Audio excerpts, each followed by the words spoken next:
Good morning, everyone. We'll go ahead and get started. This is the Bradenton City Council meeting, Wednesday, February 12th, 2025 at 8:30 a.m. in City Hall Council Chambers. As we've done over the years, and I've started a little bit more, we do have an honorable mayor for the day, Jabari Hector. He's a fourth grader from Jesse P. Miller Elementary School. He's an avid reader of graphic novels, loves dogs and video games, and aspires to be a game developer. So, very nice. So, welcome, Jabari.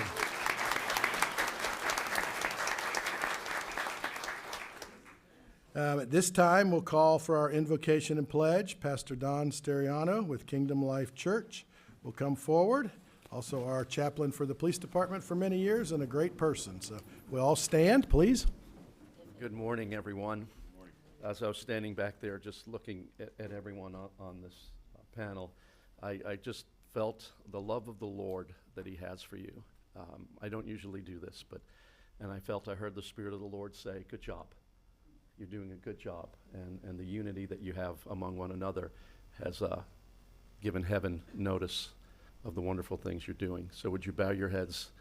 Father, I thank you for your presence that's here. I thank you for these that have chosen to serve and given you and this community their yes. So, Father, I pray the perfect prayer. Let your kingdom come. Let your will be done in their lives, on every front of their life, in this city, as it is in heaven. In Jesus' name, amen. Amen. And if we'll all join Jabari in the Pledge of Allegiance. I pledge allegiance to the flag of the United States of America and to the republic for which it stands, one nation, under God, indivisible, with liberty and justice for all. Okay.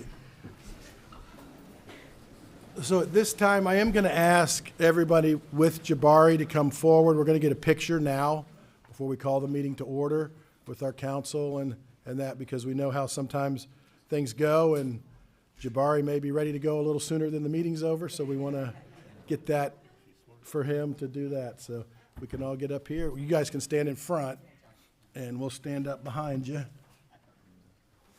can stay seated if you want. It's high enough. Get everybody up here.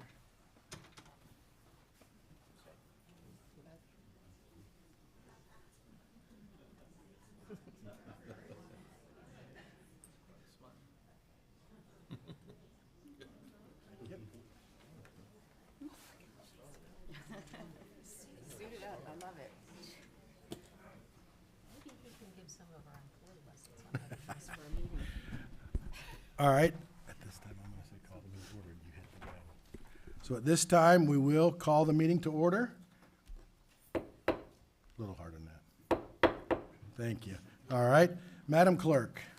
The first item on the agenda this morning is a proclamation for Black History Month, and I believe Councilwoman Coachman will be reading that on behalf of the mayor. Yes. Thank you.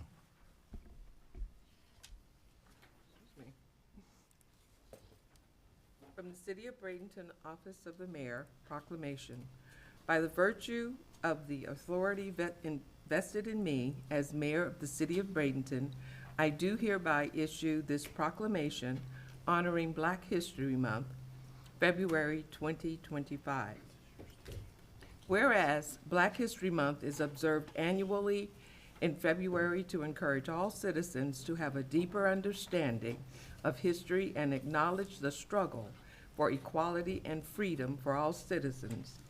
And whereas in 1915, Dr. Carter G. Woodson founded the organization known as the Association for the Study of African American Life and History, and was instrumental in the origin of Black History Month. And whereas Black and African Americans have continued to help enrich and shape the lives of all communities through their contributions in arts, law, sciences, and politics. And whereas the 2025 Black History Month theme of African Americans and Labor focuses on the profound ways that work intersects with many experiences, thoughts, throughout Black history.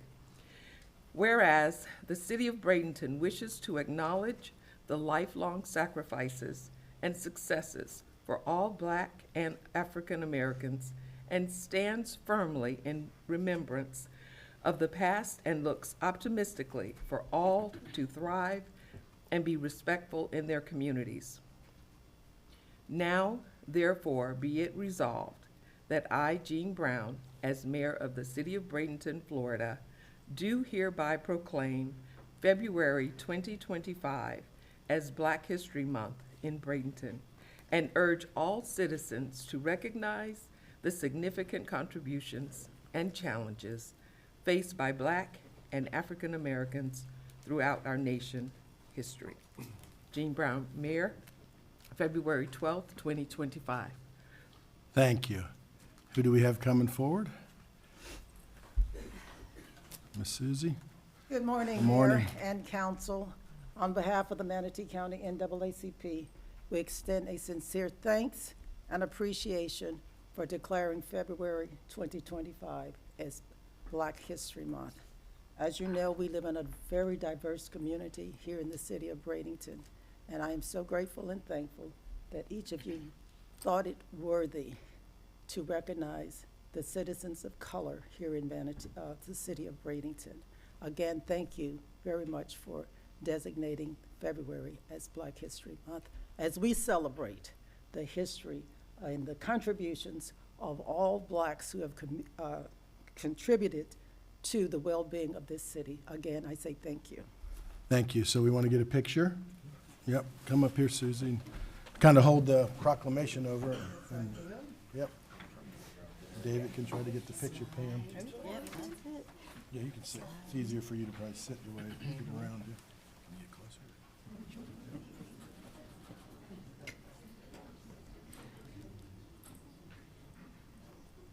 Thank you very much. Thank you. Thank you, Susie. Appreciate it.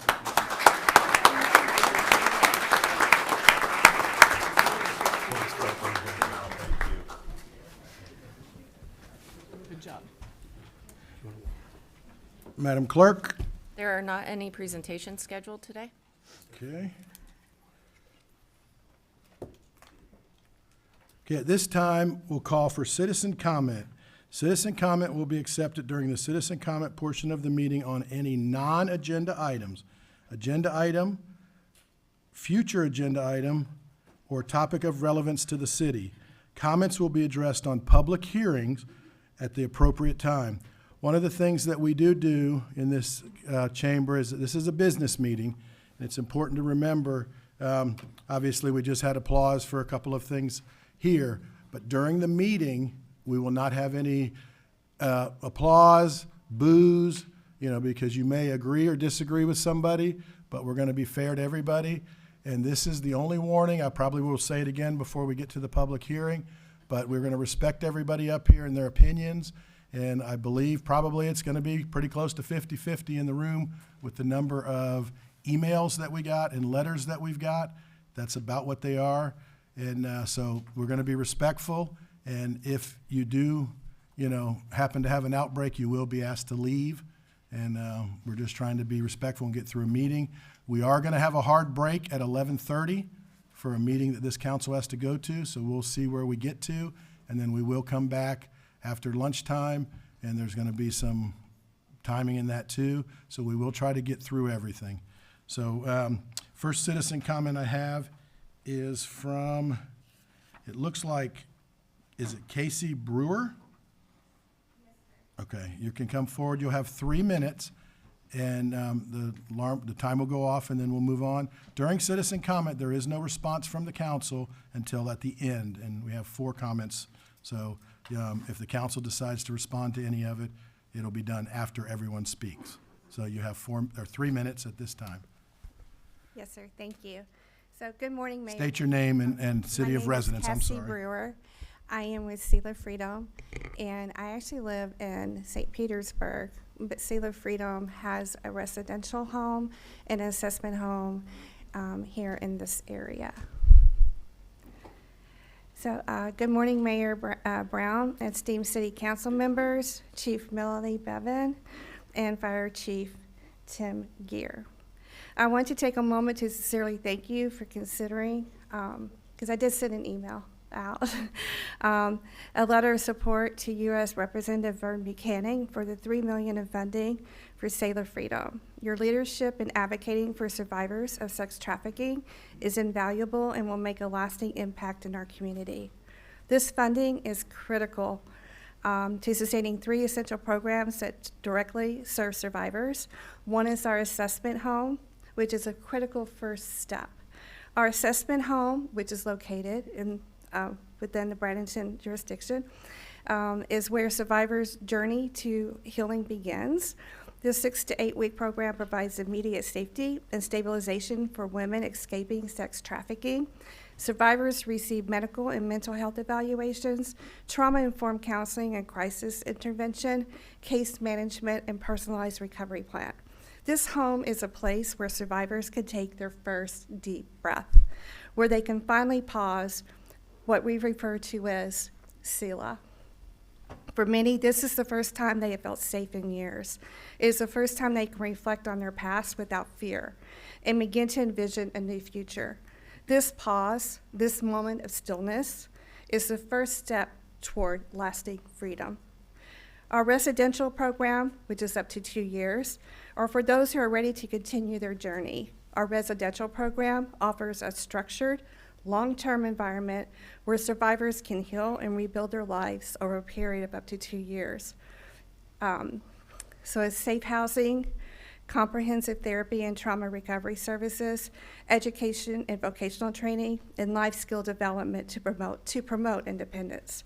Many of the women in our care have never had the opportunity to experience stability, education, or career training. This program empowers them to break free from their past and step into a future with hope and opportunity. Our outreach program works closely with training with our police and law enforcement, FBI, and Homeland Security. They work closely on sting operations. And because not all survivors are able or ready to enter a shelter immediately, which is why our outreach program plays a crucial role. Our team goes into high-risk environments such as jails, strip clubs, and trafficking hotspots to offer survivors a way out.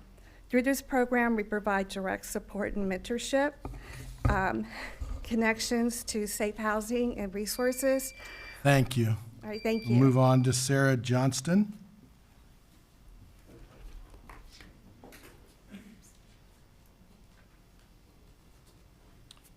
And next will be Patrick Panachek, so I can be getting ready. Please state your name and your Sarah city of Johnston, residence. I'm from the Historic River District of Bradenton. In regards to the City of Bradenton's City Code of No Chickens, all I have to say is I've been up here before in front of you, and I was clearly not heard. I feel very let down by the City of Bradenton. We did everything right in regards to our backyard neighbors violating a city code, 114 22nd Street, which all of you are very familiar with him being the City of Bradenton Planning Commission Chairman, a role which holds a high degree of ethical responsibility, not to mention a realtor. I personally went over to discuss the issue with their chickens in October after months of nuisance. As soon as I mentioned the city in regards to chickens, the conversation came to an end with his wife saying, "Why did you contact the city?" I then contacted the code enforcement after my attempt to contact the neighbors in October for the city to take this matter in their own hands. The city made contact with them a week later, according to the records. Bacher said they took care of the rooster, but not the chickens. The city code records show continuing attempts in past months, October, November, December, and January, with them continuing to violate the city code. Yet till this day, February 12th, we are still going through all this, especially the noise. This issue has been going on for months, and I thought that we were going to get some relief or justice for someone knowingly and purposely violating a city code on February 4th at the magistrate. We did not. Maybe coincidental, I am assuming unfortunately he rubbed shoulders with Rob Perry, who put in a request for the workshop meeting on January 29th for chickens, 6 days before Bacher's hearing. The city has allowed one of their own to violate city codes without any repercussions. I just hope everyone up in front of me today gets to experience what we still are and have been going through for several months of the noise, smell, pool getting flooded with feces and feathers, and then you will actually know what we have gone through. We love the city of Bradenton or not. Tell me what you think. Is this a chicken or a rooster?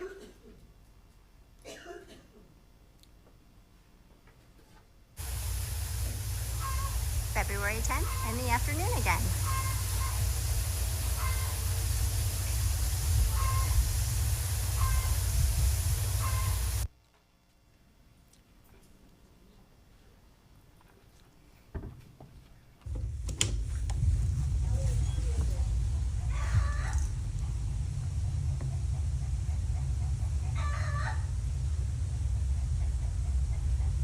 Monday, February 10th. Thank you. Thank you. Patrick Penachek?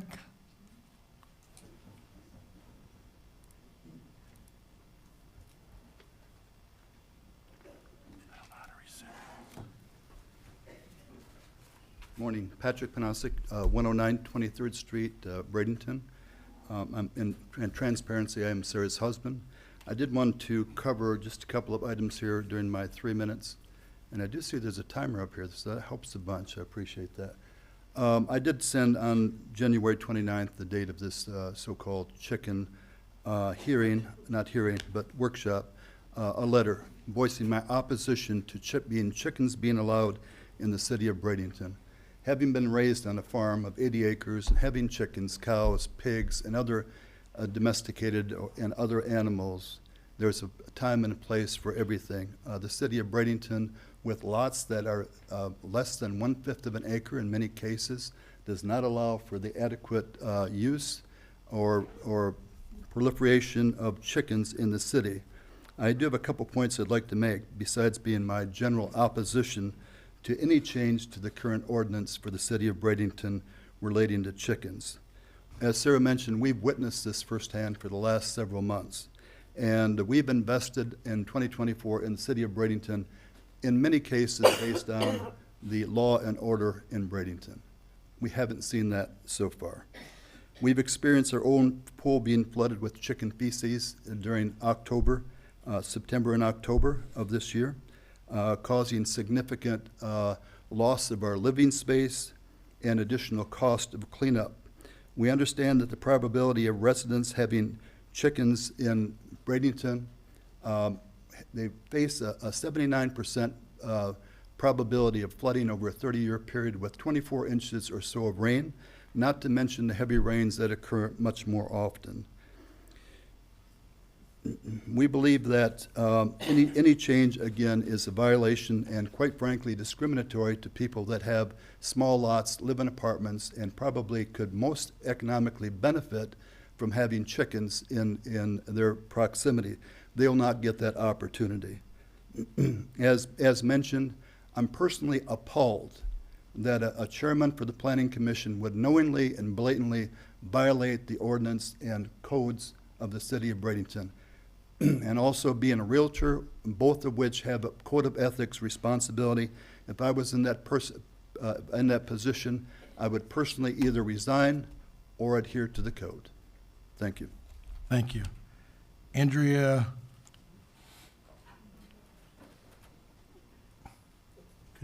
Canese. I was trying to think of, I thought she got married. Okay. All right, please state your name and address. Good morning. You have 3 minutes. Good morning, everyone. I'm Andrea Canese, and I am joined today by some of our members of the Friends of Manatee Village. And we are the nonprofit organization who owns and maintains the historic collection of the Manatee Village Historical Park, and that does include the historic buildings and Old Cabbage Head, the locomotive. We are located at 1404 Manatee Avenue East. We are here today to express our interest in being considered when the property and building of the current Bradenton Fire Department Station Number 2, which is located at 1401 7th Avenue East, is vacated when the new station is complete.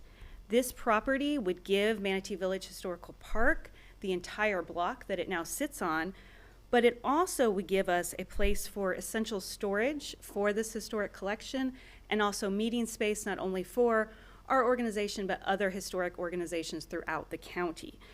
So thank you for your consideration, and we look forward to possibly discussing this with you in the future. Thank you very much. Thank you. All right, at this time, I do not have any further comment cards that are not going to be on the public. One thing that I did want to pass along is for our first speaker, I did talk with the chief, and normally in the past, the chief has given a letter and is willing to do that again. I did talk with Vern Buchanan's office here locally, and they, said from the standpoint of from the city, that would probably suffice of being that. So I know the chief could maybe get with you and figure that one out to get it as far as on behalf of the police department of the city, which would be sufficient enough, chief. We already reached out. We've been a supporter of Sailor Freedom. I have for probably 15 years. It's based in St. Pete. On a more local level, we've offered support letters for the Tyler program, which is based out of Sarasota. So we've reached out and asked you for a template. It's a good program. It's quality, and it really helps folks get off the street. We do remain. We're on the Human Trafficking Task Force. We have a member there. So absolutely. Okay. And thank you for coming. Anything else on any other of the comments? Other than the fire department will obviously be a work in progress till everything's done. And I think Mr. Perry and through administration will come up with a plan as we go forward and see what opportunities out there when they bring it to the council. Okay. All right, Ms. Barnaby. Thank you, Mr. Mayor. Since the issue with chickens was raised in this meeting, and the impetus for this is coming out of my ward, I think it's important that we take a look at several different things. One is we have had, over the last several years, individuals that have come forward and wanted to have chickens in the city.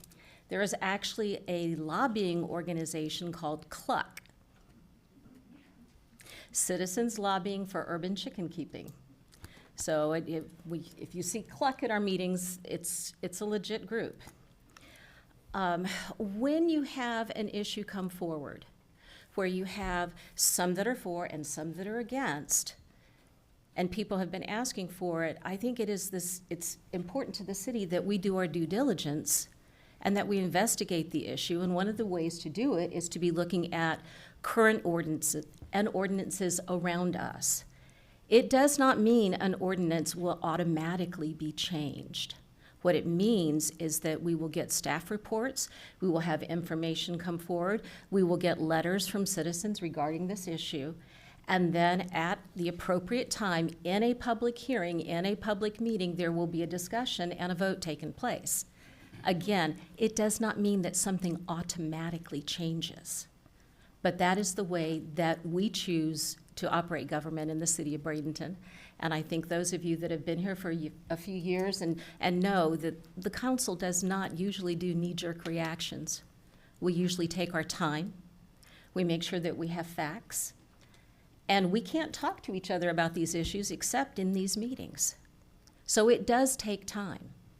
And with the issue of code enforcement does take time.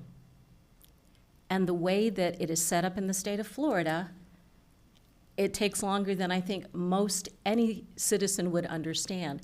But that doesn't make it wrong, it doesn't make it incorrect, and it doesn't mean that we are doing something inappropriate or illegal.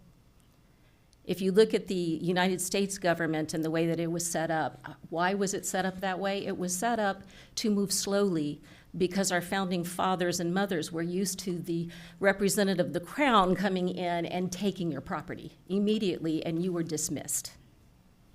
And that's why things take a long time in government. Does it make all of us up here happy that things take a long time? Not necessarily so. But it means that we are taking our time, we are looking at issues, and we are being, I think, appropriate when it comes to making changes in our laws. Thank you. Vice Mayor Kramer. Thank you, sir. Thank you, Mrs. Barnaby. Those of you who come to these meetings or watch them a lot, no, I don't really say a lot because a lot of times my colleagues have said a lot and I don't really have to say anything more. In this situation, however, Mrs. Johnson, you made an assertion that Mr. Perry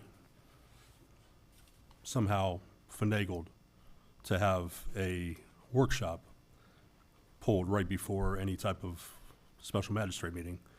I will tell you that after Mr. Panasic, your husband, spoke at the January 8th meeting, and this can be verified by checking the minutes or watching the YouTube video. After your husband spoke, there was some brief discussion up here, and Mrs. Coker actually requested that we have a workshop on the topic of chickens. So I believe one of the questions, or the concerns your husband had was that we would not move fast enough and did not know how long it would take for a resolution. Well, the next available opportunity for us to have a workshop, we did discuss that topic. So we, I believe, at the workshop, put it forth to staff to try to determine if there's any research that needs to be done on this topic in any other jurisdictions and to see what can be done on our behalf. So I just want to put that out there for the record because I tend to get, when I do speak up here, it's in defense of employees. Not everybody does everything great, but in this situation, that assertion is inaccurate. Thank you. Thank you, Vice Mayor Kramer. Anything else? All right, moving on, Madam Clerk. Item 7 is the consent agenda, and staff is requesting that item J be pulled to bring forward at a later date. Okay. So J will be pulled. items A through I and K through Q. The Chair will entertain a motion. Approve A through I and K through Q. So moved. Okay, so we have a motion by Vice Mayor Kramer, second by Mrs. Coachman. Oh, I'll second it. Okay, Oh, did you have No, discussion? yeah. okay, that's okay. Mrs. Coker on a second. All right, any further discussion? Hearing, yes, ma'am. And correct me if I'm out of order, regarding item C, I noted that we tabled the issue of the EDC contract until January 22nd, and that date has now passed. So is that something that we need to revisit formally or address in some kind of motion to continue to table it? I guess I'm addressing that to legal. Well, that date has already passed. I'm not sure there's much we can do at this point, but yes, I mean, the council can make a determination whether it should be on a future agenda or not. But from this standpoint, we've already passed that date, so we're just approving the minutes of that meeting, and we can bring it up at a later date? Or Yeah. do we- Bring up yeah. the issue. Yeah, in the future. All right, good question. All right, so we have a motion and a second to approve consent agenda A through I and K through Q. We'll start the vote in Ward 3, Yes. 4, Yes. 5, Yes. 1, Yes. 2. Yes. Carries 5-0. Madam Clerk? At this time, I'll administer the oath. Anyone wishing to address City Council during the following public hearings will please stand and raise your right hand.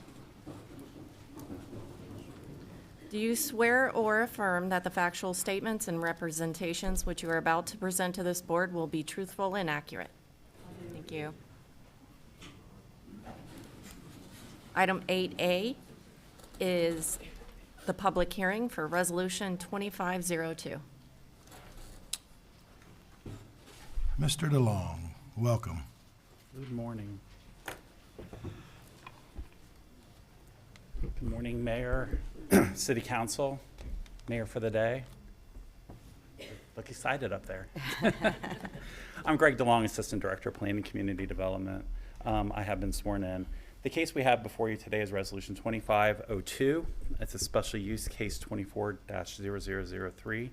It is to allow for a club, otherwise known as a reception center, to be located at 1720 Manatee Avenue West. Here's just basic case information. The applicant is Adam and Kathleen Lefevre. Again, there's the address. It is on about just under an acre in land size. It has a urban village current zoning classification and a future land use classification of urban village. And it also is in a flood AE and VE zones. Currently, the use is an office building. The special use approval would allow for a reception center. Here's just a general location of this. It's along Wares Creek. As you're going westbound, it'd be the first property on your right if you're on Manatee Avenue West.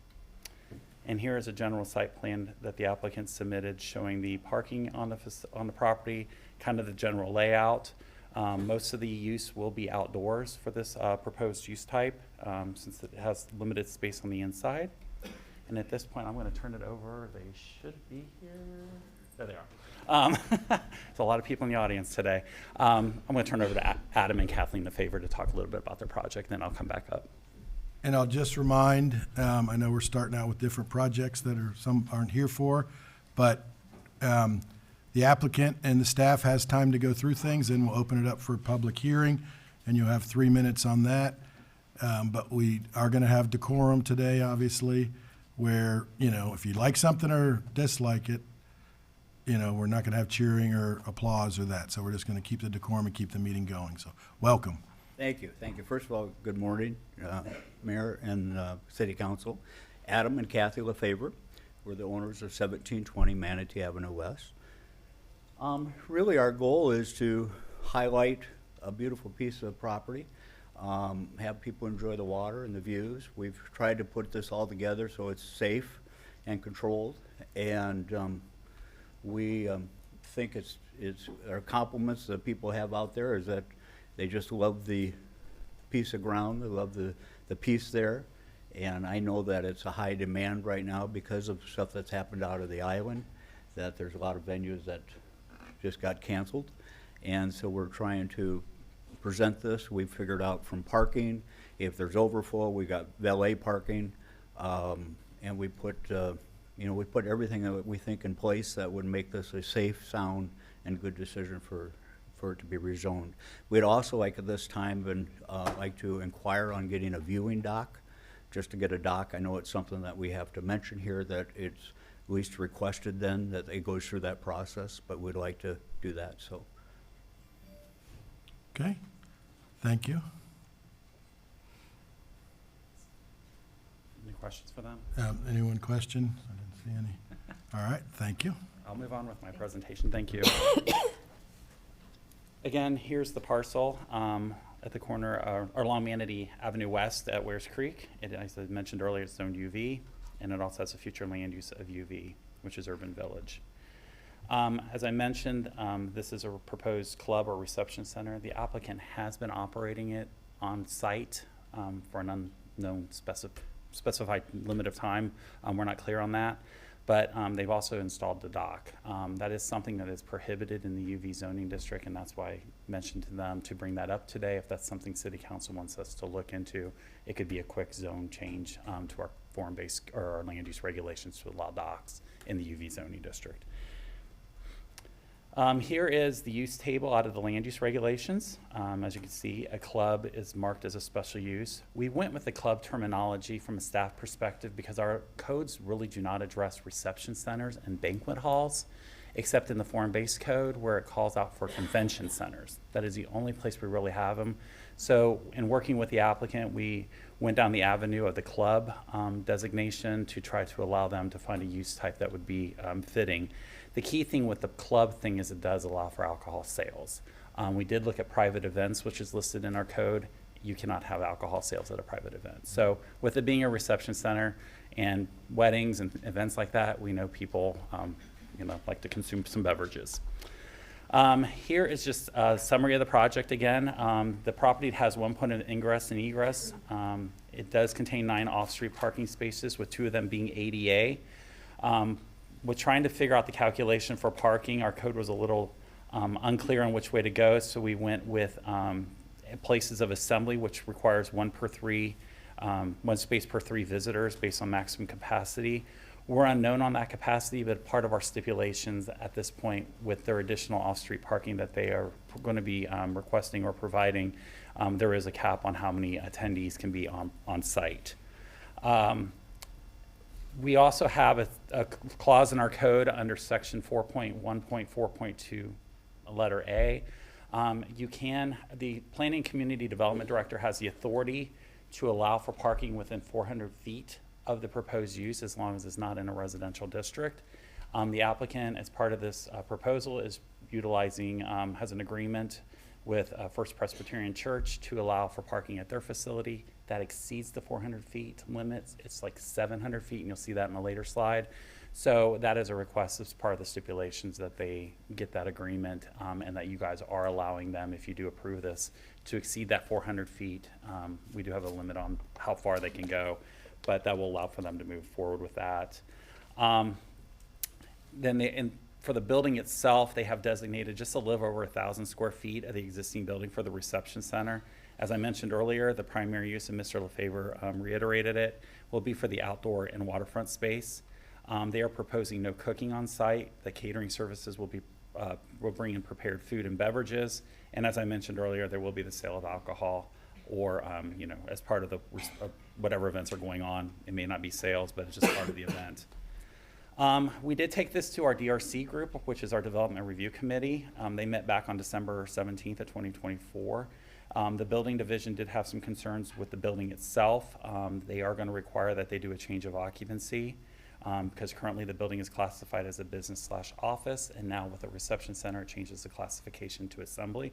Fire department had a very similar concern, so there will be a process they need to complete after approval, should it be approved. And that exit doors need to be properly swing in the right direction. Apparently there's one exit door that swings inward instead of outward. The police did have some concerns about the distance of the off-street parking agreement and pedestrians going to and from the property. Planning staff did ask some questions about the hours of operation and the plans on mitigation of noise and lights with the proximity to residents across the waterway. As we know, Manatee Avenue West in this area is pretty commercial, but there are residents nearby. Here is just the parking regulations out of our code under section 4.1.4.1. It talks about how it talks about the 1 per 3 parking spaces per maximum capacity. In addition, it talks about the 400-foot distance requirement that the PCD director can allow, but in this instance, as I mentioned, it exceeds the 400, and they're at around 750. And there's the clause also about not having your parking for a non-residential use within a residential district. So what they're proposing would be allowed should it be approved by City Council. Here's just a quick map I drew in my attempt to draw the best straight line I could from property to property. The property over here is where the proposed reception or club would be. And this is the area for the parking agreement over here with First Presbyterian Church. The UV zoning district has a quick summary in our land use regulations. It talks a little bit about it being desired for small lots, more walkable community, kind of on the periphery of the downtown area. We only have really 3 UV zoning areas within the whole city. This is one of them. It runs from the Wares Creek to 26th Street. We also have a little bit of it down by Bradenton Tropical Palms on 14th. And there's a cluster of it out in the villages of Glen Creek where they were looking at putting some commercial development out in part of their project out there. So we have very limited UV zoning in the city, and that's probably why the dock question came up earlier. They're really not on waterfronts except for this few properties here on Manatee Avenue West. Here's just some site photos I took on a Saturday morning of the property. As I was driving there, it was very foggy, but cleared up when I got to the site. So I got some beautiful photos of the property, looking across the waterway, looking at the rear of the property, where they have it set up for the reception center / club. Here's looking to the south across the street. You have the women's club on this photo here, which has a similar use type. They do rent it out for events. And that was actually brought up at the Planning Commission meeting.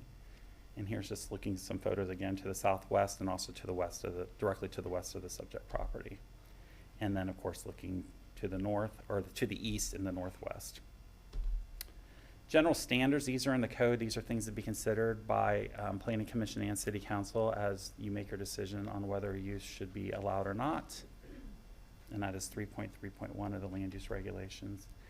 And there's also some review criteria that fall into place with that too. Responses were in the submitted staff report, so they are on record. And then there's the review criteria under 3.3.2.5. And these, again, the responses can be found in the submitted staff report and application materials to be on record. It talks about the adequacy of ingress and egress to properties, design of off-street parking, utilities, screening and buffering, signage, just the value, the effect, or the value on surrounding properties, if it's going to negatively or positively affect it, the adequacy of the land use, environmental quality, and also consistency with the city's comprehensive plan.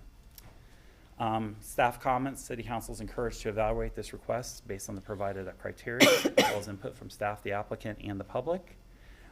It is in staff's opinion that the request is found to be inconsistent with the intent of section 3.3.2.5 of the land use regulations and the design element of the comprehensive plan. Planning Commission did meet on January 15th of 2025. They did recommend approval with stipulations by a vote of 4-0. Those stipulations are listed below. We did have some hours of operation. One of those during the week would be from during the week from 6 p.m. till 12 midnight, and then on the weekends, Saturday and Sunday, could be from 12 noon to midnight. That they need to get the change of occupancy approved, that there would be a right turn only sign installed on the property for people exiting the property, so they're not trying to turn left onto Manatee Avenue West. That the overflow parking shall not exceed a distance greater to 1,000 square feet of the subject property. And that is basically due to the crosswalks, to lack of crosswalks in the area and trying to keep people on the same side of the street, so we're not having people darting across Manatee Avenue. And that they also get a agreement with the church that we can have recorded.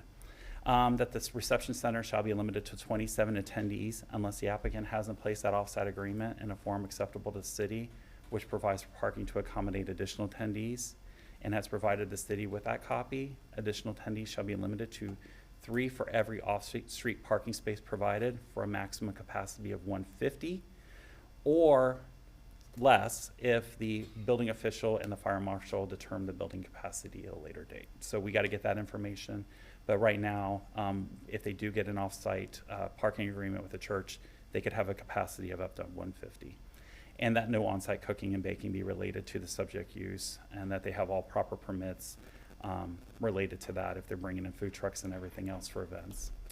So that is pretty much my quick summary of the project, if you have any questions for me. Any questions? Oh, no. Ms. Coker? Okay, I guess a couple of questions. With the change to the assembly, what other uses could come in later? This would well, with the assembly, that's just a building classification. Okay. This use type only would be for a club. But assembly, you could have churches, things like that under a building classification. A church would be its own separate use type in the UV zoning district. Okay. So this would only be for a club, this use type. But the building, Club, I mean, like, do you mean like dance club? no, or- it's a reception center. Reception, okay. Reception center, yeah. And Similar what to the about- women's club. Similar to the women's club across Okay, the street. So, and what about, till you said till midnight. What about the noise ordinances and levels that it's allowed to be? Will it be allowed to be? Well, they have to the follow noise noise ordinances. Pardon? They would have to follow the noise ordinance, but we just put a limit on the hours, just so that we could control it a little bit. If city council feels the hours are running too late, that is a stipulation that you guys can change to an earlier hour if you feel it's more suitable. I have had that conversation with the applicant to maybe consider 10 p.m. instead of midnight as a stop time. Are the noise, so our noise ordinance, is it different in a residential I'm gonna neighborhood have to than look it to is the downtown? police on that one. I don't know that answer off the top of my head. Can find that I'm out. sorry. That- We'd look at it, but it, until it becomes a concern, I don't know that, obviously that it has to follow everything. Everything And, else, yeah. and usually what elicits a noise complaint is very loud music, drums, bass, that type of stuff. Typically not small party gatherings, outside noise. So, and it's equitable throughout the city. We don't focus specifically on residential versus business. Everybody's held to the same standards. I'll just Generally. make a comment to that because obviously I live in residential downtown and the Bishop has events and, you know, it goes to, they abide by the noise ordinance, which sometimes you get, you know, people concerned, but they stop when they're supposed to stop. And this would be, I believe, similar to that because we live on the water. The water makes a difference, but I think that would have to be something, if this did pass, would be addressed in the right way. And sometimes the way you face your music makes a difference too. So, you know, that could be addressed.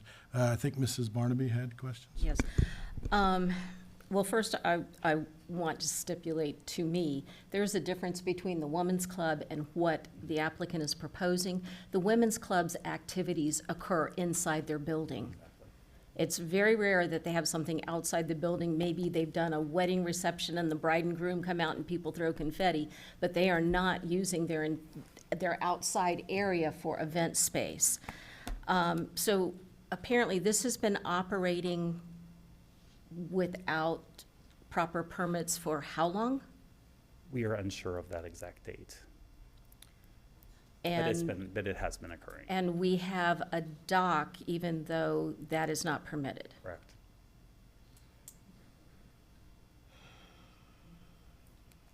Thank you. I just, Anything else? me. I know. Oh, okay, I just had it. Yep, Ms. Moore. To Ms. Coker's point, are offices or office use permitted with the club? The office use is an allowable use in the UV It is. zoning district. It's just the club falls under the special use classification. Okay. Therefore, it has to go through a public hearing process. Okay. And I also had questions about what the difference between a viewing dock and a jet ski dock, and also what's the theory behind no docks in the urban village? That's a good question. I really don't know the answer of why. The only thing I can think of, if you look at the definition for what the urban village, let me go back, I apologize for flipping through here. The lower paragraph is really the paragraph that describes what the urban village is in the future land use code and our comprehensive plan. It's talking more on the periphery of the downtown. Like I said, we have very limited areas. We have 3. And I said it goes from the Wares Creek out to 26th on both sides of Manatee Avenue. We have a little bit down in front of Bradenton Tropical Palms on 14th, and then there's a little parcel down in the villages of Glen Creek. Really, most of these are not waterfront properties. They're more on your corridors, the peripheries of your downtown. So I don't know if that was the thinking on why they did not allow docks back in the day and when they did the code, but it has come up. So we did request that he bring it up in this meeting. We were also going to bring it up if that's a code change that City Council would be open to us working on. It would be a quick fix in our code to get it done. But there are very few parcels that have water frontage that are in the UV district. But this would allow for them to have that opportunity. Okay, and then just one more. Yes, ma'am. Given the concerns that I believe are being expressed about the current use without having gone through this process, is there a way to ensure compliance with the stipulations and/or make the grant of the special use contingent upon compliance with the stipulations? Well, whatever stipulations you approve, they will be a recorded document made. Our department, through code enforcement, will keep an eye on events going on there and making sure they are staying within the stipulations required. So it becomes a code enforcement It's a problem. code enforcement issue in the end. And then actually, I did have just one more. I hope I'm gonna remember it. At the end of your report, you said that it had been determined to be inconsistent with the urban village use. But I don't totally know if what had you kind of like boiled into that? Was it the It was traffic basically, yeah, it was concerns and the basically parking? this section right here on your screen right now where it talks about what the, urban village is in the future land use. It talks more about live-work opportunities, kind of not traffic-oriented type uses. Clubs and reception centers are a lot more traffic-oriented. You're gonna have people coming in to go to the events, items like that. I mean, urban village doesn't even allow drive-through restaurants. It's kind of more of a pedestrian feel. Again, it's on the periphery of your downtown area. That's why we felt as staff it did not really meet this use type really did not meet what the future land use was calling for when it came to the urban village definition. So do I understand that you have concerns about the safety of pedestrian traffic, but we are trying to encourage walkability? The police department in the development review committee meeting did bring up safety because of the distance they are walking, because it's basically across the bridge over Wears Creek.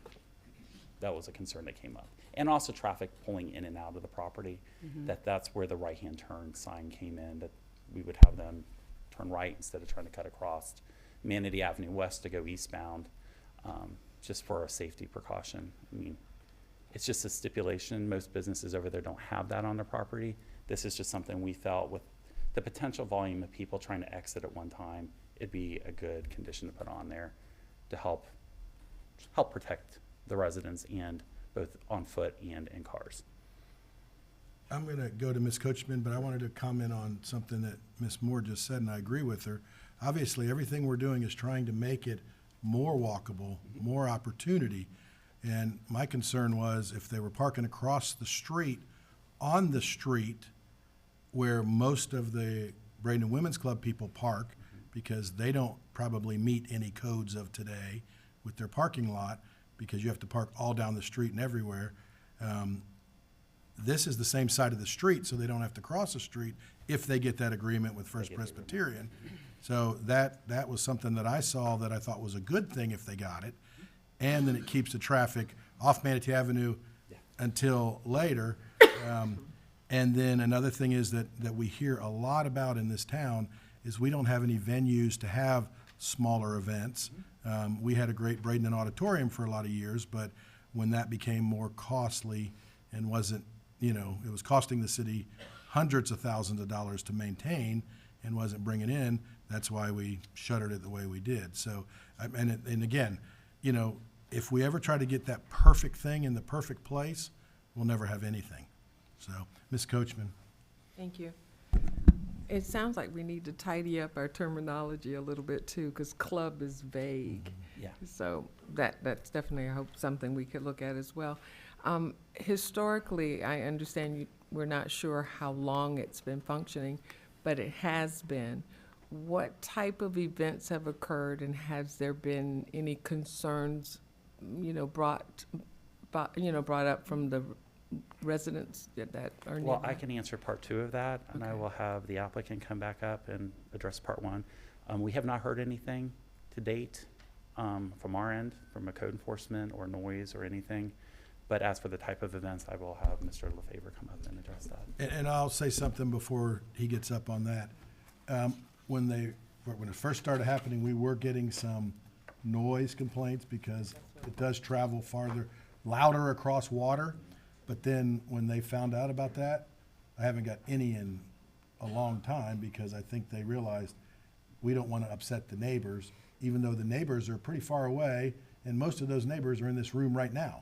So, which is maybe good or bad luck for you, but it's just one of those things, so. Well, I hear what you're saying, but now that, should they get the special permit, then it might grow a bit, and then the residents are gonna have the Right, I don't disagree with that, but also, you've got to hold them accountable for meeting what we've got too. So, because that was one of the first things we got, and that kind of started all this process And that's what too. that's what I was thinking.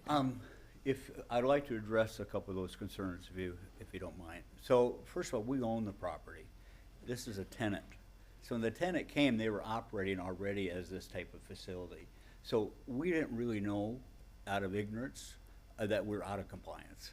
So there's only been a couple venues, which have been wedding venues, and they've run them nice, the neighbors are all happy, all that. So when we found out that we're out of compliance, as the owners, we've come in here and have tried to make sure that we're in compliance. We have several properties in town. We want to be part of Bradenton in a good way. We don't want to be out of order. The jet skis, I'm guilty with an explanation. I had nowhere to put them with the floating jet ski docks. So if I got to remove them, I'll remove them. But we're the only ones without a dock on the water, so we don't understand. All of them are, have to be redone. The storm wiped them all out. We just really want a viewing dock. So we're guilty with an explanation on the dock, we own that. But as far as the venues or trying to they've canceled everything. They've had all kinds of people wanting to do it because the island's been not available. So they've literally stopped, you know, from doing this thing. So we haven't tried to purposely being out of compliance or defiant at all. So we were under the impression that we were okay. They became a tenant. They're good tenants, and then we're trying as a property owners to make sure that we have the right entitlements to bless their venue. So that's what happened. So they advertise as an event space, and how long has it been operating? Well, they've Sorry, I been didn't hear that. tenants for about 6 months. 6 And I months. think they've done 3 venues. And we did them 2 without knowing. And they had one booked. Again,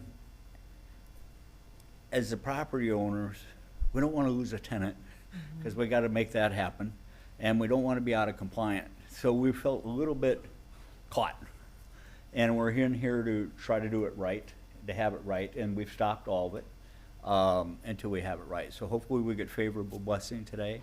But that's really what happened, and that's the chain of events. So we haven't been maliciously trying to defy city or the council.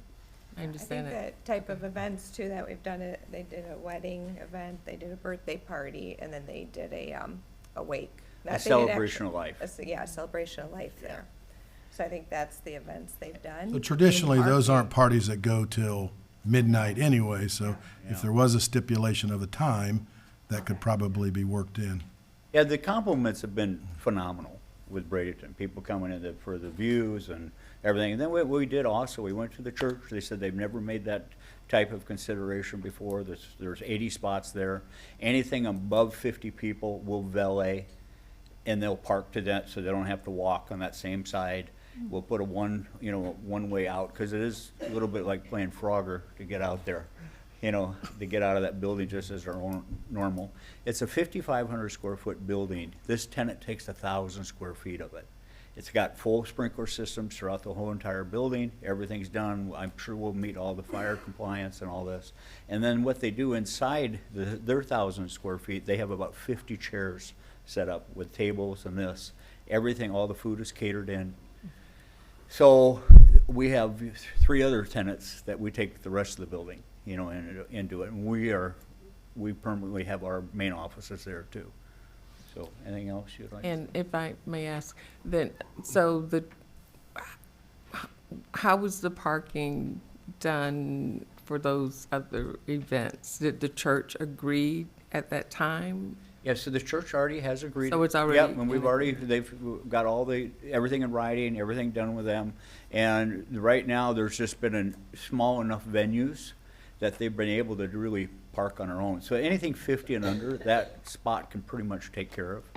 And then the other tenants, so we'll identify, where the other tenants have parking, because make sure that everybody's happy there. Okay, I have Ms. Coker and then Ms. Barnaby. Yeah, I don't know if this is for staff, but as far as the dock being built without a permit, I find that hard to believe that you could do that without the knowledge. I mean, who would build it? It was just a floating dock that they just. Oh, okay, okay. Yeah. Yeah, Okay. we've requested for a dock a year and a half ago. So all the drawings, all the renderings, all of it, we went in and they said you have to, everything, right when we bought the property. We've owned it for about 2 years. So right away, we requested for a dock, had all the docks, all the drawings, everything brought into the city to have it. And they said because of zoning, even though we're the only ones without a dock, we'd have to come in and get it rezoned. Oh, okay. And so, yeah, so the floating jet ski docks, guilty with an explanation, I own. Okay. Okay, Ms. Barnaby. Just a wee bit of history. This building for many years was operated by Wade Thompson. It was a law office. The reason many of the properties along Riverview Boulevard, or along Manatee Avenue, then into Riverview Boulevard, the reason they have docks is because they were originally residential homes, and they were allowed to have a dock. When the change occurred from a law office. And I live very near there. What went through the neighborhood was it was going to be an Airbnb. Again, in the absence of fact, rumor is king. So it was supposed to be an Airbnb, and then, because I traversed there quite a lot, I did see the events that were taking place. Again, at the Women's Club, everything occurs inside. What you're asking for is something that's going to be primarily an outside venue. And while the neighbors haven't complained, I think the sentence should be the neighbors haven't complained yet. Because if you were to rent 4, 5, 6 times a week, and you were out Monday through Friday until midnight, my phone would ring. My phone is published, my phone would ring, and I'd start getting calls about 10:30, 11 o'clock at night during the week. So we're going to go into public hearing relatively soon, but I will tell you, I will not support the hours that have been put forward, and I'm not sure I can support this to begin with. Yeah, so we try to be real friendly and give back as many times as we can. I know the venue next door would be a venue that also might use us for outdoor, some of the women's clubs. So we've talked to them. We want to share this for the community for what that is. The property owners, Tom and Susan Mowry, right next door, bless us. They've seen the venue, they've seen what's happened. They do have an Airbnb 2 doors down. We've never had a purpose to make an Airbnb. That was never it. My main companies and offices, we take upstairs. We have a financial company downstairs. We have a lawyer downstairs. So it's always been an office building, and that's what it was. I have the best surveillance in town. We have a 24/7 policeman sitting in the window. Bradenton Bob. Yeah, Bradenton Bob. Call That's him what he is. Bradenton But whatever, we don't see the venue or the hours needed to be real late. I think they've been out since 10 o'clock is when they've shut down. So whatever we need to do to be compliant, that's our motive. Okay. All right, thank you. No other questions? Anything final from staff?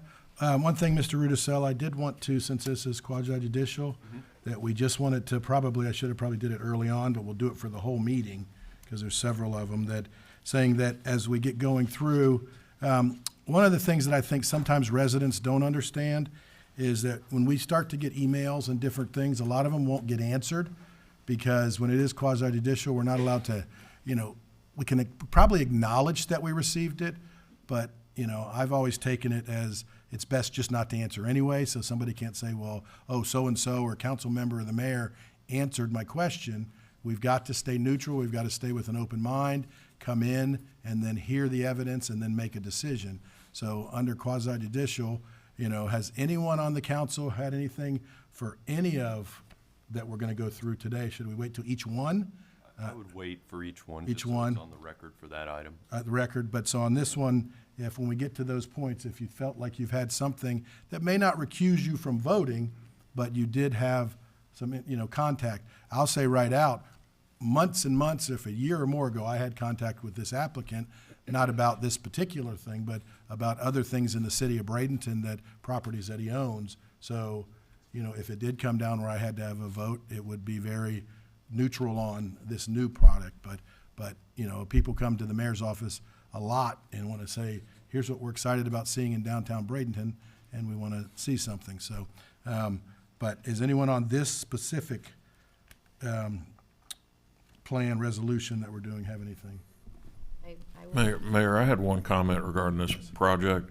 The owners have gone to great extent to meet the life safety requests of the fire department, and that comes with considerable cost, so we really appreciate it. Okay. So they've done a lot of work to make that a safe building. Thank you. Ms. Moore? I have acted as settlement agent for the closing of other properties owned by the applicant. I also have done some legal work in the past for them, but I consulted with legal about whether or not that raised a conflict of interest that I had, for which I had to recuse myself because they are former clients and currently represented by other counsel. I do not legally have to do that. And because of that analysis, I do in fact have to vote. I cannot abstain. I think, oh, and also just to the point about the emails, if we're on the subject, I have acknowledged many of the emails I'm sure that folks who received the email have already understood that it was a pretty perfunctory and same comment to everyone, which was just an acknowledgement of the email and a note, a line saying this is quasi judicial and therefore I cannot discuss it. Okay. All right, thank you. At this time, we'll open the public hearing. Anyone wishing to speak? Anyone wishing to speak? Anyone wishing to speak? Hearing none, we'll close the public hearing. Chair will entertain comment or a motion.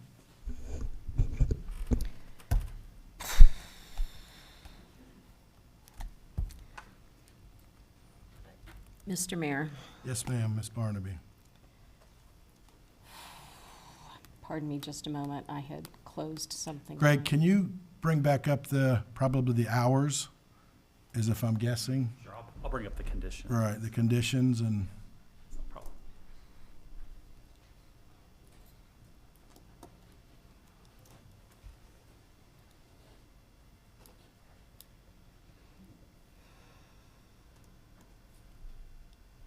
They're on 2 pages, but. Mrs. Barnaby. If I am remembering correctly, which is sometimes I'm good, sometimes I'm not with this. If I'm remembering correctly, I think that our noise ordinance Sunday through Thursday is different than Friday and Saturday. Like an I'm, Do we I'm have seeing. that exact- Mr. Mayor?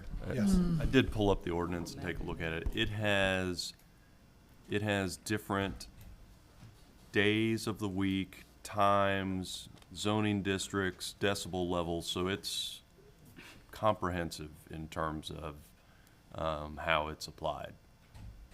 And we went through this several years ago before I think any of you were back on the council or new to the council, where we actually got ordinance. We were judging it, we went outside, because we were having some over Palmasola Causeway, an area that was having some issues. But We updated the sound meters. The We have meters and all those. that, right, yeah. They're calibrated, but we haven't used them and right. we haven't had to. Yeah, I mean, it was a big issue at that moment with some other developments in the area, but yes, ma'am.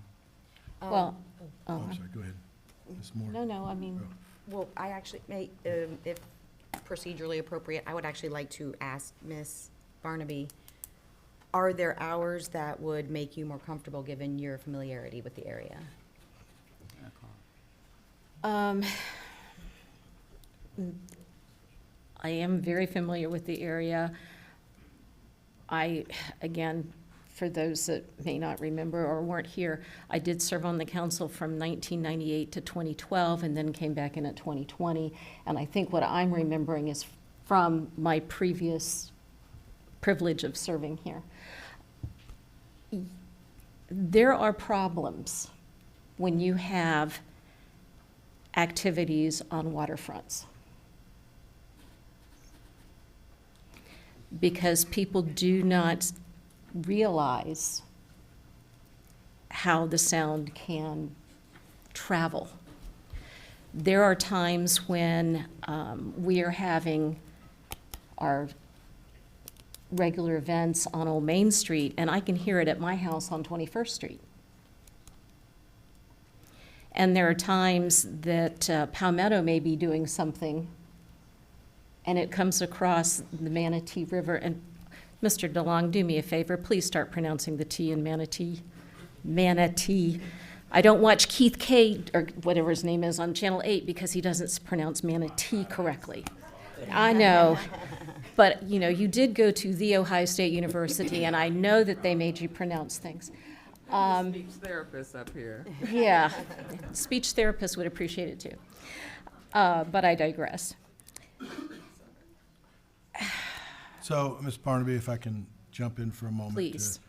I mean, we could actually probably limit the days if we wanted to, and the times, Of course, I do not like to get into somebody's personal business that much, but if it was an opportunity, and again, at one point, many, many years ago, my parents were gonna buy the third house, or 2 houses down from that, and we were gonna live in it when I was still younger. But now, most of those places along there are businesses. There is an Airbnb in one of them that, you know, we've known about. I think the biggest part of the residents would be more to the north and maybe down the river a little bit to the northwest. But a lot of times with sound, you can direct the band in the right way, you can do some things.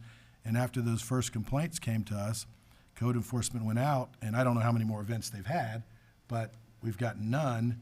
And the complaints were from probably some of the people in the room right now, and there didn't seem to be any more. So, you know, again, I don't necessarily love the location totally, but I love the venue. And the ones that I saw about a week ago, it looked about 30 people, and it looked like it was a wedding, and I'm just driving by. And, you know, it's really playing on the ambiance of what's right behind it. And it's what we sell as our number one thing for the city of Bradenton is the river. So if there's a time that could work, I mean, to me personally, 10 o'clock, that cuts a lot of time out. 10 p.m. and I don't know, you know, if they would even open it if it was Thursday through Saturday or something. I'm just throwing out times, something that could work. And I didn't really put a lot of thought into it before. I read through it, but, you know. Well, you normally don't have to vote. I know, but I'm saying but I'm thinking of how we promote, how we do things, and how weddings and other things that give people venues that we don't necessarily have in downtown. And I look at this as a smaller venue. So I don't look at it as a bishop party on a Friday night that goes till midnight, and it sounds like I'm sitting in the front row of the band, and I'm pretty far away. Oh, Let Ms. Barnaby finish. Are you going to go? I think I'm finished. I think I'd like to hear what other members think. Okay, I think the biggest concern obviously is the noise. I don't know if restricting what they can do there as much as setting the decibel level it can go to, and I think 10 o'clock, so that if you have a band outside, and maybe later on a weekend, I don't really know. I really would like to know what the noise ordinance says. But that would be my concern. I mean, because I'm really weighing here. I mean, you've got this fabulous old building, and I really applaud them what they've done to restore it, because otherwise, then what happens? Someone's going to have no choice but to come in, tear it down, build some new building. You know, I'd like to help people that are really restoring an older building in that area. It's not going to be residential now. It's too busy of a road. So I don't want to restrict them from doing their business, but I do want to be respectful of the neighbors with the noise. So I think if we could just address the noise somehow, that would make me a lot more comfortable. Yes, ma'am. This is for staff. If we restricted it, more restricted, for example, something like 6 to 10, Monday through Thursday, Friday, Saturday, Sunday, 12 to midnight, is it possible for the applicant to later again go through the process to change the stipulation? It'd have to come back again to get the reapproval from you guys if you change the hours. And looking at the noise ordinance, it's pretty much for loudspeakers is 10 p.m. Okay. Yeah. Well, downtown, I was told it was 11. Okay, I'm just looking. I know, but so maybe she already left, but one of them already left. But yeah, so because I was getting the complaints in Riverdance, and when they researched the ordinance it was 11 o'clock. And as soon as they turned the band though and put the back to Riverdance, you don't hear it. You hear it more. I wish it was. So, yes, Mr. Kramer. Mr. Mayor, I'd like to make a motion to approve Resolution 2502 with the stipulations recommended by staff, however, modifying stipulation A to have all end hours be 10 PM. Is there a second for discussion? I'll second for discussion Okay, all purposes. right. Mrs. Moore, second for discussion. All right, further discussion? Mr. Mayor, before Yes. we vote on that, we should bring the applicant back up to have Okay. them stay on the record if they're in agreement with that modification. Okay, the applicant can come up and,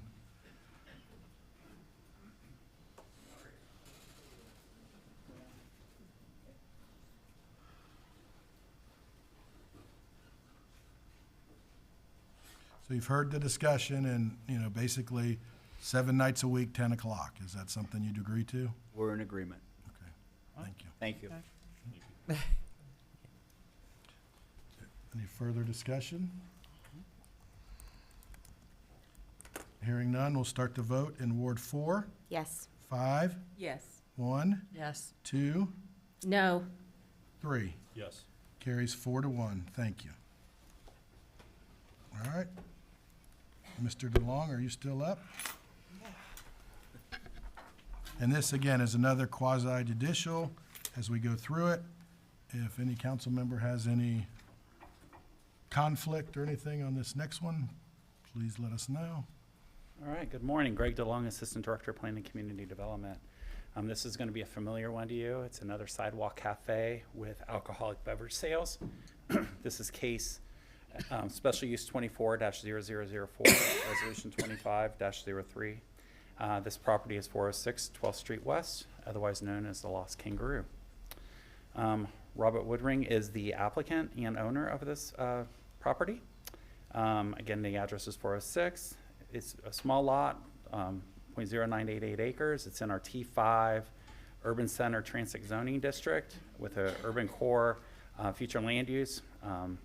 The existing use is a bar with alcoholic beverage sales, and this special use approval would allow for the sidewalk cafe so he can serve alcohol out on the public sidewalk. Here is a location map. City Hall is right here at the, well, this is the parking garage, but just a little bit north of there is where City Hall is. This is 12th Street West, otherwise known as Old Main Street. Here is just a quick summary of the proposed request that was submitted. I'll have Mr. Woodring come up real quick and talk a little bit about his proposal, and then I'll finish up the presentation. Greg, real quick, give us a synopsis, 30 seconds, of why this is coming up now. Basically, we're getting, our code allows for sidewalk cafes, but when their alcoholic beverage sales are involved, then it becomes a special use. So that we are getting everyone to kind of re-up, get in compliance. This also assists the police department because they have site plans that are approved. So if there is some illegal trespassing, the police department can act upon that. It's pretty much just getting everyone in compliance with our special use requirements and our land use and our form-based codes. Right, and it's been asked for by this council as well as the mayor's office and administration to say, let's just get it all cleaned up so we can process through our downtown a little easier. There's been no, you know, we've been allowing them to come in fee-free basically to get everything compliant. And this will end probably in the next month with others. We've got a few we're because- still chasing down. Well, we're getting still trying to work that. So I'm just saying on the record that this is going to end, and if you didn't do it, you're going to then have to come in through the regular process or not be able to have your outdoor cafe, sidewalk cafe. So I just want that on the record, that we're working with our downtown businesses through our police, mostly through the police department, to make it a safer, family or friendly downtown for most of the time. And they've all been, the ones we've been working with have been great. Good, thank Very you. cooperative. So Thank you. Turn over to Mr. Woodring real quick. Good morning. If you can just state your name and address for the record. Good morning. Robert Woodring, 406 12th Street West, Bradenton. I'm applying for a sidewalk cafe license. Lost Kangaroo has been downtown on Main Street for over 30 years. We have been on the current location for over 15 years. We're simply just asking to conduct business we have in the last 15 years at that location. Nothing more, nothing less. Okay, thank you. Any questions? Hearing none. Thank you. Yep, thank you. Mr. DeLong? My reader's ready. Let's see here. Here's the zoning map showing the property. As you can see, it's T5, which is in our downtown area. Future land use, urban core. The property's crosshatched on that plan. Here's just a definition of a sidewalk cafe. It's basically an area where food or beverages served from an adjacent cafe or restaurant to patrons sitting at tables located within the sidewalk area adjacent to that cafe or restaurant. And that definition comes out of our form-based code. As I mentioned earlier, the form-based code does have sidewalk cafes as a permitted use if they're less than 20 seats, which this one does. And what it does, though, in the form-based code, it does kind of kick it over to the land use regulations if there are alcoholic beverage sales on that public sidewalk. So that is why we have to go through this process. Again, here is just a quick summary of the proposed layout. He's going to have 4 tables, 12 chairs. There's 2 wooden benches. There's going to be no busing or hosting stations. The applicant has requested there are 2 large, heavy benches out on the sidewalk. He would like to keep them out, but he will remove the remaining furniture every evening. So one of the stipulations that staff recommended, should City Council approve this, would be that to allow him to have the 2 benches remain outside. And this is the front facade of the building, this line right here, and the benches are currently sitting out there. You'll see them better in the photos I took of the property. And the most important thing is the 5-foot. The 5 foot, we gotta make sure we radius keep for that that. 5 foot for ADA compliance. Here is pictures of the business when it was closed. As you can see, the wood benches, it's more prevalent in this photo here on the right that are sitting out there on the sidewalk. And here are just some photos of the business when it is open and the furniture that he has out on the sidewalks. Comprehensive plan encourages, sidewalk cafes in the downtown area. We want to have a walkable, friendly city that everyone can go out and enjoy. So it does encourage that. And it also does talk about in the policy in the comprehensive plan that 5-foot minimum clearance, and that does meet the ADA requirements, so everyone can be on our public sidewalks enjoying the beautiful downtown we have. Here are just some definitions of our sidewalk cafes. Again, this is out of the land use regulations, and it talks about city council approval, items like that, if there's alcoholic beverage sales. And just some more stuff. Talks about maintenance of the public sidewalk, that you be kept clean, that there's an indemnity agreement provided to the city. We are working on collecting those right now from previous approvals, getting those taken care of. And talks a little bit about alcoholics being part of the sidewalk cafes. And just some more definitions out of our land use regulations. Again, special use standards are 3.3.1 of our land use regulations. Responses to all these were submitted in the staff report and application material, so they are on record. Here is some additional, additional criteria out of the land use regulations under 3.3.2. A lot of words, I'm not going to read them all. And then here are the criteria that you need to review as you are reviewing every application that comes forward as a special use, and these are under 3.3.2.5. Again, responses are found in the submitted staff report, so they're on record, and also by the applicant. It talks a bit here about adequacy of ingress and egress. This is a built environment, so a lot of these are difficult for building or property owners in the downtown to come into compliance with, but they're more for new build construction. It just talks about, the impact on the adjacent properties, compatibility, how it's working with the environment in the downtown district, and consistency with the comprehensive plan. Staff comments, again, City Council is encouraged to evaluate the request based on the provided criteria, as well as input from staff, the applicant, and the public. It is in staff's opinion that this request is found to be consistent with section 3.3.2.5 of the land use regulations, and also the design element of the comprehensive plan. Again, Planning Commission met back on January 15th of this year. They did vote 4-0 to recommend to City Council approval of this, and they did put some conditions on the approval. These are very similar conditions you see at every one of these that come through. We would basically talk about keeping the sidewalk clear of the 5 foot. They have to have the indemnity agreement with the city. In this instance, he is requesting under letter C that the 2 benches remain on the sidewalk when the business is closed, so that is an additional stipulation. Again, that they have all proper licensing from the state for the sale of the alcohols on these, on part of the sidewalk cafes. Downtown teams do great jobs keeping our sidewalks clean, but if they do go out and start doing their own cleaning of the sidewalk, that any solution that they're using be approved by our Public Works Department. We don't want to have things going into our storm drains that we shouldn't have going into them. And also, if there's any increase in the seating, that the sidewalk cafe applicant would come back through and get reapproval by City Council. And those are my questions. If you have any questions, let me know. Any questions of Greg? All right, or Mr. DeLong? All right, I'm just going to make one of the statements that, and again, why we thought this was prudent to do at this time, or a year ago when we started, is just to get consistency downtown, also to make sure that we do have our downtown action teams able to keep things clean, and I think that's going through, obviously. Mr. Carter and his group were the first ones to come in, get it done. We realized at that point, by technically everything was supposed to be taken in every night. But this council realized, hey, there is some things that just almost are physically impossible that are the character of the downtown and do help those businesses. So it was important to go through the process, know what they can do, and then move forward from there with the special use. So I appreciate the staff really working hard on this, and our Officer Siniglia, who's the CRA guy downtown, is working with them to try to get everybody to get things in. But I just want, if they're out there listening, get them in soon, because we're going to cut off what we're doing now, and then they would have to pay. Yep. So, Thank all you right. for the compliment. Yep, thank you. Any other questions before we go to public hearing?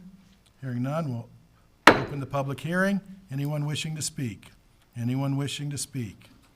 Anyone wishing to speak? We'll close the public hearing. Chair will entertain a motion. Mr. Mayor, motion, I'm sorry. Yes, sir. Go ahead, Thank Mr. you. Kramer. I'd like to make a motion to approve Resolution 2503 with the stipulations recommended by staff. Second. All right, we have a motion by Mr. Kramer to approve and a second by Ms. Barnaby. Any other discussion? Hearing none, we'll start the vote in Ward 5. Yes. 1, Yes. 2, Yes. 3, Yes. 4. Yes. Carries 5-0. Thank you. At this time, we're going to take a brief recess of about, it says on my 9:59, so let's be back at 10:05. So we'll take a brief recess.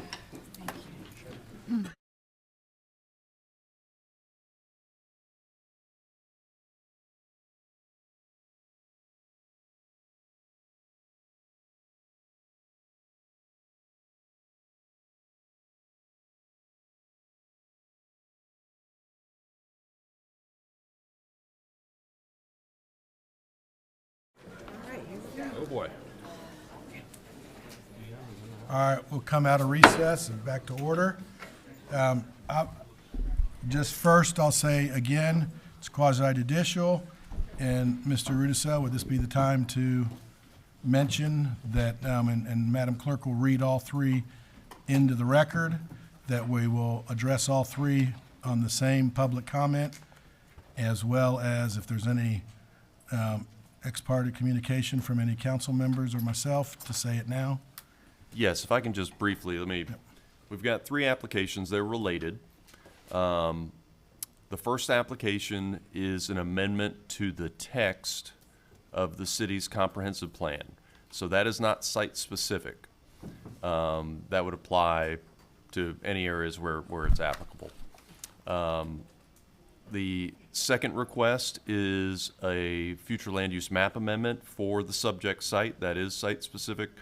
And the final request is a rezoning of the subject site. And so the only action item for today is for the council to determine on the text change to the comprehensive plan whether or not that will be transmitted to the state.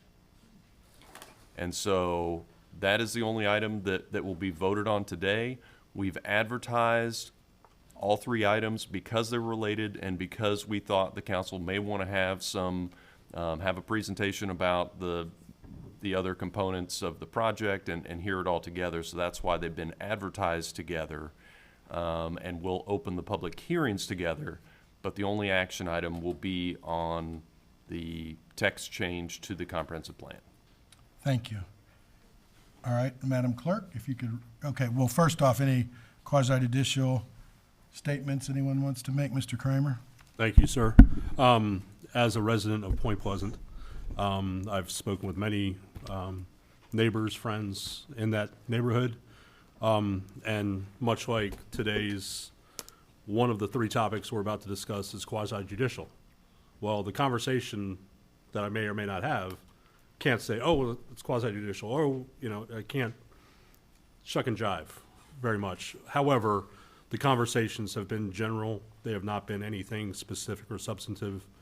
And I just want to put it on the record that I have spoken about this as people have approached me wanting to know what I think. And I say, well, please come to the meetings. That's basically been my resolution of it.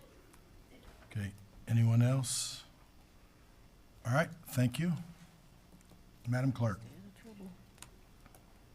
This is the first reading and public hearing for ordinance 4035, an ordinance of the City of Bradenton, Florida, providing for text amendments to the comprehensive plan related to coastal development, amending the future land use element, objective 1.5.2, hurricane evacuation zone, amending the coastal management and conservation element, objective 5.3, coastal area development policy 5.3.1, coastal high hazard area and policy 5.3.2, conservation zone, adding a new policy 5.3.1.1 and policy 5.3.1.2 to the coastal management and conservation element related to comprehensive plan amendments within the coastal high hazard area, amending the coastal management and conservation element policy 6.2.1, coastal density and intensity, and policy 6.2.5, priority hurricane evacuation zones, providing for applicability, providing for severability, and providing for an effective date. The next one is ordinance 4036, and this is the first reading and public hearing. An ordinance of the City of Bradenton, Florida, providing for amendment to the City of Bradenton Comprehensive Plan Future Land Use Map, changing the future land use designation from high-density residential to urban central business district for properties totaling approximately 15.9 acres, generally located west of 15th Street West, north of Manatee Avenue West, and bounded by Wares Creek and the Manatee River.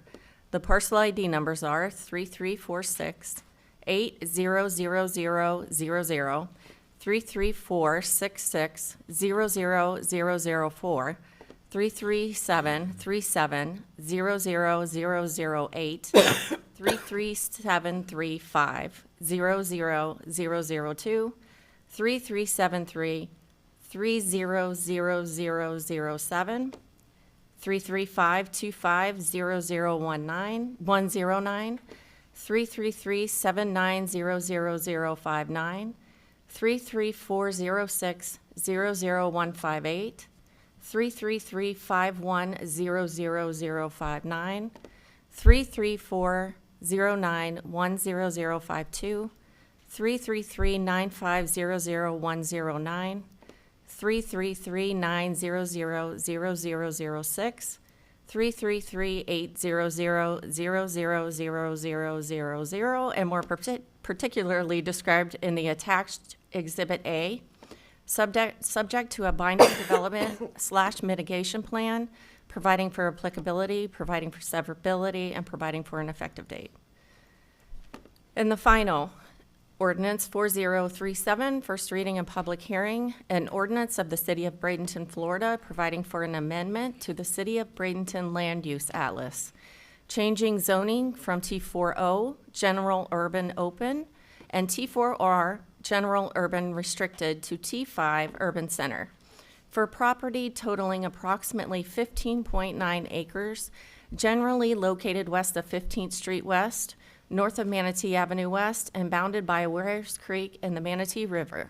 The parcel IDs are 33468 00000, 33466 00004, 33737 00008, 337-3500002, 337-3300007, 3352-500109, 3337-900059, 33406-00158, 333-800-00000, 33409-10052, 333-51-00059, and is more particularly described in Exhibit A attached here too, providing for applicability, providing for severability, and providing for an effective date.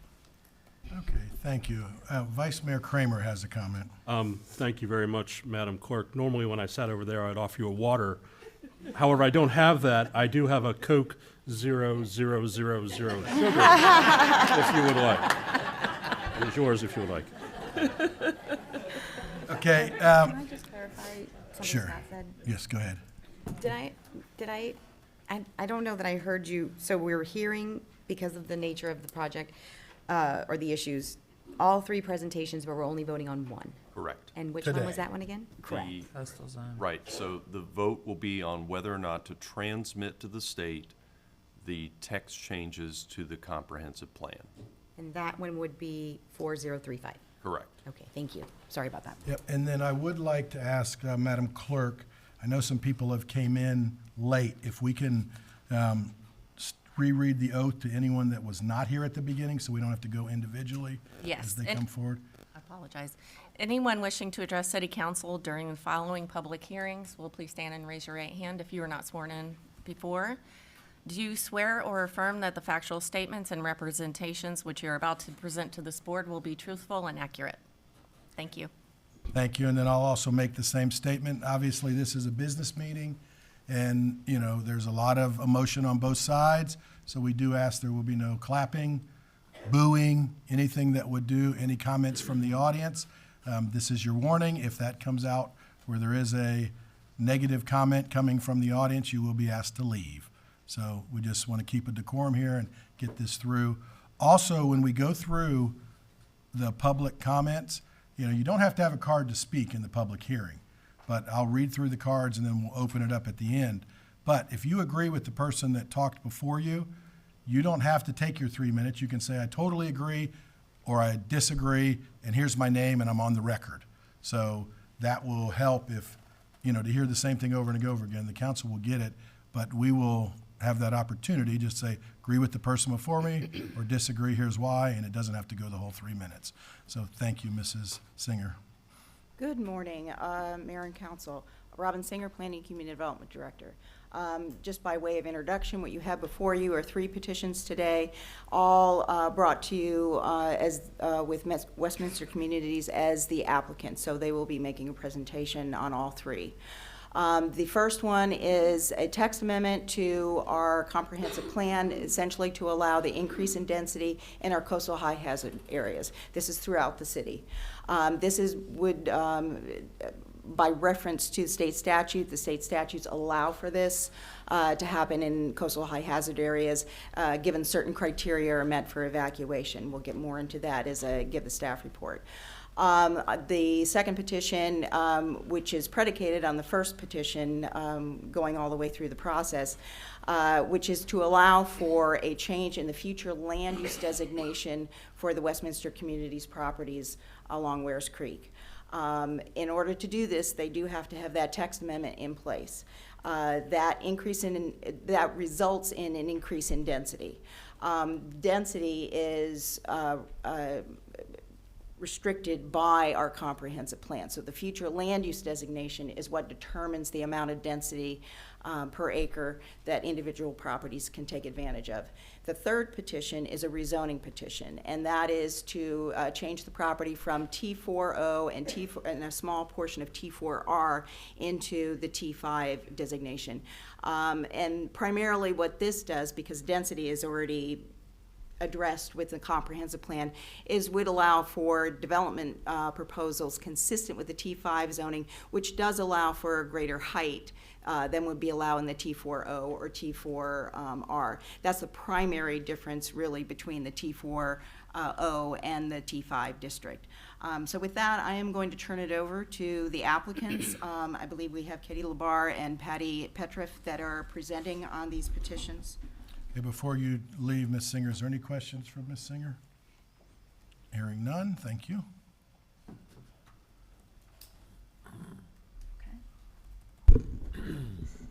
Good morning. Good morning. My name is Patricia Petriff. I have been sworn. I'm a lawyer with the firm of Dye Harrison Knowles. I'm certified in city, county, and local government law, and I have been in this beautiful city and practiced law here for 47 years. Westminster has been part of your community since 1965, if not prior to that. So the institution has been part of your downtown community for a very, very long time. We have been working to get to this council meeting since August 31st, 2021. We discussed all sorts of ideas with your staff about how to move forward. Let me explain briefly what the problem is. The problem is, at some point in time, whoever was drafting your comprehensive plan thought it was a great idea to put Res 16, Res High, which I think is 15 units per acre, residential high, on the portion of this area of the city that is owned by Westminster. That does not allow all of our residents to return if there is a problem with some of the buildings. Our current density is much higher than that, approved legal density. So I'm not the one who wants to be here to have a lottery about who gets to come back to their beautiful place on the river. With me today, I have a group of people who will speak. I have Hank Keith, who is the CEO of Westminster Communities. I have Chris Wickbird, who is the Vice President of Design and Construction. I have Jim Polanski, who is the Senior President of Operations. I have Mr. Dye, who is also a member of the law firm, and Katie Labar, the project planner for Stantec. I'm going to put Ms. Labar's and Mr. Wickberg's resumes into the record at this point, and I'm going to ask Mr. Hank Keith to come up and give you a sense of who Westminster Communities is. Good morning. My name is Hank Keith. I'm with Westminster. I've been with the organization I'm in my 33rd year with the organization. So we consider Bradenton very important to us. Obviously, since we were founded here in 1951 and actually started business here, our first building was completed actually in 1961, not 1965. So how did you move the screen forward? Did you hit it? Excuse me, I can do it for you. Okay, okay, just move one forward. There you go. So it's okay. Got it. So, we are a not-for-profit organization, faith-based, since we were started by the First Presbyterian Church of Bradenton. We're also a senior living community, which is now called a life plan community. So Bradenton has always been a very important place for our organization going forward. Next slide.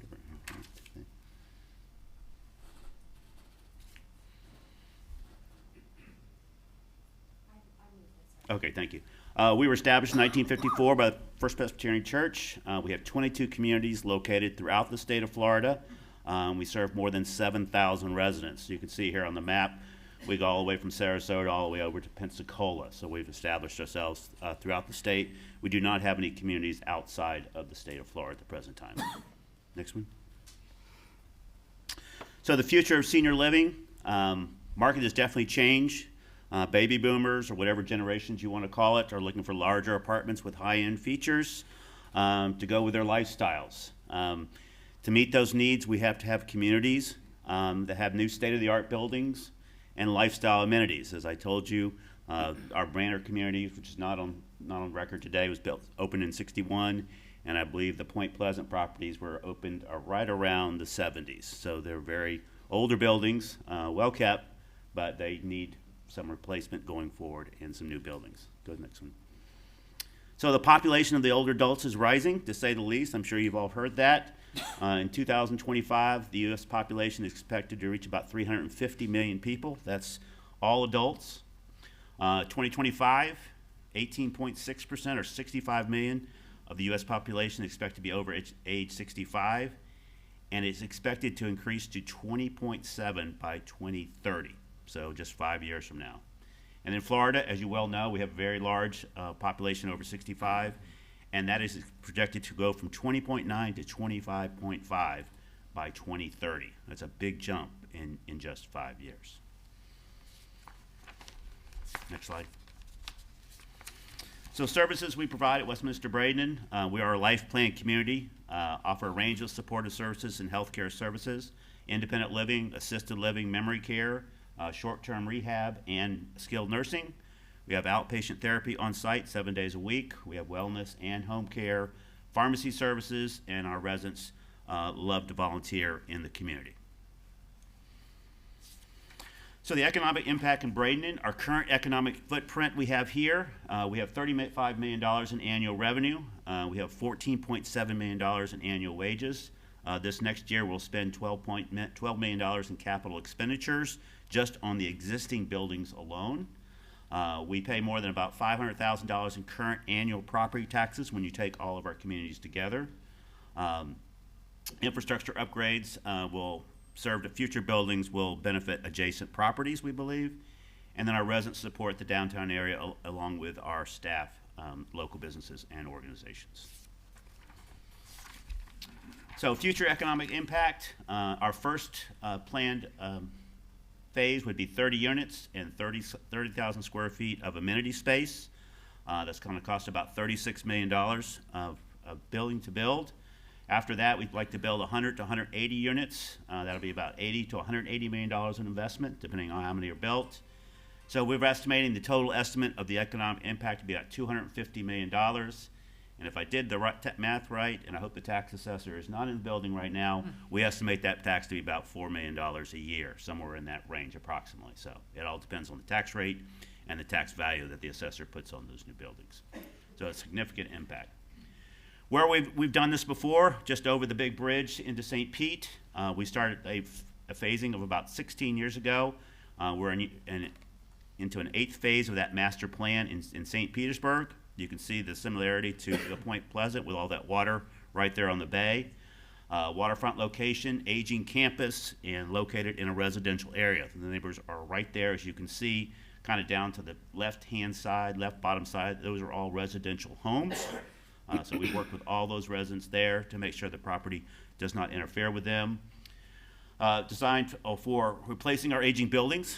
This campus was even older than, it was actually in 1954. It was a yacht club at one point, so most of all those buildings have come down now. We've updated all the infrastructure, rebuilt all the seawalls, and have hardened all the surfaces and updated local and state codes. We basically just raised the buildings up. So almost all the new buildings are at least 10, 12 feet off the ground, so somewhat resistant to future damage. So I'm going to turn it over to Katie to take us from here.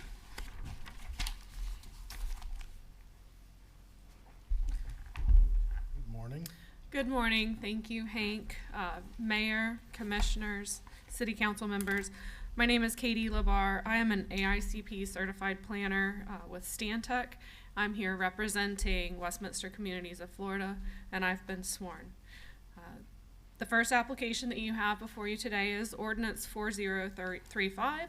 It is the Comprehensive Plan Text Amendment regarding the Coastal High Hazard Area Policy language. And before we dive into the specific details of each application, I'd like to share the primary purpose and goals for these 3 applications. The first is to preserve an institution that's been a prominent fixture here in Bradenton for over 70 years. The population continues to age, and we want to make sure that the residents have a place where they can stay active and serve our community well.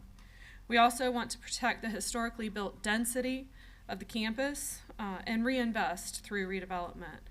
And then finally, through redevelopment, the construction of new buildings will meet modern state building codes and the Florida Green Construction Standards. so it will be resistant and resilient to natural hazards.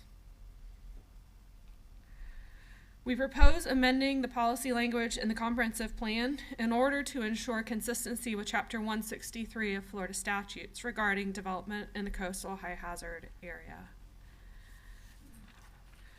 State statutes were amended several years ago by the legislature because they recognized the importance of the coastal zone, particularly for historically developed coastal communities, and the challenges that they faced when seeking to redevelopment at or near the coastal high hazard area line.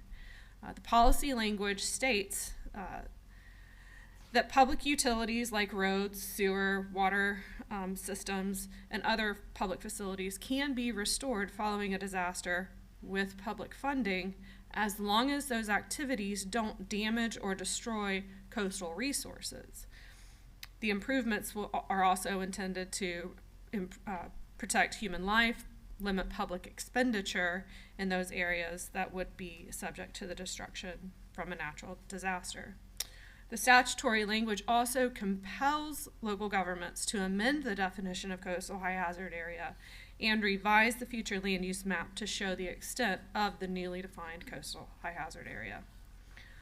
I'll come back to this in just a moment, but I want to note that Westminster complies with the statutory language because the adopted level of service for an out-of-county evacuation is maintained for a Category 5 storm.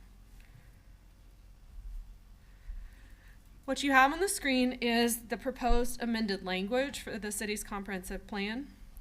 To promote consistency, we reference the statutory provision rather than the language word for word, because as we know, rules, laws, they change over time, and we want to make sure that as state statute might change, the city's comprehensive plan policy remains consistent with those state policies.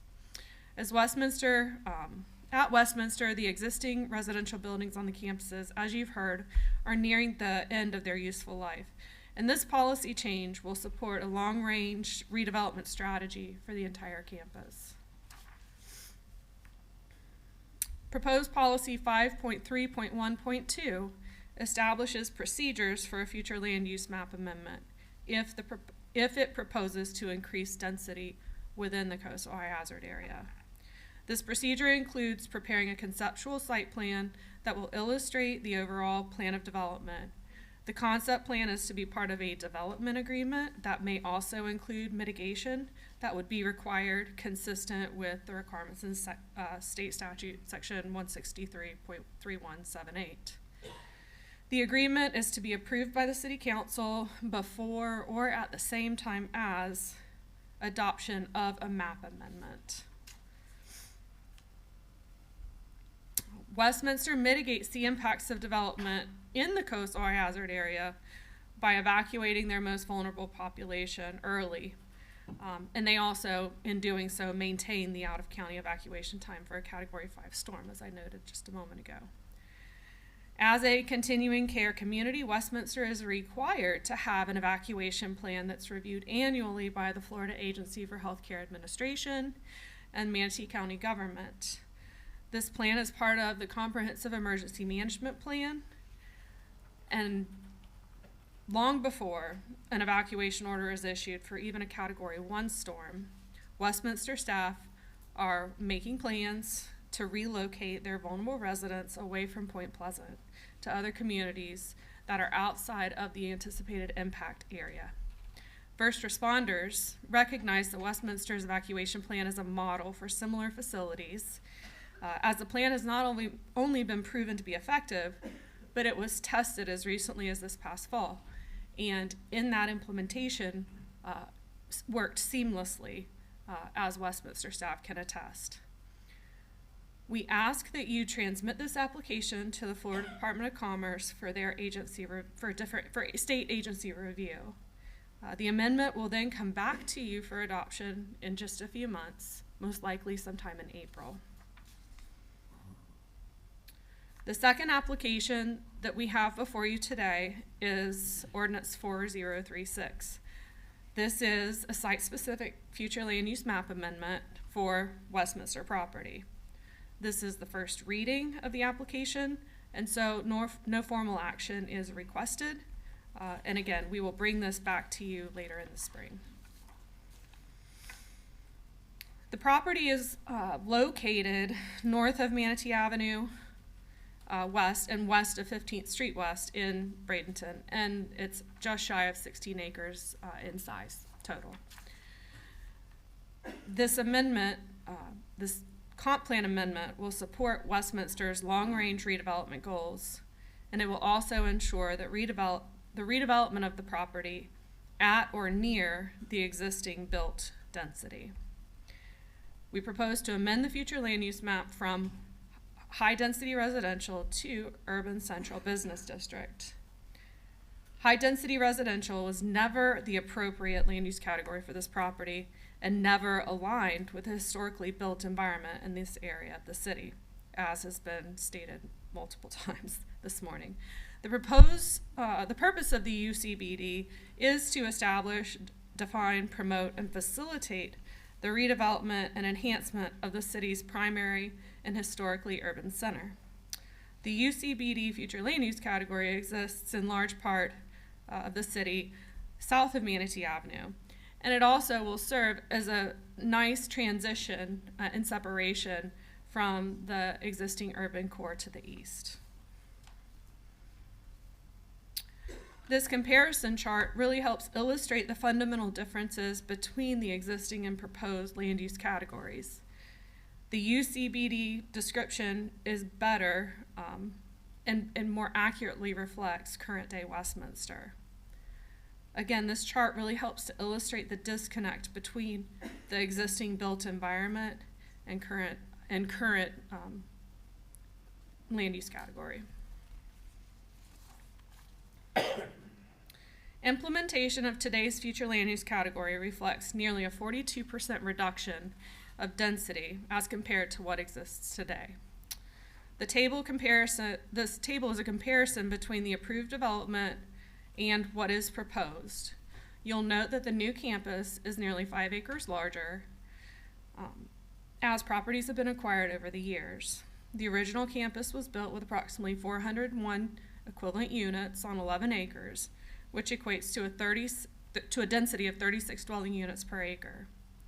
The long-term development strategy contemplates up to 537 equivalent dwelling units on 15.8 acres, which is approximately 34 dwelling units per acre, which is less than the original density and certainly below the maximum potential of 40 units per acre, which is allowed in the UCBD land use category. The conceptual plan that will be required as part of the development agreement that will be presented at the second reading of this map amendment will cap the density at 537 equivalent dwelling units or 34 units per acre.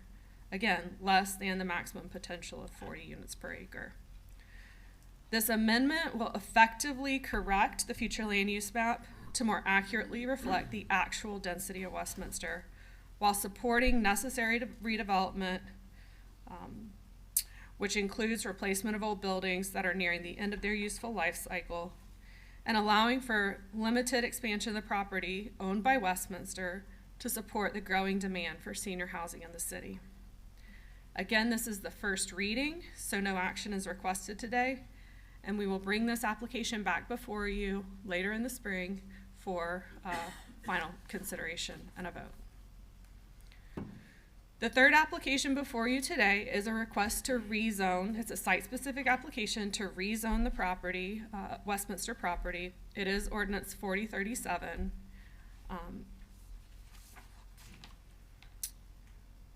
And with this application, we propose to rezone the 15.8 acres from urban open, or T4O, and general urban restricted, T4R, to urban center. There are a few reasons for the rezone request. When planning on a larger scale, a unified zoning category is more appropriate and helps make future development more predictable. A patchwork of zoning categories under a form-based code also fights against the intent of the form-based code, which is to provide a cohesive and functional built environment. The Urban Center Transact includes higher density mixed-use buildings that accommodate retail, office, row houses, and apartments as a permitted use pursuant to Table 4.7 of the city's form-based code. The T5 zoning category will certainly better align with the historic development of the property and will also be consistent with the comprehensive plan.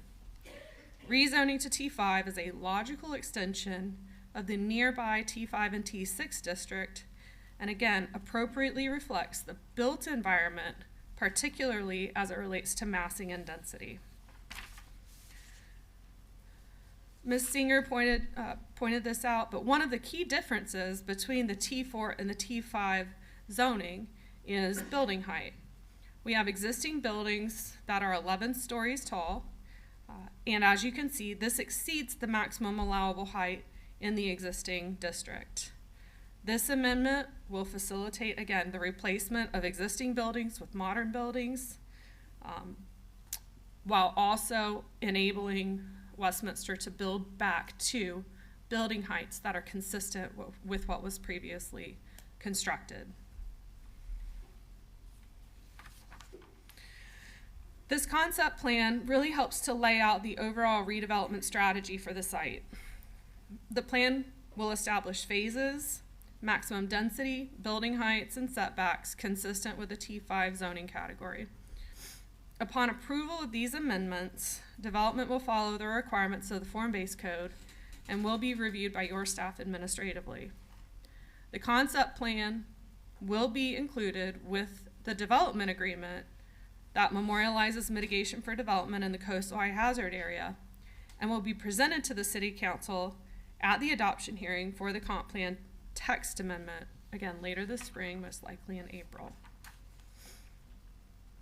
This is a rendering of Westminster's redevelopment vision for Point Pleasant, which includes quality architecture and building finishes, phenomenal views of Manatee River and Wares Creek, along with access to the waterfront.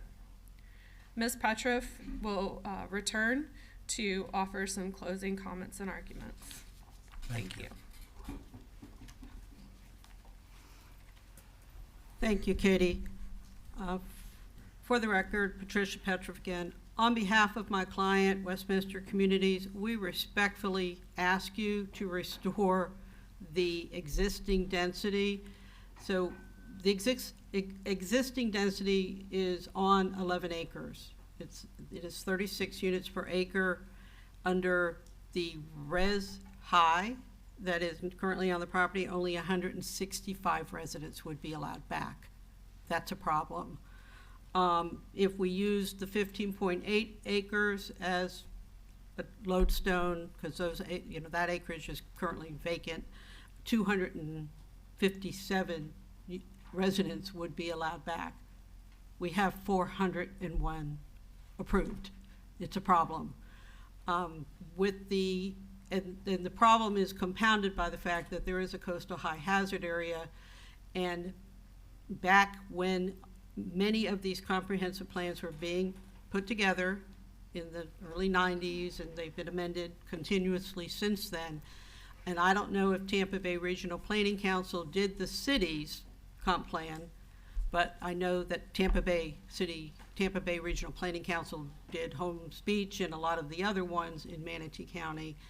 And what was put in many, many comprehensive plans is an absolute prohibition against any increase in density in the coastal high hazard area.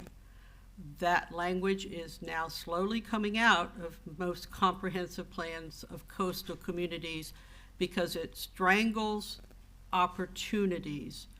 So for instance, if there is a disconnect like the one here with what the zoning density is vis-a-vis the built environment, it's a problem.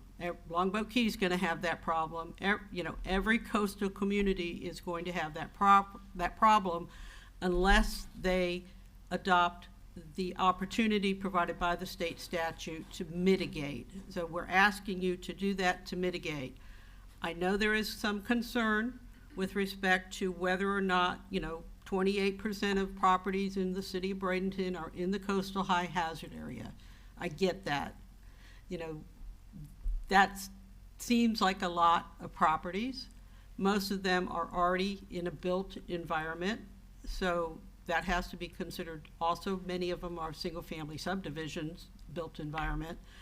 And we did speak with staff along the way about whether or not we should make this a site-specific text amendment so that this can be an opportunity to see how this statute works. And that it was decided that we should just do it for the entire community because it is a high bar to reach. It's a high bar to reach to meet that statute. You have to mitigate things. We're looking for a path forward so that these older buildings can be brought up to today's standards. As you might imagine, back when they were built, we all didn't have cell phones, we didn't have iPads, we didn't have computers. Even from a standpoint of what's the facilities available for people, people want nicer, better, more, higher ceilings, that type of thing. And it's appropriate to allow people to do that. Everybody wants to upgrade their properties from time to time. And it's time for this upgrade to start here in the city of Bradenton. My client's willing to make a very large commitment of funds. Many of the units, there's a lot of independent living units there now. There will be some more independent living units. You need to know that those units are all taxable. So there will be tax money added to the city's tax base. We do have a hurricane evacuation plan in place. We have a system in place where every independent living resident is required to give us their hurricane evacuation plan if they're in case of an emergency. And if those independent living people have no support locally to implement something like go to a friend's house or take themselves to Terra, to the hotels at Terra or what have you, then Westminster Communities will provide support for those people as well. We are asking you to transmit that map amendment, and we will come back if you do that, we will come back with second public hearings for all three applications. We will come back with a development agreement which locks in density and height and the hurricane evacuation component because that's the most important. I think it will be a good move for the city because you will get Florida green buildings, you will get FEMA compliant buildings, you will get buildings that are in compliant with the Florida Building Code at whatever time they're built. This will be a phased project because new buildings have to be built in order for my client to transfer residents so that nobody loses a place to sleep. So it's a slow, long process to have a new building in place before residents get transferred and the old building gets just demolished, which is why we're starting with a 30-unit building and then a 180-unit building. So we respectfully request that you approve the text amendment request today, send it on to Tallahassee for further review. We have a lot of people here, and my people with me. We're happy to answer any questions that you may have so that you have a better understanding of what our goals are. Thank you. Thank you. Any questions before we go to public hearing? I have one. Mr. Vice Mayor Kramer. Can you please, thank you for the presentations from all of you. Can you please explain how these units will be taxable as opposed to what currently exists? They're currently, I mean, the difference went from 500,000 to 4 million. annually? So what'll happen is currently all of our residential living units are taxed by the state of Florida. It's required. The only thing that's not taxed is assisted living and skilled nursing. That was passed many years ago. So the only units that we're building up on this project going forward will be residential units. So they will be taxed, be assessed and valued by the county and taxed going forward. When you raise the other building and then build anew, will those also be taxable? Anything built on that campus that's residential is taxed. Okay. So everything will be taxed. If the building comes down someday, which will be many, many years from now, that would not be taxed anymore because the building's gone. But any buildings in this replacement would be residential living building. We have plenty of assisted living and we have plenty of skilled nursing, so we don't need to build any more of that, which is exempt from tax. We really just need the existing residential living. Well, the state puts limits on the number of nursing home beds, right? You'd have to move from you'd have to either buy them from some other company, or you'd have to move them from one of your current properties to this property. Correct. We already have 120 beds of skilled nursing on this campus. Less than half of the residents in that came from our campus.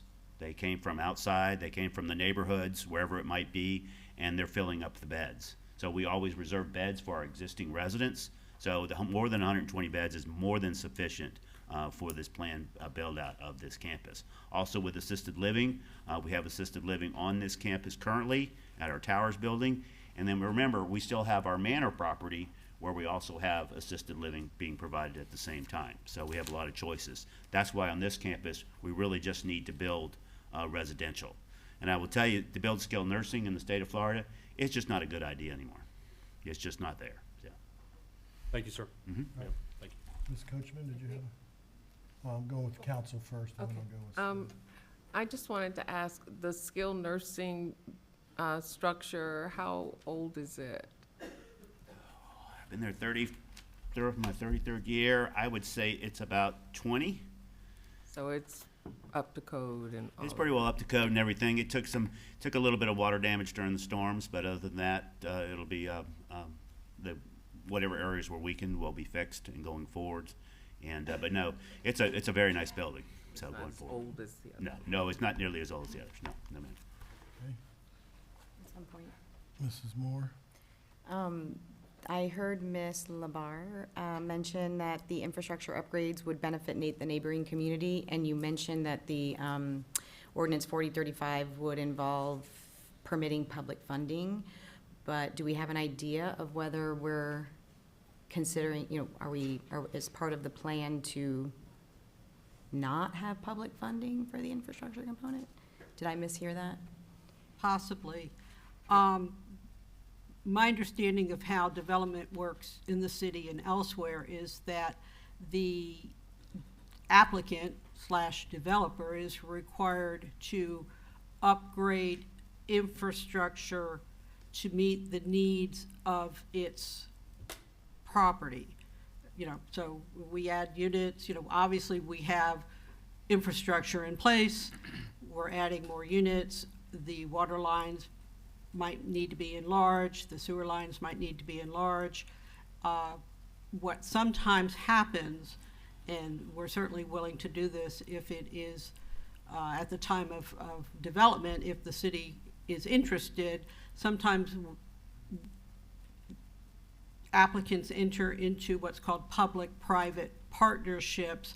So if we need, this is just me talking, if we need a 6-inch water line and the city would prefer that to be a 10 or a 12 in order to better increase water pressures in the downtown area, the owner, my client Westminster, could enter into what's called a public-private partnership to do the upgrade of that line. Now, I know Mr. Rudisil has written those kind of agreements, as have I over the years. And sometimes it's done with roads. You do a public-private, my client has to put in the turn lanes, but the county wants a red light. And so everybody contributes towards the red light. So it's used for water, sewer, road systems, and it's a applicant has to pay 100% of the cost for to meet the needs of their development. If the city wants something more to be done, and that's where we would have the discussion and the agreement. And I think what Mr. Perry's probably going to say is going to address that very in detail, what the city's already working on. I had one more, but. Maybe do you get want that him to speak to answer. that? Yeah, Sure. let him answer, and that may help answer some of the others. Mayor, Councilor, Ms. Petroff, I want to address the capacity, because we have engaged with capacity analysis engineering to look at the sizing of utility. I don't think it's any secret to the residents in that area that the utility has been aging and that it's been compromised in certain ways. There's a lot of water breaks for water distribution system itself. The sanitary source system, it was built, particularly Lift Station 8 that services the area, is built right down the street on Baccarata on the water, and that has had continuous issues as well. Overall, for our collection system, when we talk about this project, you have 11 acres developed that you have, I believe, 401 residents on, and you are proposing to go to 16 acres roughly. It's actually 15.8 for 537. There's two benefits to doing that. The first is for the new residents, there's impact fees on those that you're all familiar with that would pay for some of the infrastructure that's related to it. You did a good job of explaining things. But in our capacity analysis, we took it a little bit deeper in exploring the service area, because we know that Westminster's looking at this. There's some other projects, and overall, this section of downtown has been aged. And so we looked at nominal sizing and what would be required for development in the area. And you're right, it does go from nominal pipe sizes of certain distribution lines from 6 or 8 inches to 10 to 12, as well as the sanitary sewer system.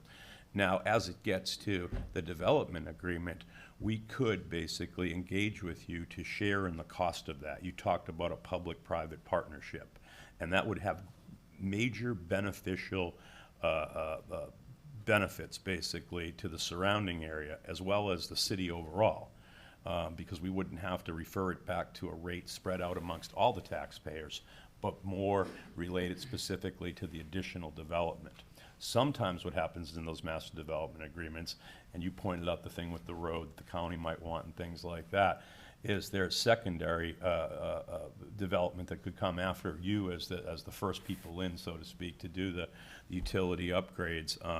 There can be cost recovery for that additional capacity that can come back. And it's really all contained within the details of the development agreement. And I have had some conversations with your folks about that. There's been no commitment, but I think there's definitely great opportunity to improve the utility infrastructure that's in place at very reasonable sharing of cost amongst the new developer being yourself, additional developers that would come on, and minimally to the city and outside taxpayers. So I just wanted to address that. Ms. Moore, you had a follow-up? I have a follow-up to that, but I also just had a separate question that I'll just sneak in really quickly. Did I understand correctly that the existing building that you are proposing to begin with is currently 11 stories, but if you tear it down to rebuild it, it will be maxed out at 6? No, on our slide, we showed it, our initial concept at this moment is to do a smaller 30-unit building, which I think the slide said costs $36 million, or investment of $36 million. We're a long way from taking down that 11-story building. Okay. I mean, a lot has to happen in order for that to happen. The 30-unit building and additional common area is to replace common area that we have now in that Shores building, the white building that you saw in there. The problem with that building is that the ground floor is actually below grade. So every time it rains, every time there's a big storm, guess what happens? It floods. So we just can't do that anymore. So we want to create this building in the middle for both of the big buildings to be able to gather together in that there and add 32 units on top of it. I don't remember the height, Chris? I would say it's probably 3 stories, something like that. And then the next one would be out toward the point, would be to add units out there. Because we can't do anything with the Shores building, the big white building, because we have a lot of residents who live there. We just can't take it down and move people over there. So it's a long phase plan to get everything done for the community. Okay, thank you. And then just to follow up on the infrastructure upgrades, I guess my concern, and it's not really a question, honestly, it's just more of a point of conversation for council. My concerns relate to the pace of development, so I appreciate that this council is trying to be very aggressive as we face it and fix it and improve a lot of our, in particular, stormwater and wastewater collection and treatment. But I don't know that we're at a pace that would really support some kind of like really intense new development. And so I guess I'm just looking for some reassurance that we're not biting off more than we get you at this time, that maybe we need time to do what we need to do to correct our situation before we start adding to that. This is what we're trying to achieve here is basically what's called a master development plan or a conceptual development plan. And the development on this 15.8 acres will take 10 to 15 years. So we all have lots of time to work out some details.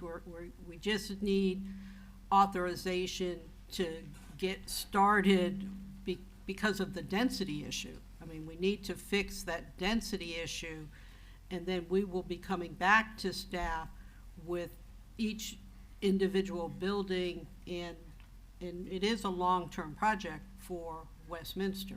I mean, this doesn't happen in a vacuum. You know, it's a long-term project.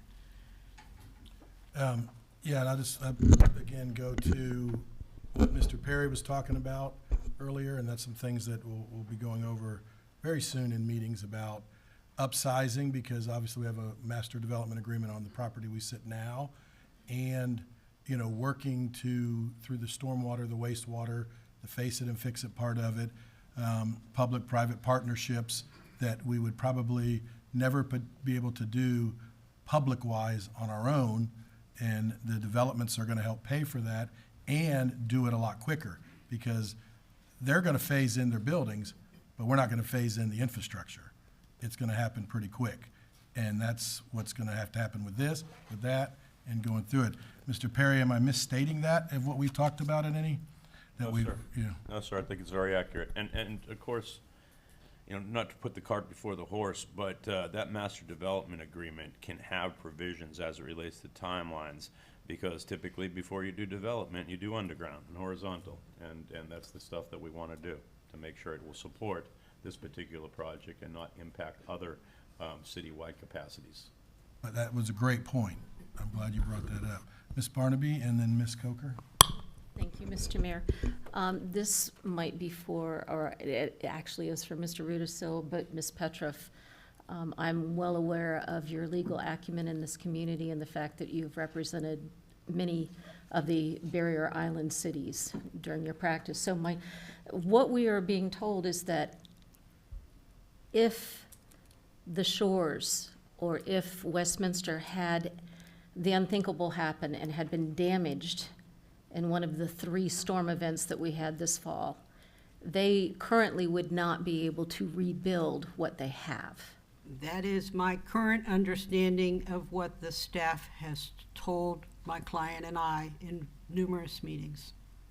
And either Mr. Rudisil or Ms. Petroff, are you finding, because you have this issue going on throughout the Tampa Bay area and barrier islands as well as waterfront communities, if the city or cities, wherever it is, does not allow people to rebuild what they have, are we opening ourselves up for litigation?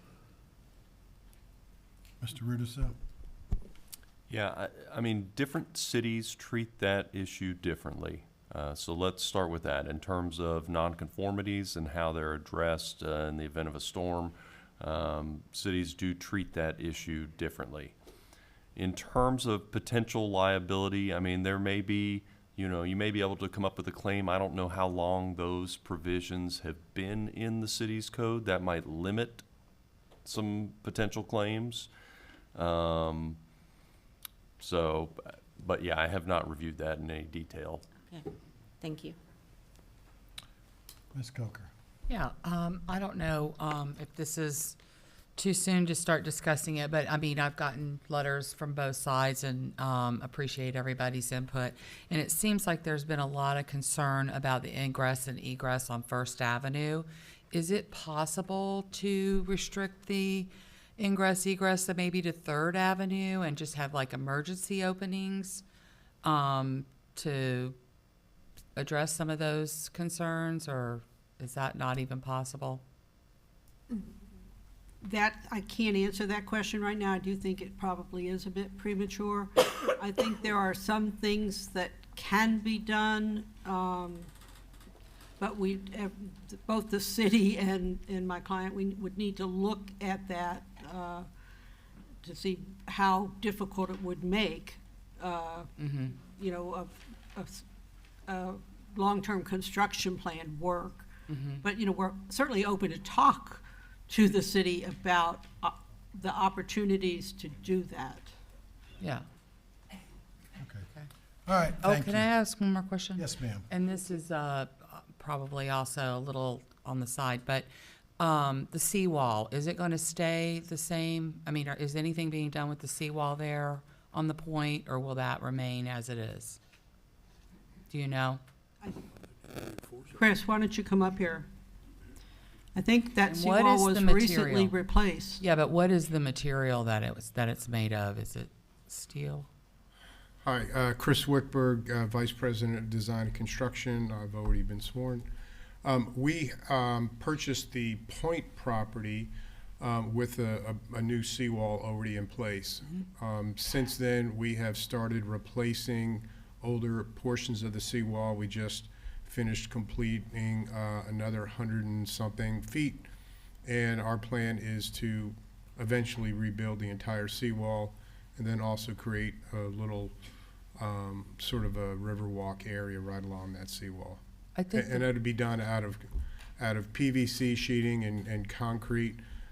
Currently, it's aluminum right now, and we're getting away from the aluminum. Okay, yeah, I was, PVC, I mean, concrete's better. I'm on the estuary board, and there's a lot, I mean, there might be grants available and stuff, but we're really trying to restore the oysters back into the river, and I know that the smooth, they don't like like. to attach themselves. Exactly, so that was just a question I had. So. Okay. Ms. Moore. I just wanted to, again, more, not necessarily a question, but more for the rest of council. To be clear, we're voting on ordinance 435 today. That is a citywide text amendment, not property specific. And after I have had an opportunity to look at some of the coastal high hazard areas in the city limits, I don't have an objection to having our policy follow the language of the statute. And I think it actually gives us some discretion to talk about mitigation and that sort of thing in those coastal high hazard areas. So just to the specific point of what we're voting on today, and I know we haven't had public comment yet, but I just wanted to clarify that the thing that we're doing today is citywide. And in my opinion, if I'm, you know, unless anyone correct me if I'm wrong, but I think it gives us some ability to be a little bit more flexible when we're talking about coastal high hazard areas, generally speaking, in the city. Okay, thank you.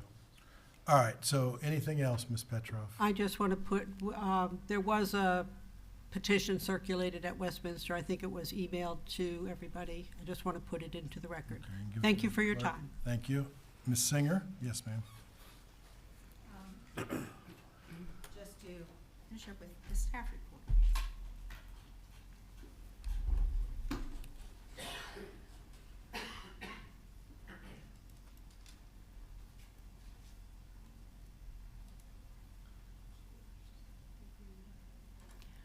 Okay, again, Robin Singer, Planning Community Development Director, here to present on these three ordinances. The first ordinance is the text amendment, which will allow us to increase density in coastal high hazard areas upon a showing of an evacuation plan consistent with state statutes. This depicts where the coastal high hazard areas are generally within the city. You can see along most bodies of water, and of course all of Perico Island are within a coastal high hazard area. This gives you an idea of the future land use that is underneath those coastal high hazard areas. So yellow generally depicts a lower density development. The blue tones are generally in our downtown area with a higher density and mixed use type of development. So you can see faintly here where we have the coastal high hazard area and how that generally overlaps with those future land use designations. And again, Perico Island. So Florida statutes provides for first of all, the establishment of a coastal high hazard area based on slosh models, and then provides further that if you're going to increase density within those coastal high hazard areas, you should be providing for an evacuation plan. And this is basically goes back to the origins of growth management, where they were really concerned about transportation and on the barrier islands and how you were going to evacuate people from the barrier islands. And so they have, most of the comprehensive plans you'll see around the state contain provisions to prohibit the increase in density in coastal high hazard areas, similar to what our comp plan currently does. But then the state has since provided this alternative to allow you to provide for an increase in density, provided that you're meeting those evacuations. So coastal high hazard, it's different than it's not the same as FEMA. It's not the same as coastal construction control lines. It is really about evacuation, and that's why it was established. And I think that you can see sort of support for that when you look at evacuation zone A, which is the darker, it kind of is coterminous with the coastal high hazard area. So it's a very similar requirement. So the people that are in the coastal hazard are probably also in evacuation zone A. So we're looking at, they're probably going to need to be evacuated in any case. We're going to be asking for that. So the changes that are occurring, where there were prohibitions against increasing the density, now we're providing for alternatives to that. And so that really is in our coastal management and conservation element of the comprehensive plan, where we talk about in a little more detail about the coastal high hazard area and what you would need to do in order to increase the density. One of the things that staff and the city attorney, I think, felt, and I don't want to speak for you, but felt was important was the provision of a development agreement, a binding development agreement, and conceptual site plan. And the reason for that is that where we increase density is when you change the comprehensive plan designation. We're not talking about tearing down a duplex and building a fourplex. We're talking about when you change your comprehensive and the allowable density under the comprehensive plan. And so when you let go of that, when you've made that change, it's difficult to go back then and recheck on an evacuation plan if their plans change or if the ownership changes. So we felt that a binding site plan and a development agreement were important to make sure that if any changes are made, that we're going back and we're rechecking on that evacuation plan for whatever development is proposed. They have included in their application their evacuation plan. If you see in their application materials some of that, they've also provided a conceptual site plan, and we'll talk about that in a moment. So basically, we've gone through the comp plan and taken those provisions and referred it back to, we're putting this in objective 5.3, but we're referring to section 163, 3178, 8A, Florida statutes that I previously had on the slide. And so with that, it's a pretty simple change, I think. It does, it is citywide. It is not site-specific, and I don't recommend doing it site-specific. I think there are other properties, as we look at redevelopment in our downtown area, there are other properties that might benefit from it. So I think and there's still checks and balances. You still have to meet those requirements for evacuation, and you still have to provide us with a development agreement and a binding site plan. So I think it's not just letting go of the issue, it is providing additional checks and balances that City Council will be a part of as it moves forward. This was taken to the Planning Commission, and they voted 4-0 in support, to recommend in support of it. If you pass this on first reading, then we will transmit it to the state. There's about a 45-day review period, and then we would bring it back on the next available meeting, and that would be concurrent with the second readings of both the comp plan land use map change and the rezoning. So the next petition is that map change. If you take a look at the surrounding properties, they are coterminous or with similar zoning and future land use on the south side. The urban core is actually a higher density, but they're choosing the UCBD, which is a lower density, which would get them up to 40 units per acre. The current residential high land use only allows up to 15 units per acre, 20 if you're including affordable units. So it is more in keeping with the development that's currently on site. So I think the question of how did they get to a residential high density designation based on what the business that the buildings that they have out there now. And most of the land use designations you see throughout the state were established in the mid-'80s. That's when growth management law changed. That's when there was a requirement put in to put land use designations on there and to limit density under those land use designations. And I don't know why they maybe didn't look at that in particular, or it could be because it is assisted living that they considered it more of a commercial use and not a residential use, and weren't necessarily binding it by the density provisions under the residential high density. So in any case, that's where it sits, and this was prior to Burt Harris, which I think was 1998. So there wasn't really the vested claims process in place necessarily for them to object to that application, and they may not have known, really been fully aware of what the implications were of putting that residential high density designation on their property at the time. So they are licensed for 480 beds at this point, and they're asking for an equivalency of about 537 dwelling units, and that's a combination of assisted units and as well as independent living units. And again, this is how the coastal high hazard area impacts their particular property. You can see it would be heavily impacted. And you can parse this out to say that, you know, they could build on just the uplands, you know. So what this allows them to do is increase density throughout the site, and therefore there can be the transfer of units in and out of the coastal high hazard areas. They have provided a conceptual development plans, and I apologize, it's not particularly readable on this slide, but it is in your package for review, on a more detailed review. It is a phased development that they're proposing, and with some retention of some of their existing structures. We feel that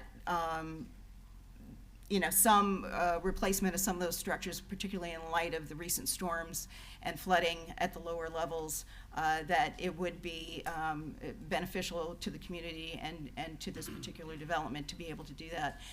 These are the development totals, and she previously had some of this information up on her slides, but and this last part of it shows the difference between what they have existing or approvals for under the existing, what's proposed, and what the difference is between those two.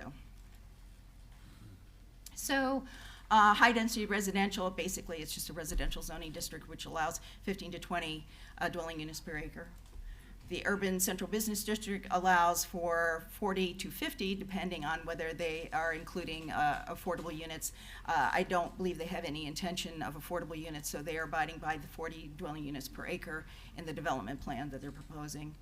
And with that, basically, we're talking about being able, once you know, if you approve the text amendment to the comprehensive plan, they will have the opportunity to request this. They'll have to bring forward that chart, the plan, and everything to support their development. The Planning Commission, when we heard this item, we only had 4 members present. We need 4 members for a quorum. They took a vote. It was a 2-2 vote. Per the city attorney, that means that their motion that they made failed, but it's a non-recommendation, basically. We're coming forward, unfortunately, without a recommendation from the Planning Commission with that 2-2 vote.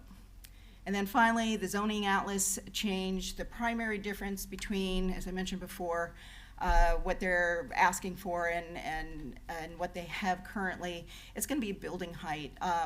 There are other changes, and we just have some photographs of the site. I am sure you're familiar, but we wanted to, because really with the zoning, you're talking about compatibility as much as anything, because it's the development standards that change slightly, but then also, as I said, the building height is significantly different in some cases.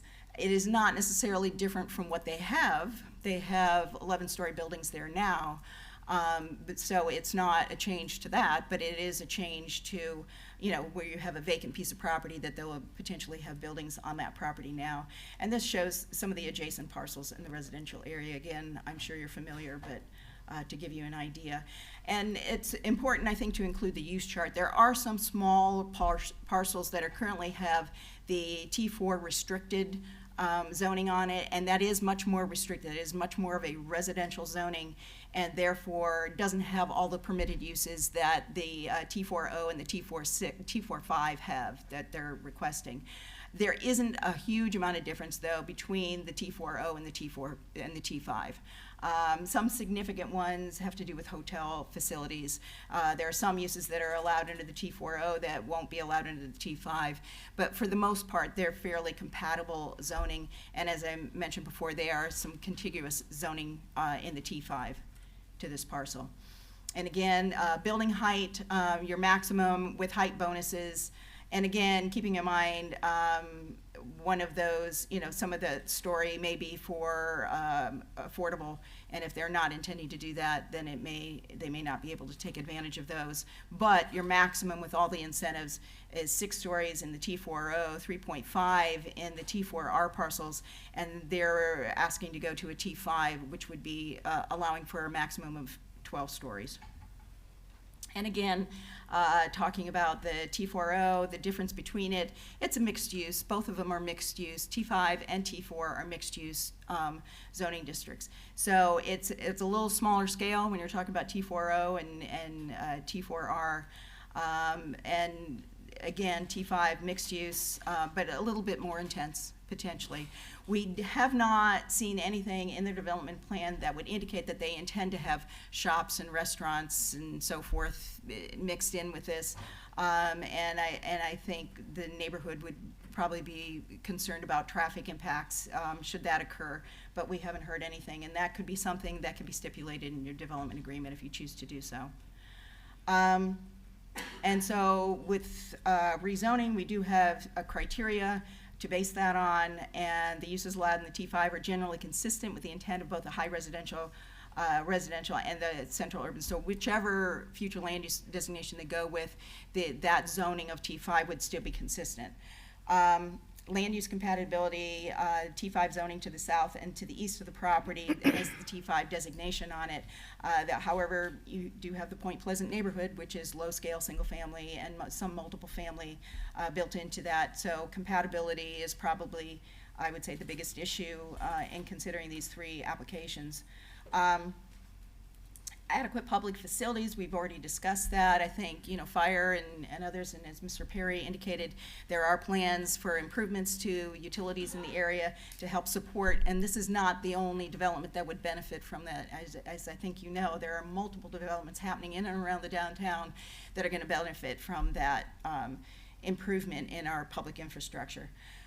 Public interest, the rezoning request is not introduce hazardous or noxious potential uses to the surrounding properties. Essentially, they want to rebuild what they have, but at a higher quality than what they have currently out there.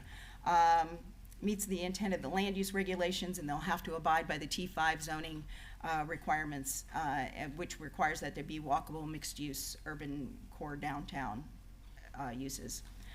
And again, we had a quorum of 4, and we had to take a vote before we lost our quorum, and that vote was a 2-2 vote. So unfortunately, we didn't have a lot of discussion as to why it was a split vote. But because it's a split vote, the motion failed, and so there is not a recommendation coming forward from Planning Commission. Do you have any questions? Questions? Nothing for Ms. Singer? Questions? Nothing at this time? All right, so first, I'd like to thank everybody for their presentations. I'd like to thank everybody in the audience for their patience in that, but we have the hard break at 11:30 to have a meeting that we all have to go to. So we're going to recess now till 1:10, and it'll be 1:10 when we'll be back. Sir, I'm sorry, you're out of order. We're going to recess at 1:10 till 1:10, and we will meet from 1:10 till 2 o'clock. The CRA has a notice time certain meeting at 2. I'll get up, they'll all sit here, they'll do their meeting, which I've been told won't take very long. So you all get to experience a CRA meeting, and then we'll come right back into this meeting. And that's mostly going to be just the public comment, and that's what we'll go through. So we're going to take a recess till 1:10. Thank you. Oh, boy.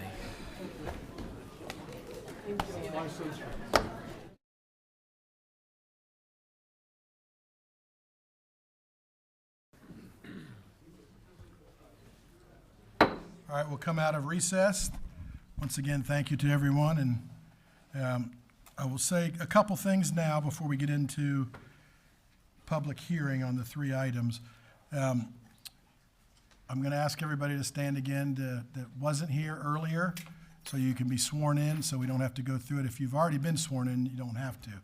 But if you have not been sworn in, if you'd please stand right now, and Madam Clerk will give you the oath. Would you please raise your right hand? Do you swear or affirm that the factual statements and representations which you are about to give to this board will be truthful and accurate? Thank you. Okay, and if you weren't here, obviously, we have decorum in this room, and we respect you as much as we hope you respect us as you go through, and there's a lot of passion in the room for both ways.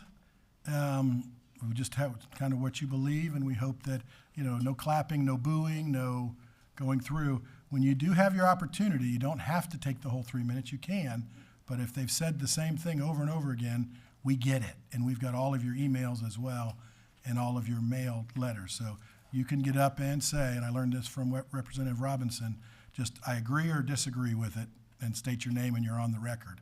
So that will help people get through as well. And we do not have a component on the city council to allow you to talk for somebody else. You can mention that person's name, but you still only have the 3 minutes. So there is no other component. Planning Commission has a different opportunity than us, but we do not have that in the business meeting. So at this time, I will call Donna Mathias, and please state your name, your city of residence, and you will have 3 minutes.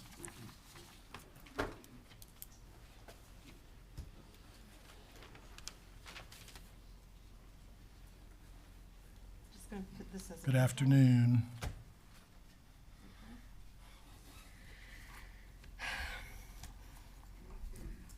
My name is Donna Mathias, 1600 First Avenue West, 501, Bradenton, Florida, and I have been sworn in. Good morning, and thank you for allowing me to share with you this afternoon. Regarding the requested changes, I'm just going to speak to a couple of points. When a high-rise building is built next to or in close proximity of residential homes, there are several risks that are encountered by the neighbors to the integrity of their homes. They include, but are not limited to, structural integrity. Excavation and construction activities can cause vibrations that may cause foundations of the home to be damaged. This can lead to cracks in the walls, ceiling, and foundation issues. When the Kaya Resorts Apartments, also known as the Majestic Palms, and currently known as the Shores, was built, these structural issues happened to some of Point Pleasant's homes. I have confirmed with 2 owners who remember some of the damage. The plaster walls in their homes were cracked, so they had to drywall over it or replace it. Mr. Bill Miller remembers this damage and the repairs his parents had to make. He and his wife have since revitalized their home, and they've brought it back to its original form. And they did that because they thought it was important to Point Pleasant and to Bradenton. And it is their family home. This home was once owned by Robert Bell, who was the founder of Bell's. The large expanses of impervious coverage from parking garages generate stormwater runoff, air and water pollution, and flooding. The integrity of the Manatee River is integral to Bradenton, and these buildings will be in close proximity to the river. Flooding caused by these types of buildings can impact surrounding homes and streets. There will be significant dust and noise during construction, and it will impact all of the Point Pleasant residents. This will have a detrimental impact on their lifestyle for years, not just for weeks. Large construction vehicles will be traveling on a 2-lane residential road that was not designed to handle this type of traffic. Then after construction, there will be dramatically increased daily traffic as entrance and exit to the property will be off of First Avenue. The buildings in a residential community will dramatically change the aesthetics of the area. There are documented cases of old wooden homes damaged from nearby construction, which you should have received a copy of in an email. We can also include the 2 known homes in Point Pleasant at 1609 First Avenue West and 112 16th Street West. I do not know of what others experienced, but based on this, I can presume that it was similar. To think that you would ask these folks to go through this again is inconceivable.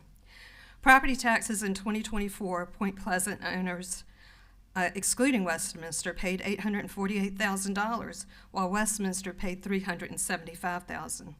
Westminster received $16.6 million in exemptions, while the Point Pleasant owners received $4.8 million. Thank you. Next, we have Carl Callahan. Not fair. And we do have all of the information on the record, people that have given us stuff.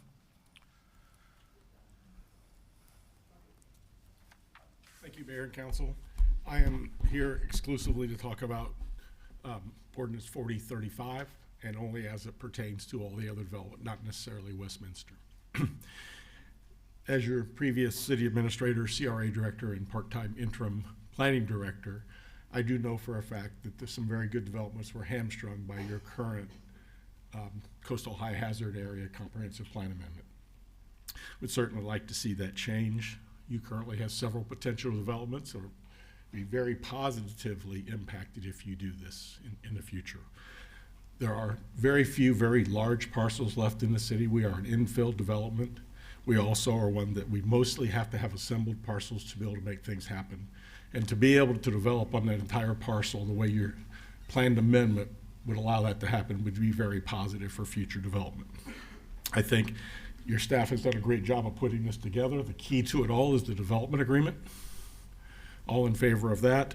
That with that development agreement, I think you ensure the state of Florida evacuation plans are followed, which is key. That's what coastal high hazards are all about. I've had numerous conversations with Ms. Singer about that. You help to ensure that health, safety, and welfare of the residents is protected, and that as we have seen, the most vulnerable areas in our town, if we use current new construction practices, weathered the storms quite well. That is the key, to be able to develop with those new standards, and I think we'll be just fine. Whether it's in a coastal high hazard area or not, those are still very critical. So properly constructed, well-designed projects, best practices to be followed. You still control that with the development agreement. And I think that with these changes, we will comply with state statute. And I request that you recommend this transmission to the state for their review. Thank you. Thank you. Next, we have Jonathan Chalker.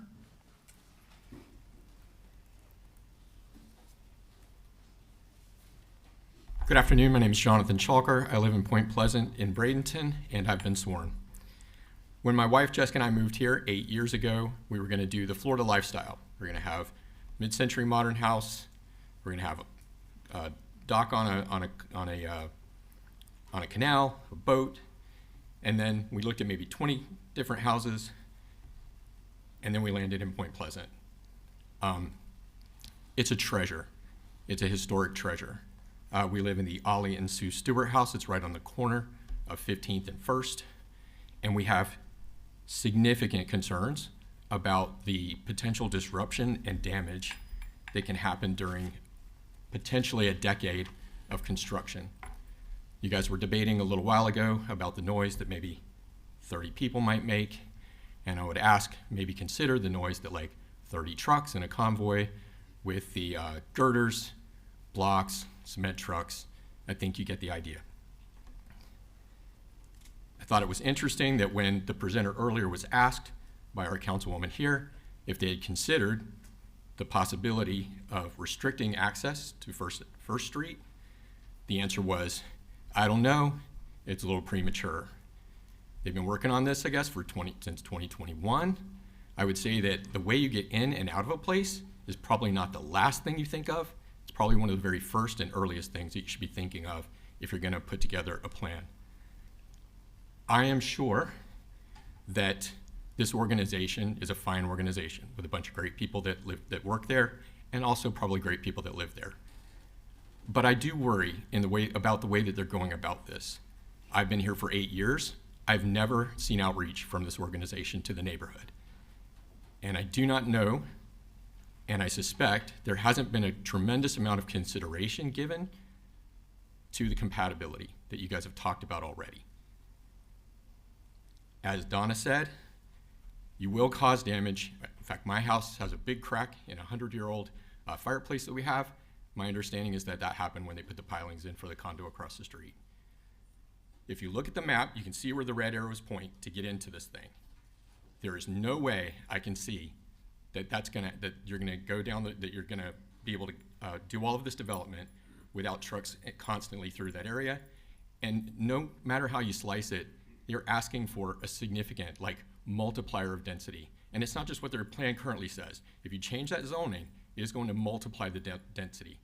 And they're trying to double the height, okay, from 6 to 12. That is a tremendous change regardless of how you look at it. So I would just ask, if you're gonna do this, please figure out a way. They're supposed to bear the burden of the infrastructure. They should be able to take all the traffic through their property, straight off of Manatee. That's my time. Thank you so much. Thank you. Appreciate it. Terry Carr.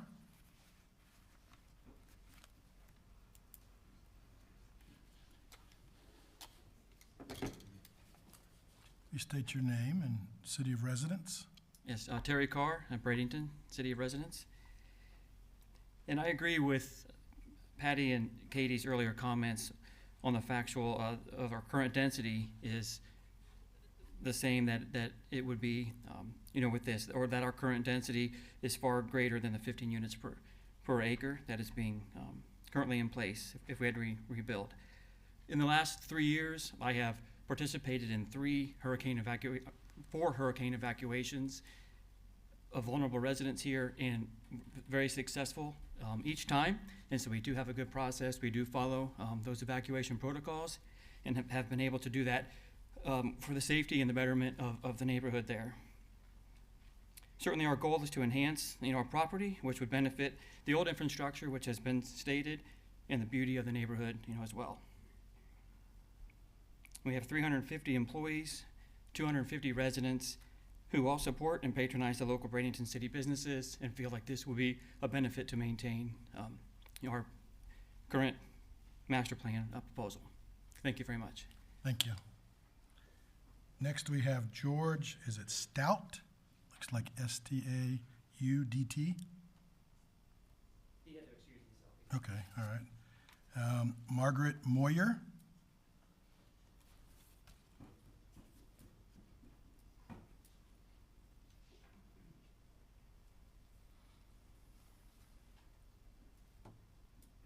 Please state your name and your address. Thank you. My name is Margaret Moyer.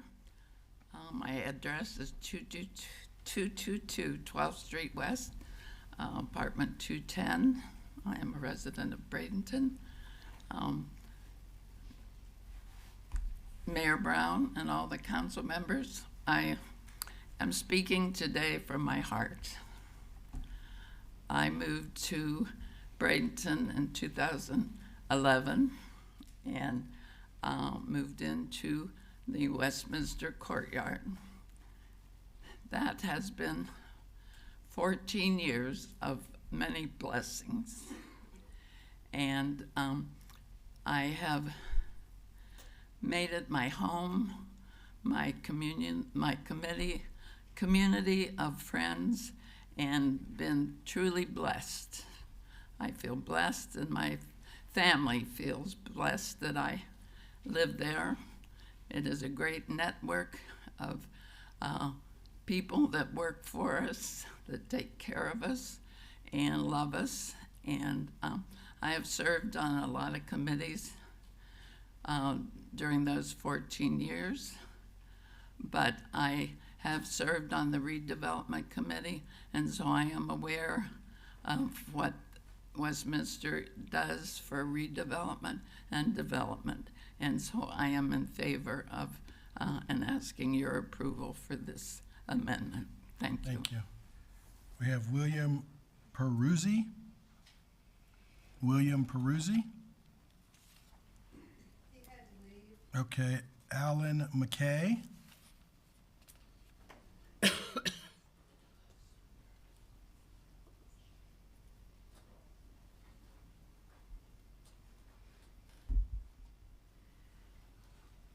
It's your name and your city of residence. Good morning. My name is Alan McKay. I live in Bradenton. I'm part of the Manor. Longtime resident of Manatee County. I know how to say Manatee. We moved here in 1948 when I was 3, and we lived south of Bowleys Creek, so I actually had to go to school in Sarasota, which I don't regret, but that's why I went to Sarasota, still living there. My parents bought a house on 927 22nd Street West on Wares Creek, directly across from Ballard Elementary, and that's where Mother stayed until she passed away at age 90. My mother-in-law was actually on the ground when they broke ground for Westminster Manor, wearing a hard hat. She was the secretary of First Presbyterian Church, and came out there for a photo op with a silver hat on her head. And she stayed at the manor for almost 21 years. Patty and I have been living there for almost 3. And I expect Mr. Brown, you probably take care of me at the end of my lifetime here, but I don't think I'll be around for the complete construction of the place across the creek. But we are in favor of that. We're all part of a family.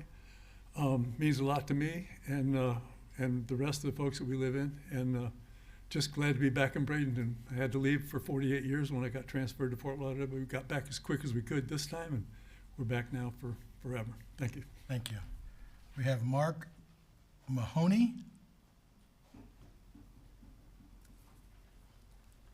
Please state your name and your city of residence. You have 3 minutes. Mark Mahoney, 1650 First Avenue West, Bradenton.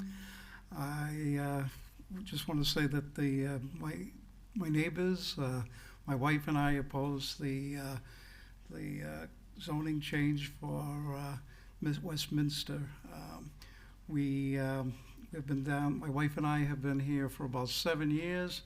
In the last 3 years, we've experienced some really bad discharges from the into the Manatee River due to wastewater not being able to retain it and spilled out to the Manatee River. As a result, fishermen have moved on, the fish have moved on, the manatees have moved on, and it's not pleasant kayaking after a wastewater spill. By gaining or adding over 200 units over at Westminster, that's going to only add more problems to our infrastructure. I don't think we can handle it. My wife and I, we often walk and bike around Point Pleasant. We have talked to all our friends and neighbors, including Westminster elderly people, have some great stories. And the cars from servicing and visitors to Westminster currently speed down the road to begin with, and we're gaining traffic. And if you build additional over 200 more units, we're not going to be able to walk down a street safely. You're going to have to stop putting up speed limit signs, which were never there before. So we ask you to give it consideration and keep our neighborhoods safe and sound, and think sensibly of how this is going to work. It's nice that the Westminster is offering to dig up all the sewer lines and replace them, but the wastewater still has to go somewhere. Thank you. Thank you. Jim Pulaski.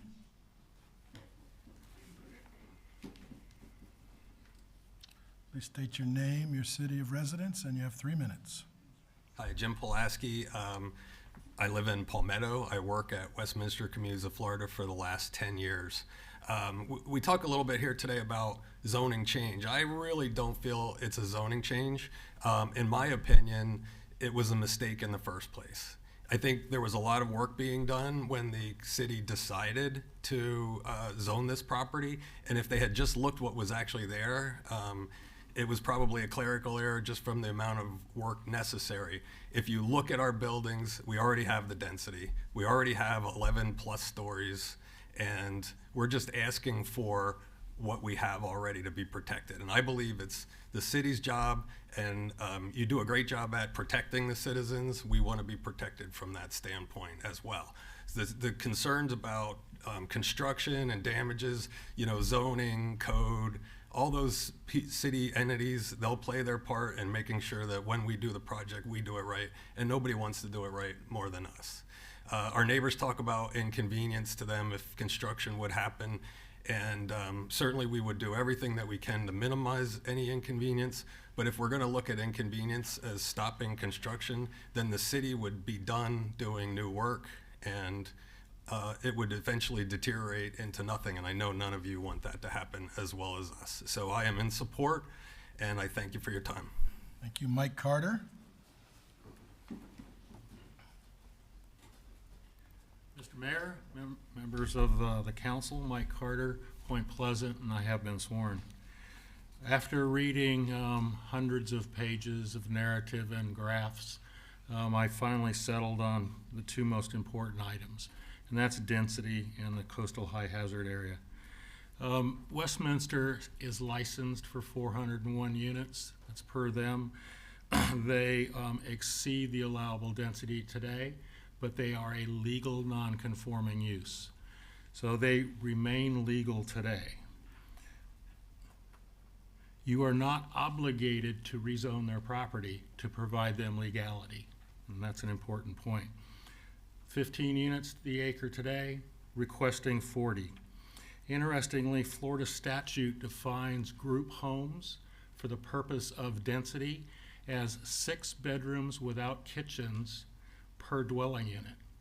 If you do that math, it equals 240 units per acre. So that would be allowed there. That would be entitled there. They promise that they're never going to do that, but it's only a promise. There is no document for anyone to review today. The developer's agreement has not been drafted. The deal points in the developer's agreement don't exist today. Sometime in the future, this is going to get drafted. There's a concept plan that shows building locations. It's a promise. It is not tied to any of these approvals that you're considering today.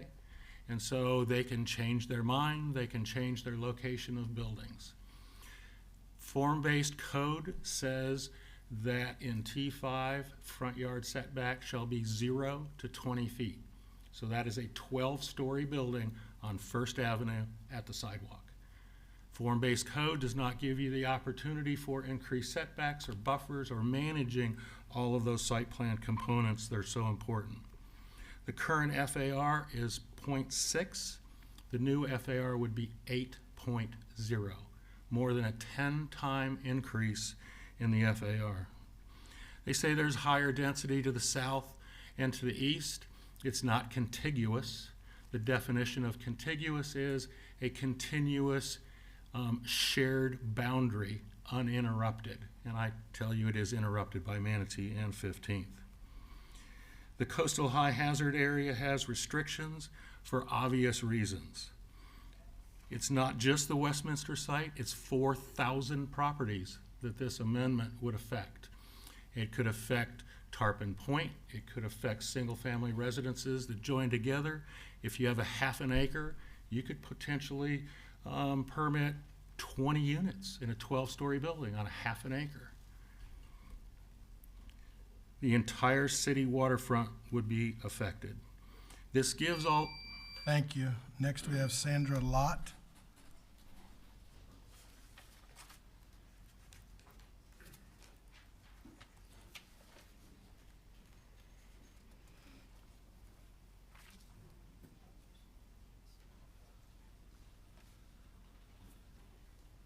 Hello. please state your name and your city of residence. You have 3 minutes. Sandra Lott, 1600 First Avenue West, Bradenton.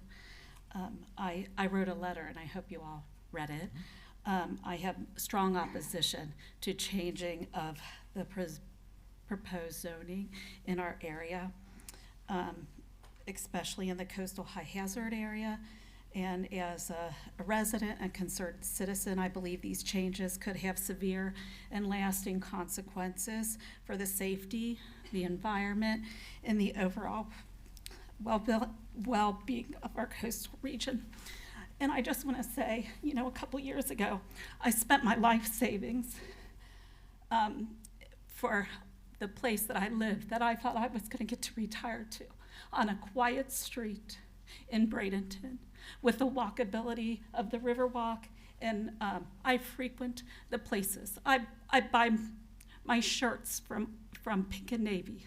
We go to the restaurants, and we picked it because it was a quiet street. And what Westminster is asking is to change that, which then changes the opportunity for me to live out the rest of my life here.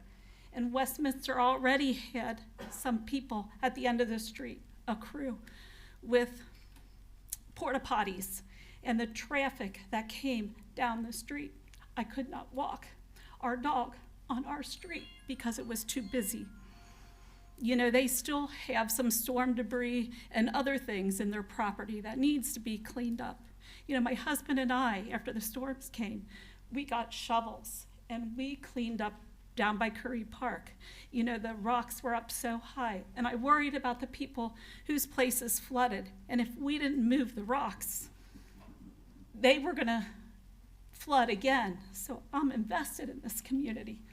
But, you know, I don't know, right there on our street, it dips a little bit. From what I've heard was there was a sinkhole, and over the last 3 months, the dip has gotten more as time goes on. I think there's a lot that for the people of Point Pleasant that you need to think about as we change these zoning things. And I am opposed to every single one of them. You know, I think that increased traffic congestion, we have inadequate infrastructure, the neighborhood character and livability, and even the environmental impacts, you know, of these zoning changes. And as a resident who cares deeply about the future of our community, we urge you to reconsider this comprehensive plan and zoning changes. And I respectfully request that you vote against the proposed Thank you. We zoning have changes. Bill Hall up next.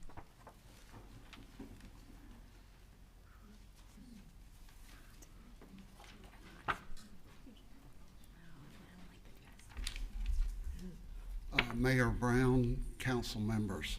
I am Bill Hall, I'm a resident of St. Petersburg. And for 35 years, I was a resident in Manatee County, serving as pastor of Kirkwood Presbyterian Church for 30 years. We raised our 2 children here who attended and graduated from Manatee County schools. I was active in community programs to support those in need, concentrating on services for homeless families with children. Council member Barnaby was a big supporter, and thank you.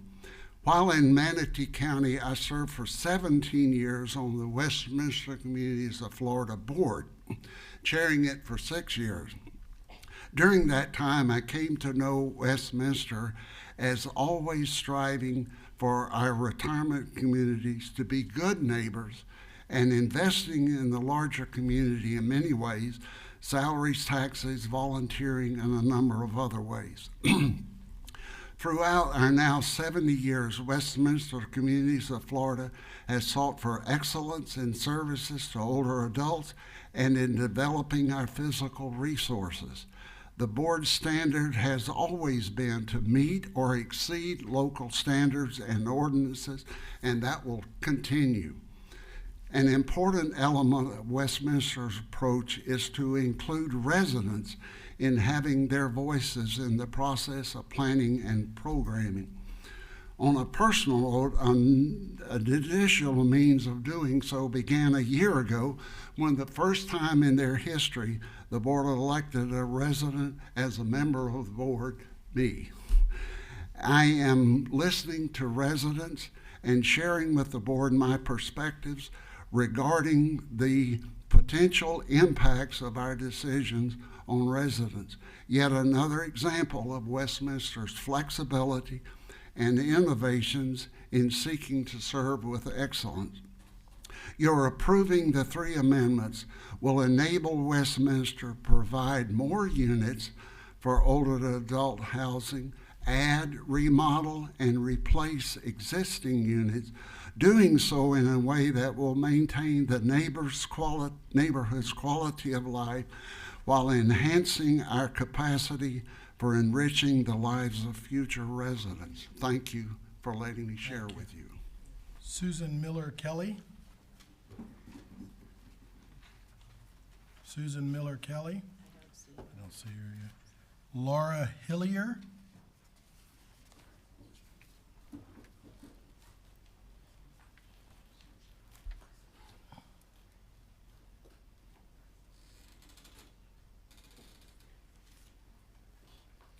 State your name and your city of residence, and you have 3 minutes. Laura Hillier, Bradenton. I live in a home at Westminster Manor, and the manor, of course, is part of Westminster Bradenton. We had no advance notice other until about a week ago that all of this redevelopment plan was in the works for for Westminster Bradenton, which does, of course, affect the residents at the manor. I have 2 concerns, and one has to do with the evacuation plan. We live in independent living in a home, not in a high-rise building.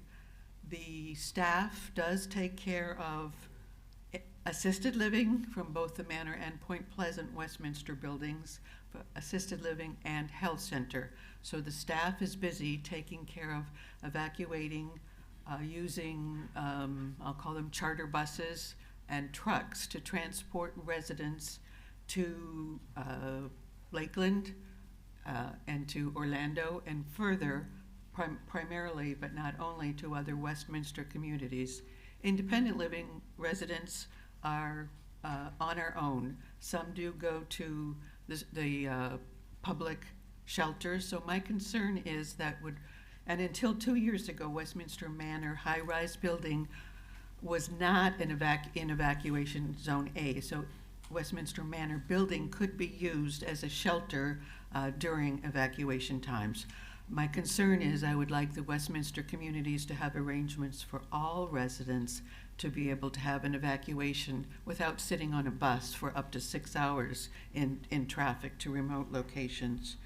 And my other concern is the increase in density. Of course, it's one thing to ask to replace and refurbish, remodel existing units, but the plan is presented as if Phase 1 will increase new units for independent living, and each unit may have 1, but may have 2 residents, so up to 300 new residents. It's presented as if all of Phase 1 will happen with the concern that the Manor Health Center was closed 2 years ago, suddenly and arbitrarily to our surprise at Westminster Manor, saying they did not want to spend $4 million, up to $4 million, to refurbish the health center.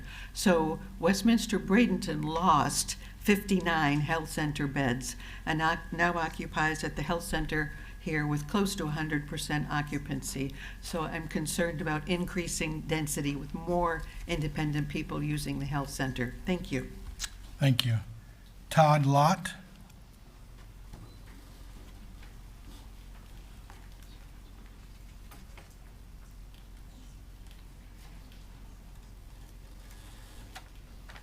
Please state your name and your city, and you'll have up to 3 minutes. Thank you. Hi, Todd Lott, 1600 First Avenue West, Bradenton, Florida. Good afternoon. Thank you for your time today. I think one of the things I heard this afternoon that I hadn't heard before was a great line about harmony with surrounding areas. And that's what we talked about with the event center earlier, right? It has to have harmony with the surrounding areas. I think that's the one thing we're not hearing at all from Westminster. At the last meeting, it was very clearly stated by their attorney that they are a business and they are not part of our local community. That was their words, not ours. We just talked for I don't know how many minutes about this event center and what happens with lights, with noise, how that could affect Westminster. At no time here am I hearing anybody talk about how Westminster's development and this giant high-rise and all these new things and all this increased density, how it's going to affect us. We're very worried about you guys, but no one seems to be worried about the residents in Point Pleasant. It's really frustrating because as you look at this whole idea of what it means to have harmony with the surrounding areas, we're going to increase traffic. I spoke to Bradenton police officer who said they're worried about the issues already with parking, and now we're going to have increased traffic. What are we going to do with all these people that are going to be driving around? Because we heard they do frequent our businesses and they do help our community, the way I haven't seen a lot of that. In addition to that, there are the safety things that you've heard. Their trucks, their buses, the cars that come out of Westminster fly down First Avenue. And I don't just mean speed, I'm talking about driving recklessly, speeding, they run the stop signs. You try to cross a street on First Avenue, it's a tiny residential street, but you really have to sometimes take your life in your hands with all of this stuff that comes out of Westminster. And now we're gonna add in construction crews? I don't understand that. On top of that, we have all of the environmental impact of that. You know, I get that you guys want them to pay for all this great stuff with sewage, but what's that going to do when they're digging for fiber optic cable and sewage and everything else? We have sinkholes we heard about. We have flooding. We have water issues. We have sewer issues. We have drainage issues. I mean, I don't know how many times I go to look at the news or look at a note, and I don't know if I can drink my water on that given day. We walk this neighborhood all the time, and their business is fine as is. We all have our risks, right? We live across the street. I get it. If there's a hurricane, it could take our building down. But right now, their building functions as is. But what I don't really get is, what do they really want to do? First, I hear they're trying to protect future neighbors because if the building does get torn down from a hurricane, they can't rebuild.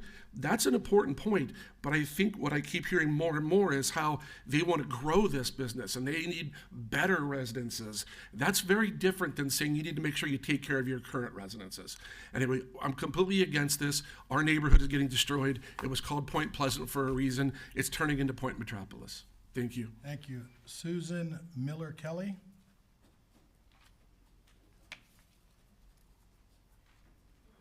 Good afternoon. Thank you for having me, letting me be here to speak. Mayor, city council members, again, my name is Susan Miller Kelly. I have been sworn in, and thank you for your time today. Do I need to state my address? You're fine. Okay. One concern I want to address today is the traffic study, or the traffic transportation impact analysis Westminster submitted as part of their submission for ordinance 4036, case CP.24.0364. This analysis was prepared by an employee of Stantec Consulting who represents Westminster in this application. Mr. Matthew Krim, the author of the study, includes in his report a disclaimer stating, and I quote, "Any use which a third party makes of this report or any reliance on or decisions made on it are the responsibilities of such third parties. Stantec Consulting Services, Inc. accepts no responsibility for damages, if any, suffered by any third party as a result of decisions made or actions based on this report." End quote. In other words, the city of Bradenton and its residents are on their own if the information provided in this report is depended on as thorough. This study is grossly incomplete. For example, it did not include the directly impacted streets of 15th Street West, 1st Avenue West, and 3rd Avenue West. The study only included 64, State Road 64, Manatee Avenue West, from 26th Street West to 15th Street West to 9th Street West, and 15th Street West to 9th Street West. The existing traffic level of service was exceeded during peak hours. To date, No traffic studies have been performed on 3rd Avenue West. I'm sorry. Bye. No traffic studies have been performed on 3rd Avenue West, 1st Avenue West, or 15th Street West, the roads that will be directly impacted by increased density. I implore you to have your own comprehensive traffic study conducted to determine factually how citizens' everyday lives will be affected simply in terms of traffic. Additionally, this study only relates to the impact of the Westminster request and does not consider the additional construction taking place in the downtown corridor that also impact the main roads like Highway 64, Manatee Avenue, 920 Manatee, Riverdance's new construction of apartments, Riverview 6, the Met, future proposed construction on City Hall property. 1st Avenue West is constantly failing. Currently, there is a sinking area that has already been patched in the past. It needs to be repaired. Oh, that was 3 minutes. We have You Glenn know what? I'm Compton. having so much fun. Time flies. Glenn Compton. Thank you. Please state your name and your city, and you'll have 3 minutes. Glenn Compton, I'm here on behalf of Minnesota 88. I've submitted a card saying that I represent the organization. We still only have a 3-minute policy here, so. So be it. Thank you. Minnesota 88 is a not-for-profit public health environmental organization. We were formed in 1968, oldest environmental organization in the area. We're opposing this ordinance 40, 35, 36, and 37. Comprehensive plans or developments should conform to comprehensive plans. Comprehensive plans should not be changed to conform to a development, but that's what you are doing today.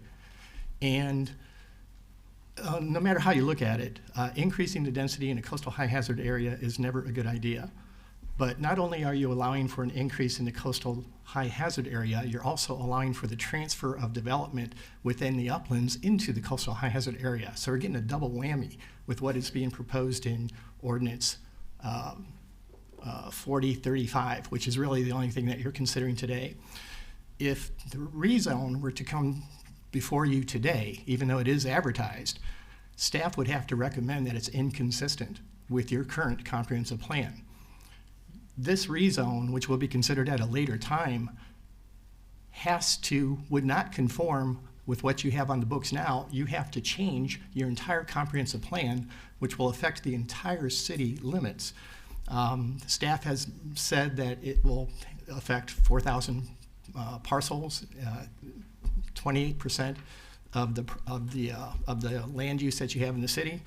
No matter how you look at it, putting a living assisted facility in a coastal high hazard area is not a good idea.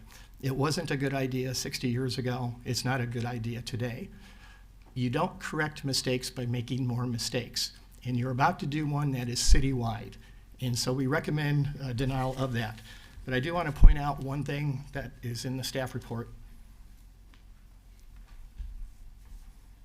If adopted, this amendment will allow for the consideration of application of land use changes that increase the allowable residential density in parcels located in the coastal high hazard area. That's obviously our serious concern and that we have with what's being proposed.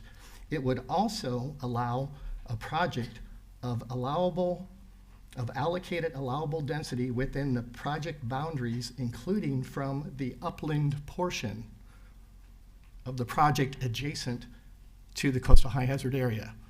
So again, not only are you increasing the density in the coastal high hazard area, you're also setting up a circumstance where you can allow for upland density to be transferred into the coastal high hazard area. And I don't know how you spin that. That's just not good proper planning. So we recommend that you deny this.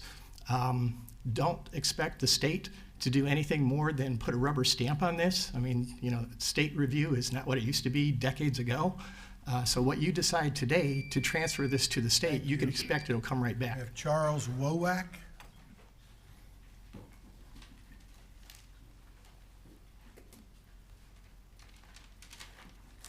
Good afternoon. My name's Charles Wowak. I've been sworn. I live at 1549 First Avenue West, Point Pleasant, and I've been there pushing 35 years now.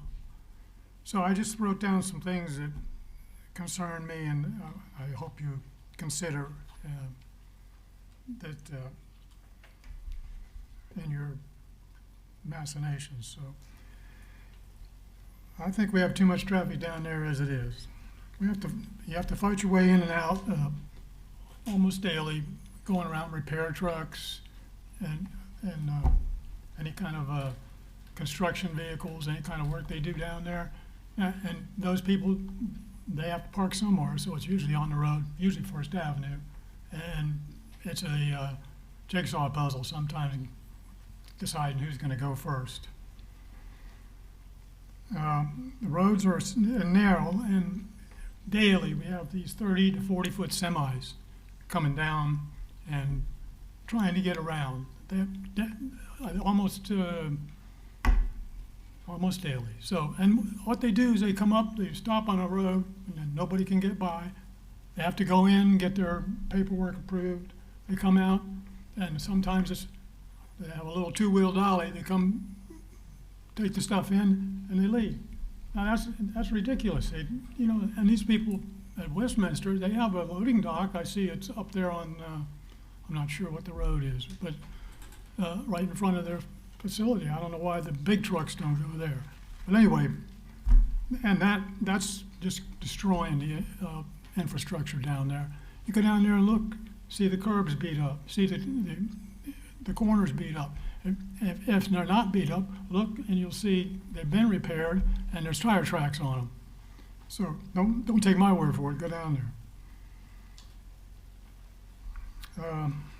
Zoning, we had the same problem 10, 15 years ago. Had to go to war to change the zoning. It was T5, I think. We got it changed to this T4. That was the best we could do.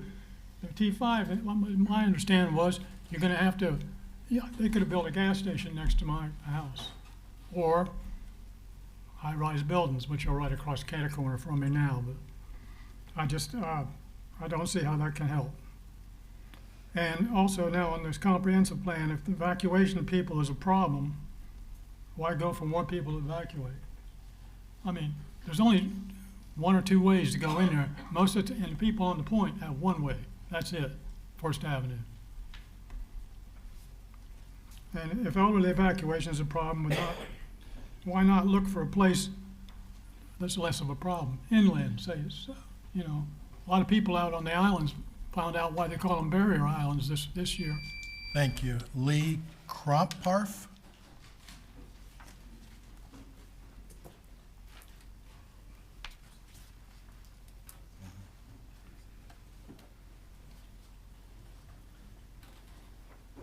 Thank you. Please state your name and your city of residence. You have 3 minutes. Lee Kromparf, Westminster Towers, Bradenton, sworn in. We've been here about 2.5 years, and like many people at Westminster, have contributed in various ways, philanthropy, supporting businesses, helping Ballard and RGB kids with their reading and so forth. But more importantly, this country, the United States, is getting older. And that's not going to change. It's just going to keep getting older and older. And as you get older, you need more services of the nature that are available at Westminster. But if you can imagine how many more people are going to need those services as we go down the road, that's why this development is so important. In fact, a lot of the people that are opposing it now are going to need those services and are going to need some place to go. So that's why this is critical virtually for everybody in this room, and I hope you consider moving this forward. Thank you. Thank you. At this time, as we said, as it got close to 2 o'clock, we're going to take a recess while the CRA meets. So we'll recess, and we'll just have to watch and see how long the CRA takes. And we'll then come back in on recess after that's over.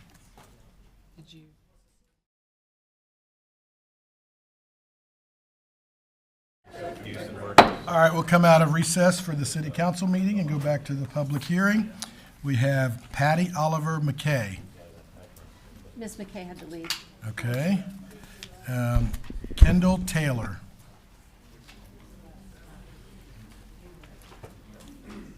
Kevin Life.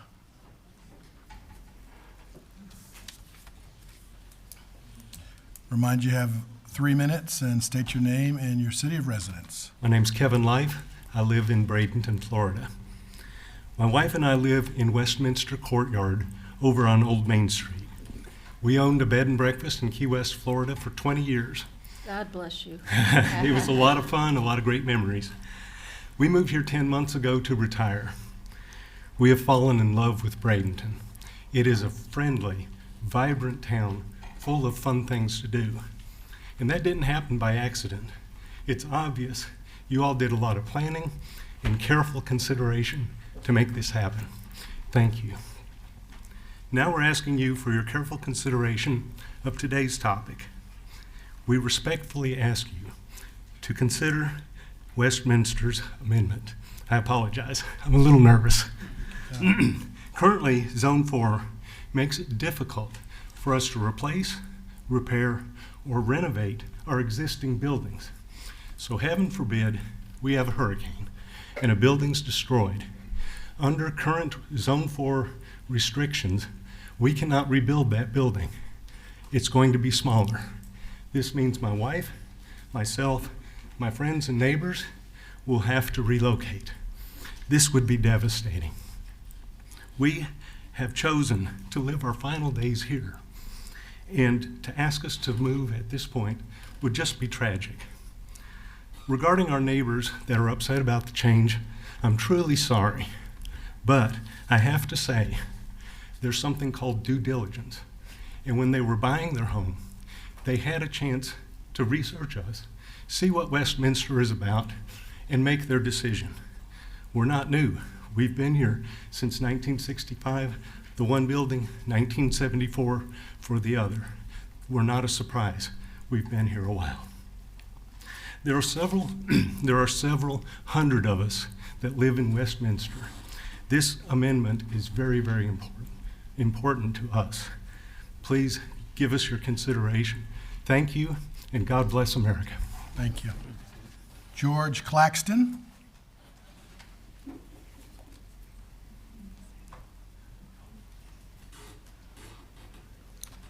George Claxton. I live in Westminster Shores, been there about 6 months.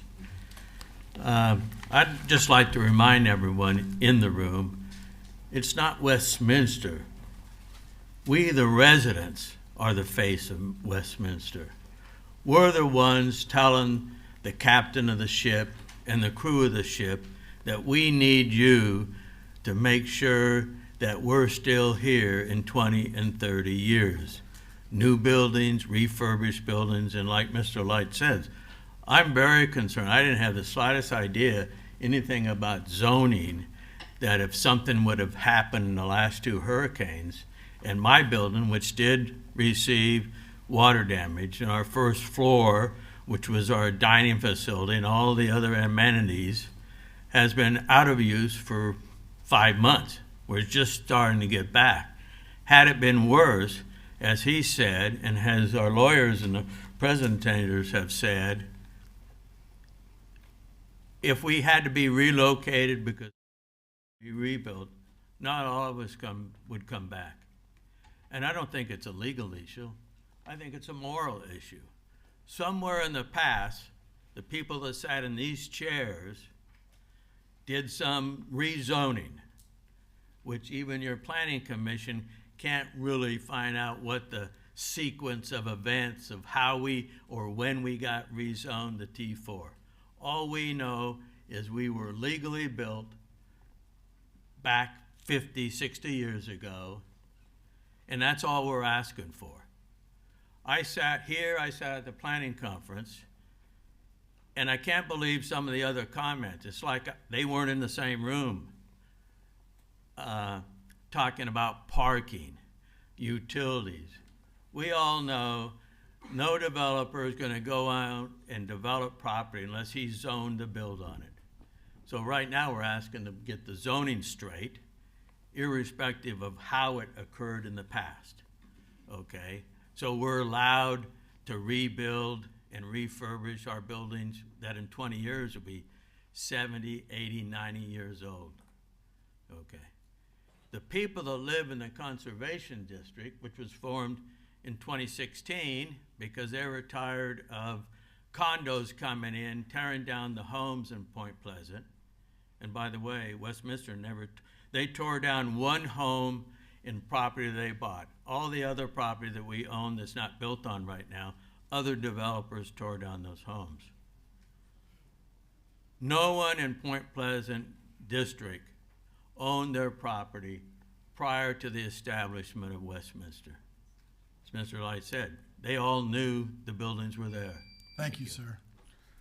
All right, at this time, I have no more cards, but we still are under public hearing, so if there is anyone that did not fill out a card that would wish to come forward, now would be the time. And so anyone that did not speak, if you wish to come forward, we'll just kind of line up down the aisle there. And if you make sure if you've been sworn, if you haven't, is anyone in the room going to speak that has not been sworn? Okay, so Mrs. Melton will swear you. Do you swear, will you raise your right hand? Do you swear or affirm that the factual statements and representations which you're about to present to this board will be truthful and accurate? Yes. Thank you. Please state your name and your city of residence, and you'll have 3 minutes. My name is Constance Hill. I live here in Bradenton. I'm a resident in the Shores at Westminster, coming up on our 7th anniversary, as a matter of fact. And I'm here to speak in favor of 4035. Don't want to talk about the zoning issues right now because I understand that that's not really what you're going to be voting on, so I want to speak on 4035. And I want to speak specifically in reference to the evacuation issues.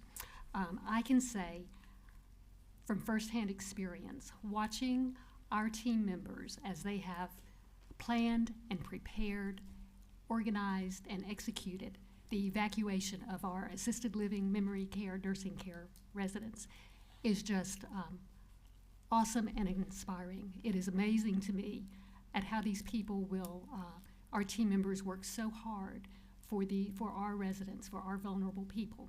And they have a plan, they execute it, they go with them, they travel with them, they leave their homes and their families to go with our vulnerable residents to take care of them throughout an evacuation. And I just have the highest regard for them. So when we're talking about evacuation, I just want you to know, in my opinion, Westminster does have a plan, and it is a successful plan. And when they come back, they look at what they did, they evaluate it. If anything needs to be changed, then they will adjust their plan. As for independent living residents, I'm an independent living resident. I'm expected to take care of myself, and I do. I make my own plans, and I follow through with those. We have many people, independent living friends, who have family in the area, and they're able to use family resources or go to the family home to stay during an evacuation if they need to, or they go to friends' homes, or several of our independent living friends will band together and go someplace where they can evacuate together. But as independent living residents, we are expected, and we should be able to make our own plans for evacuation and take care of ourselves in that. I don't hold Westminster responsible for us. But I feel like they do an excellent job for our vulnerable residents, and I just wanted to say that. So I'm in favor of the 4035. Thank you very much. Thank you. Sir? If you please state your name and your city of residence, and you'll have 3 minutes. My name is William Miller, 112 16th Street West. I'm right next door to the Shores Infirmary. The house was built in 1914 by Robert Bell, the owner of Bell's department store. They owned it till 75 when my parents took it over, and it came to me in 2019. We put a lot of money into that house, revamped all the electrical, the plumbing, the appliances, put hurricane windows in, new roof, everything. But just an example of their neighborhood friendship, there was a dirt alley next to the road, next to our house on the south side, which they came to us, we own about a third of it.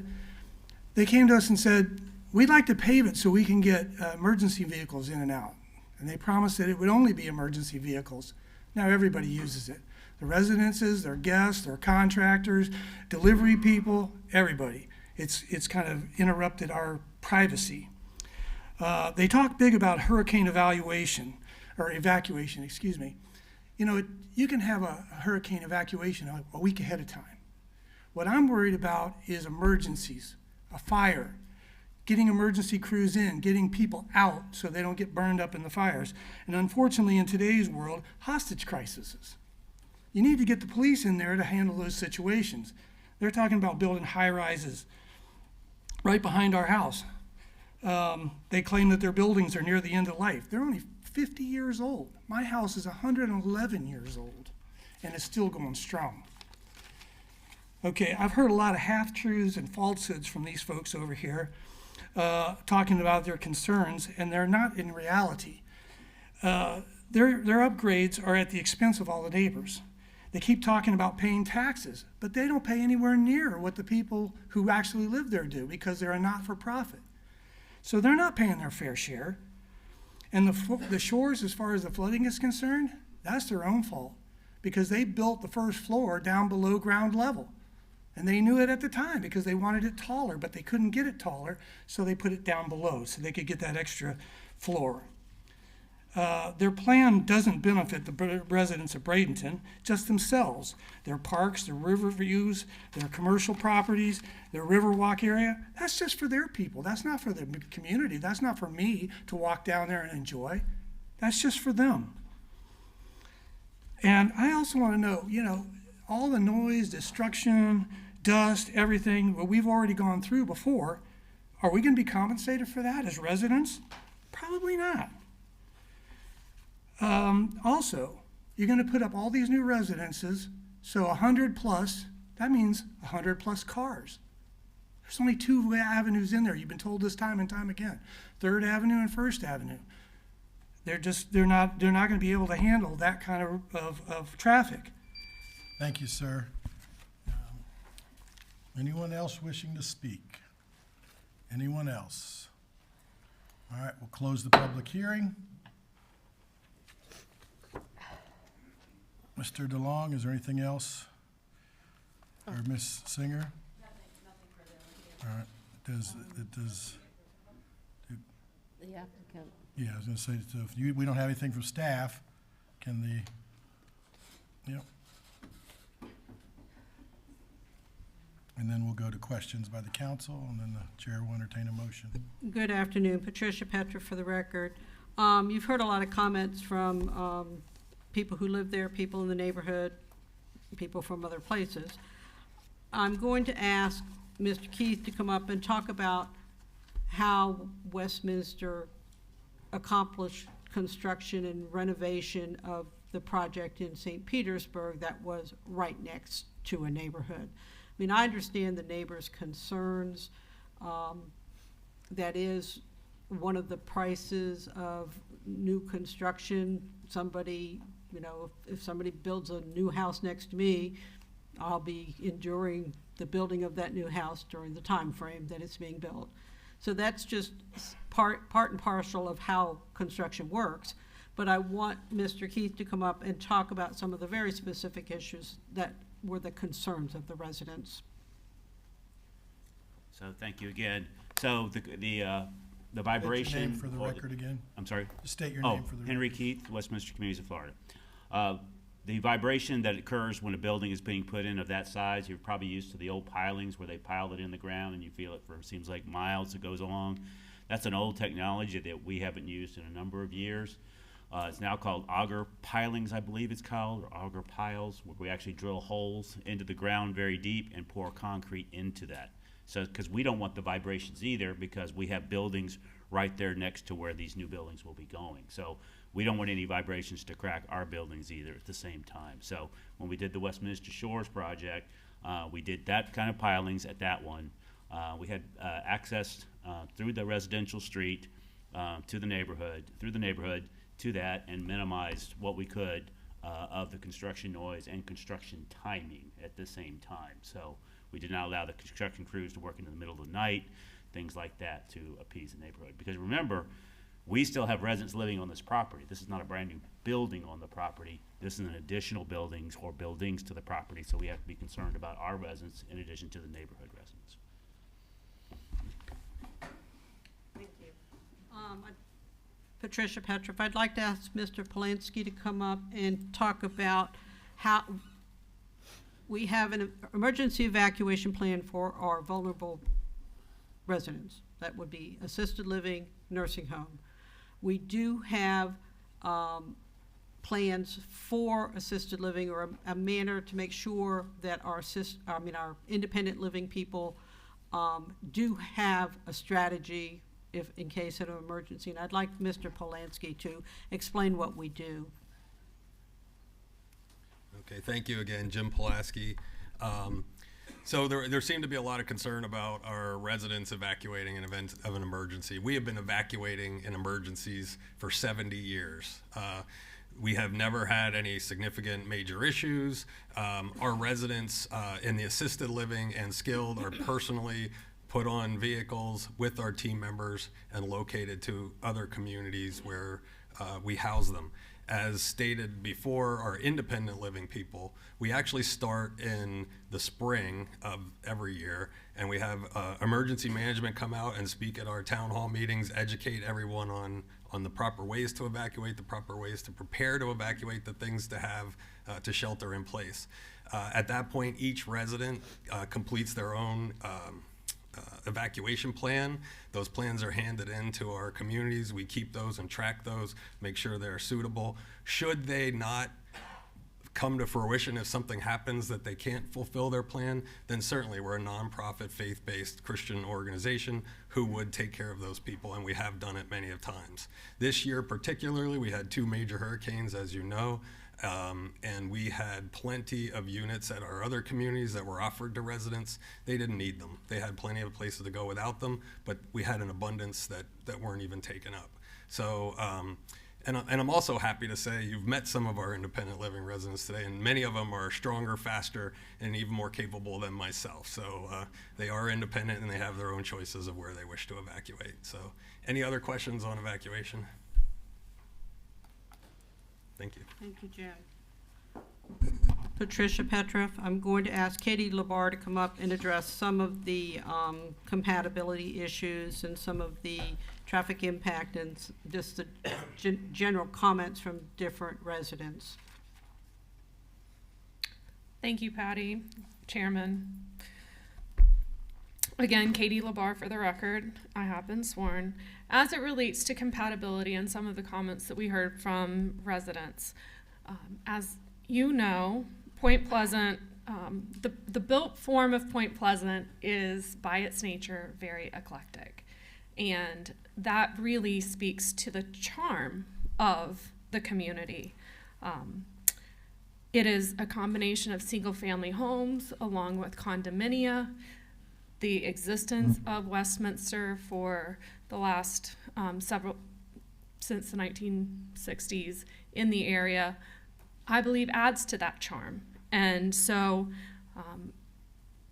having this community proposed to redevelop in the way that we're proposing it is really very logical. When we have larger institutional type uses, just from a pure planning standpoint, when we have these larger institutional type uses, having a master plan is the best way to chart the long range path for development. It helps create predictability, not just for the property owner, for Westminster, but also for the city as well as the residents. You have a solid idea of what's going to be coming forward over time. You have the ability to anticipate the infrastructure impacts and how the changes that will be made can be made in a very thoughtful, logical process. You then have the opportunity to think through how the public-private partnerships will work, how the funding will work, and how it will all come together to benefit everyone in the end. The form-based code is the code that we have to live with, and that we will have to comply with when each phase of development comes through. That form-based code is appropriately flexible, and that will be addressed, the flexibility that might be needed to ensure compatibility with certain edge conditions. That's something that will have to be worked through as we go through the process. As to transportation, our comprehensive plan map amendment application, which is the second application that we spoke about, and one that is not being voted on today. One of the requirements for that application is the traffic impact analysis. That analysis is really a study of the traffic generation that is theoretically produced by the existing existing land use category rather, and compared to the proposed land use category. So it's not a comparison of existing trips versus future trips. It is a comparison of what would the land use category generate in terms of trip generation in theory versus the future. And so it's a maximum existing to maximum potential. And that's what is being evaluated. When those traffic impact analyses are prepared, the traffic engineers have to evaluate thoroughfare roadways. And so those are roadways that you would have a level of service established for. Local roads don't have levels of service. And so the local roads weren't studied, and nor should they have been, because there's no data available to study that. And there's no requirement to conduct that analysis at this stage of development.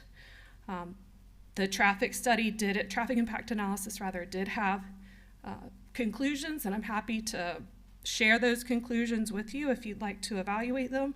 But again, you're not making a decision on the comp plan amendment today. And I'll leave you with this. As you all know, land development is a process, and we are at the very first step of that process. Access management, site circulation, as well as the improvements to infrastructure, all of these things are going to be evaluated at the appropriate step in the land development review process. And so I hope that helps clarify some of the comments that were made and a lot of the information that was provided to you in our application packets. Thank you. Thank you, Katie. You look through, see if I have anything more to say. Mr. Carter indicated that we are legal non-conforming use. That is a correct statement. Sadly, in your zoning code, illegal non-conforming uses are not allowed to be rebuilt at the density that they currently have. You have to rebuild at the density in the zoning district that has been assigned to you, in conformance with the comp plan, in conformance with the coastal high hazard area, et cetera, et cetera. So the fact that we're a legal non-conforming use and the idea that this area of the city should never change is not really an acceptable thought process in my mind. You know, the city should want the area to be enhanced. It's the gateway to your downtown. I always thought that the planners that determined that 15th Street West was somehow the cutoff between downtown, you know, urban core, downtown, and then residential, which is what was put on this property, was odd, because I came here 47 years ago, and for me, the natural boundary of downtown Bradenton is Wares Creek. I mean, if you were trying to describe how to get around in Bradenton, which people had to do for me for like 2 years, they would go, it's west of Wares Creek. I'm like, oh, okay. I mean, that's the natural boundary, and that's what the planners should have used whenever the 15 unit per acre high density was drafted. I agree with what Ms. LaBarre said about the form-based code. It's the code that we have. There are opportunities for flexibility in them, and if that flexibility can't be worked out with staff, we'll be working it out with the city council, because it's your code and you are allowed to make decisions about how that code is interpreted. Today we are asking for you to approve the text amendments to the comprehensive plan, which will bring an opportunity for people who own property in your coastal high hazard area, which is basically a way to describe how people, or which people need to evacuate, people in your coastal high hazard area, it will give those people an opportunity to redevelop their land and not have to rely upon being a non-conforming use, if they are, wherever they are. What we're asking for complies with state law. It is a high bar. I don't think there are very many developers that will be able to put together the types of evacuation plans that Westminster already has in place. So it is a high bar for people. We are asking for that to happen because many of our existing buildings traverse the coastal high hazard area. So again, even though we're not allowed to rebuild to that density, it's like, okay, what can we have within the coastal high hazard area, and how can we rebuild? And we've already heard that we can't rebuild the 11-story building to 11 stories because in the T4 you only have, I think, 5, is that right? 4 or 5, 6, T5, T4. Yeah, so we can't, we can't build to 11 stories, so that automatically creates a problem. So are you ready for questions from the Yeah, so council? we just respectfully ask you to transmit that comp plan amendment to the state for review. All right, council, any questions right off or comments? I made all mine before. But I don't. No, we can ask. I want to make a couple comments and then I'll go to the council. Just on some things that were said. They said we have some sinkholes, and I'm just trying to correct. We don't have sinkholes. We have depressions that are probably pipes that are collapsing. Sinkholes are a whole different thing that we don't have in the city, thank goodness. But those aren't sinkholes, those are pipes that are collapsing that need to be fixed and that.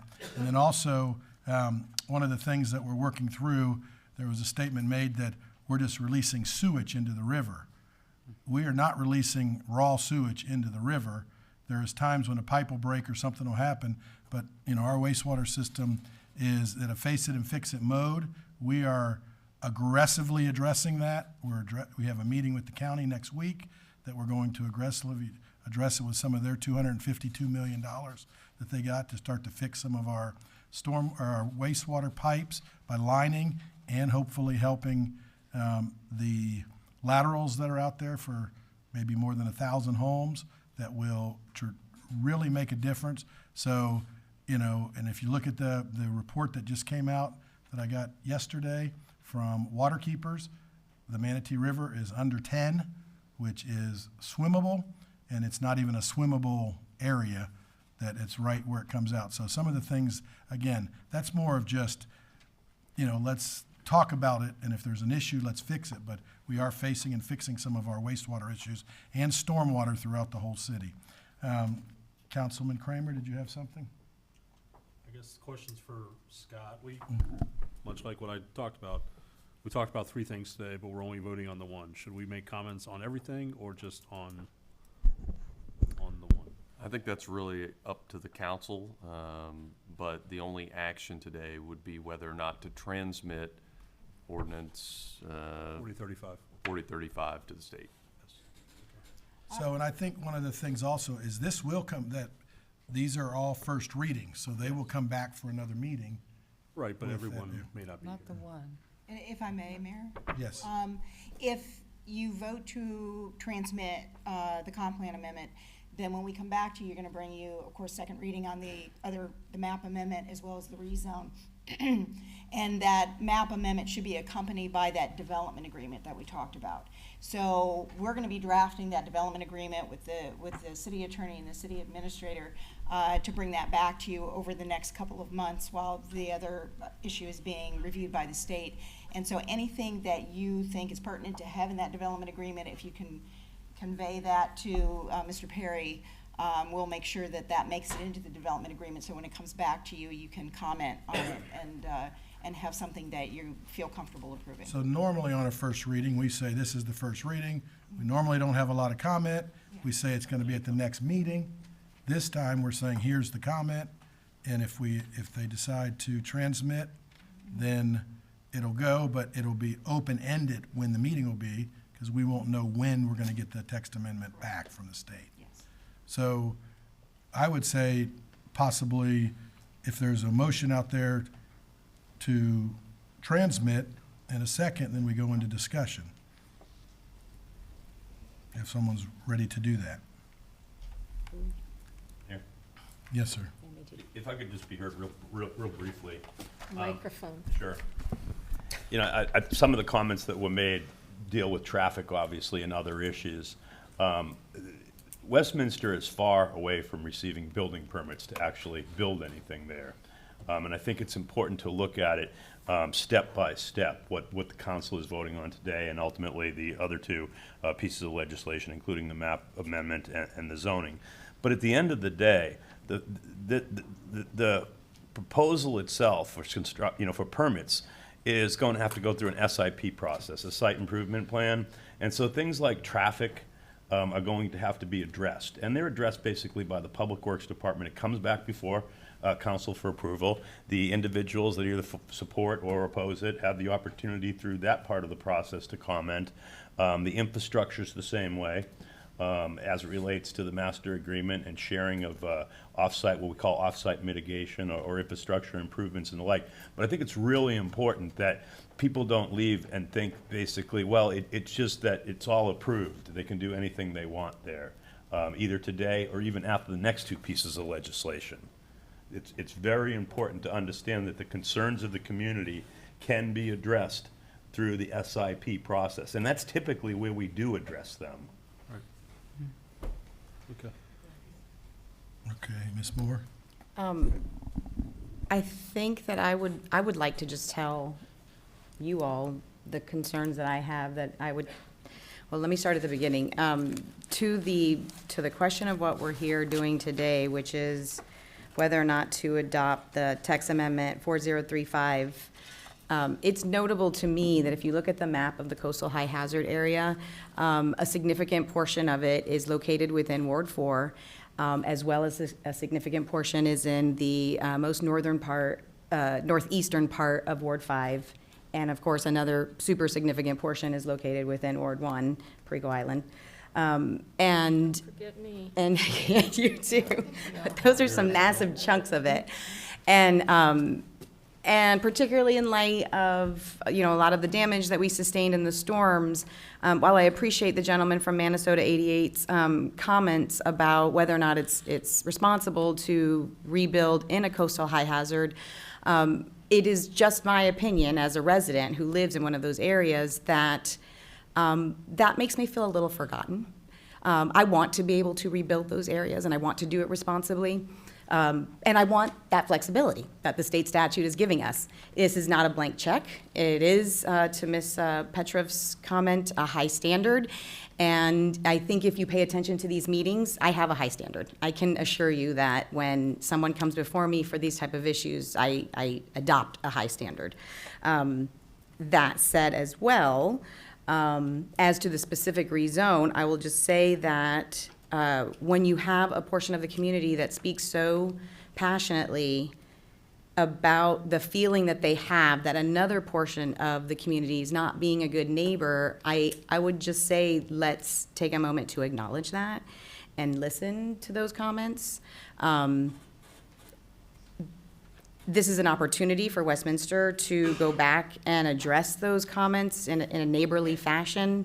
And what I'm hearing is that traffic, times and patterns of construction, and a general sense of neighborly collaboration is the things that are most notable to that part of the community. So I would like to see at the second reading us have a conversation about that. I will also, again, just end with my own personal concern, which is that while I appreciate that public and private partnerships with with new developments can help sometimes the public aspect update their infrastructure and whatnot. I'm just concerned, we have a lot. And I would not be being honest if I didn't say that I didn't have some reservation about the pace of development and the pace at which we can face it and fix it realistically and reasonably. And that is really where my real passion is. I think everyone also kind of has an idea about that, which is that I do want us to face it and fix it. And I'm excited that we're trying to do that at an aggressive pace. And so I would just caution us to kind of keep in mind what we can bite off and what we can't at this time. Challenge accepted. So I'll say it. We're gonna face it and we're gonna fix it, and we're aggressively working towards those things, and it's, you and I have agreed on that the whole time. How quick can we get it done? What can we do? And I've always said it, and grants, the lobbyist, for 7 years, I tried to get us a lobbyist and couldn't. That was one of the first things we did when I became mayor, and it's, $250,000, and we've got north of 20+ million. So, that's what I'm saying. I agree with you. But this will be one of those things that could help us that next step. Then there's another step, then there's another step. And that's, Mr. Perry's gonna be bringing that in our next workshop. So, we've aggressively been talking about that. Mr. Kramer? Oh, Mrs. Coker? Well, in terms of the public-private partnership, sometimes that partnership allows it to happen faster and cheaper because it is the private sector doing it as opposed to waiting for the city to do it. So I think it presents a little bit of a better opportunity to make things better, quicker. That'll be a benefit to everyone that's on Point Pleasant, not just Westminster or the residents that are already there. The only other comment I had is that I love Point Pleasant. I've sold several properties there and listed several properties there, and I treasure it, and the people that are there I consider friends. But I also look at the Westminster residents, and I see how vibrant they are and how much they bring to our downtown. They're always at the events and the farmers market and everything. So my hope is that this doesn't tear it apart, that we can somehow come together and be a win-win, because we are so blessed to have that little Point Pleasant. A lot of people don't even know what Point Pleasant is unless they've been there. So I hope that we can, in the vein of what Councilwoman's, that we would have an opportunity to kind of come together and work for the benefit of all of us, not just our own special interest, the we over me. Okay. We'll go to Ms. Barnaby had raised her hand first. I think. No. you What I didn't? was saying is I'm listening and I'm waiting for a motion because depending on what the motion is going to depend on what my comments are. So do you want to make a comment before the motion, Ms. Coachman? Well, my comment could be part of the discussion, so I'll make the motion then. Okay, so your motion is to transmit the text amendment comprehensive plan to the state, It's an approval, isn't it? 4035. Motion to recommend either Yeah. to approve of ordinance 4035, base CP. You just say 4035. Yeah, 4035. And Is that- Mr. Mayor, just to be clear, that it won't be approved today. Okay, I mean. That it will come back and it will be heard again. If it is transmitted, it will come back. You'll have all three applications Right. in But front of that's the council. pushing this forward. Correct. There Right. it is. Okay, I have it. Motion to either approve and transmit to the state, motion to approve to transmit it to the state for review or deny ordinance to review ordinance 4035. So we have a motion. Is there a second? Second. Okay, discussion. Ms. Coachman, did you want to go first? I just basically wanted to say, I've said this in meetings before, I get really excited when I hear from the public, both sides. It just makes it easier or harder for us to make decisions. But right now, some of the things that you brought forward, it's not before us really right now. and that's kind of down the road. So just hang in there, stay tuned. Don't stop now with your involvement. And I'm with Councilwoman Coker. I hope that this can be something that that Westminster and the residents that live around it can get together and talk about. Hopefully a win-win, but who knows? That's down the road. Mrs. Barnaby. Oh, okay. Well, first of all, I would like to thank everyone for being here today and for sticking with us. When we discussed setting up our CRA meetings and trying to do them following what we thought would be following a city council meeting, 98% of the time, that's exactly what happens. Today was just a very long agenda with a lot of individuals that we needed to hear from, and I do appreciate you understanding that. We try to follow not only the rule of law, but we try to follow the intent of the law. And that if we say we have a time certain meeting, we have a time certain meeting. And I do appreciate everyone participating and understanding that. I want to thank everyone for the courtesy that was shown this council, for the courtesy that was shown your neighbors. I can remember a time where I thought we were going to have to, I made the comment that by the way certain individuals were acting in our meetings, I would remind them when they came in that door, it did not say, "Welcome to the Jerry Springer Show." Because we have had challenges with individuals that my interpretation is they don't respect themselves, so they can't show respect to anybody else. When I think of what we're being asked to do here, some of you know this, some of you don't know this. I find it interesting when people come up and they say, well, I moved here 8 years ago and I moved here 10 years ago. I'm lucky enough to have been born here. So was my mother and father, so were both of my grandmothers. And my they came down after what one grandmother called the Wawa between the states. And the other great-grandmother called it the late great unpleasantness because ladies were not supposed to speak of war because that was considered crude and inappropriate. I've been on all the Westminster properties. I've either been there when I was a child and Mrs. Alexander's dance class would take us there to perform for the residents. I have had the opportunity to ask to be able to be there to actually perform. And sing in different, either ensembles or as a soloist at different things, at every Westminster property. So I'm very familiar with the properties, but I'm also very familiar with the neighborhood. Mr. Rossi, who started Tropicana, lived at the Point on Point Pleasant. And there have been many individuals that have provided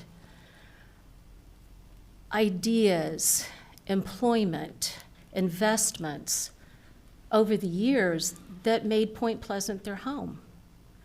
So I just want to say to anyone that thinks that, I had to laugh, the gentleman that said, you know, when you're going through your machinations up here, that's exactly what we do. It is not an easy decision. It is not something that I don't believe anybody up here takes any action that we choose to do capriciously or frivolously without a great deal of thought and concern. I think every single one of us up here realize the gravity of what we do. And it doesn't make it easy sometimes. I can remember when I worked at the Girls Club, which was located on 15th, kitty corner of the Carnegie Library. And I was raised by a single mom. My father wasn't in the picture much. And thanks to Miss Coachman, she would give me a ride to the Girls Club so I could get to work on time. I think her parents loved her more than my parents loved me. So I say all that to say this. My grandmother taught me the only thing that likes change is a wet baby. And it's true. Change can be scary, change can be hard. But if you don't change at certain points in time, you die. You just give up the ghost and die. It's important to be flexible. It's important to look at these things. It's important to have everyone's input. And maybe I shouldn't say this, however, I can remember where all the condos are when some of those were historic sea captains' houses. And they were torn down to give you all the opportunity to live there. So again, I just want to say how much I appreciate everyone coming today, being flexible, rolling with the punches because of all of the different things that we had to get done today. And I echo my other council members up here by saying, stay involved in the community. Stay involved. Please come to our meetings. Sometimes you may feel that we're not listening to you. That's not the case. Sometimes we are bound by certain laws and rules from the state up here when we have to make the decisions that we make. If I got to wave a magic wand, it might be done differently, but I don't have that magic wand. Thank you, Ms. Barnaby. Anything, other discussions, Mr. Kramer? Thank you, sir. And thank you to everybody who's here today. Thank you. Many of you wrote emails or sent letters. Thank you for the time that it took you to do that and for being here today. It was a long day. We heard from a lot of people, but specifically we heard from what I would refer to as 3 experts. One is Mr. Mike Carter sitting in the front row there. Another is Mr. Carl Callahan, who I believe is left. No, Are you still there? Oh, Oh, you moved. You were in the back. And another is somebody who's become sort of a resident historian for the Point Pleasant neighborhood, and that's Mrs. Donna Mathias. The topic in front of us today is coastal high hazard. We have heard what your arguments for and against everything. I live in a neighborhood. I live on a property that was not what it is now townhomes. It was not townhomes 30 years ago when I started as a police officer. It was a neighborhood that I drove through and thought, gosh, I really wish I could live here one day after having met Mrs. Rossi by my training officer. When I worked midnight shift and drove through there, I thought it was the neighborhood of feral cats. 'Cause there were a lot back then. But my wife and I are very fortunate to live in the neighborhood. We're fortunate to have passionate neighbors and friends there. But the coastal high hazard issue in front of us today is not just for our neighborhood in Point Pleasant, it's for the entire city. And we need to think about that as a council and for you all too. I know Mrs. Barnaby does enjoy using the phrase about the change for a baby, but it does really apply citywide in this situation. So that's what we have to weigh this upon, not just our neighborhood, because then, just to say this, there are 2 other ordinances that will require change to our neighborhood specifically, not necessarily just this one. So I will reserve comment on those for a future date. Thank you. And as the chairman or the president of this council, as mayor, going through, when I first started, just before I became mayor, I was on the city council, watching how things were done, and after lawsuits about the timing of how the meeting was going to be run, I decided when I became mayor that we were going to run a tight ship. And the 3 minutes is the 3 minutes, because it was coming up where in the previous administration, if they let somebody go over, or if they let somebody have an extra 30 seconds, that potentially was going to be sued.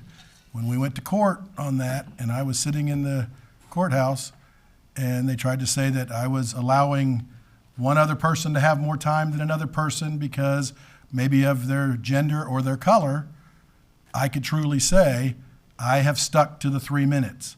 You know, so sometimes it does seem harsh, but when I'm sitting in a courthouse and the judge is asking me questions, I'm going to say, and I know because everything's on TV, that show me where I didn't.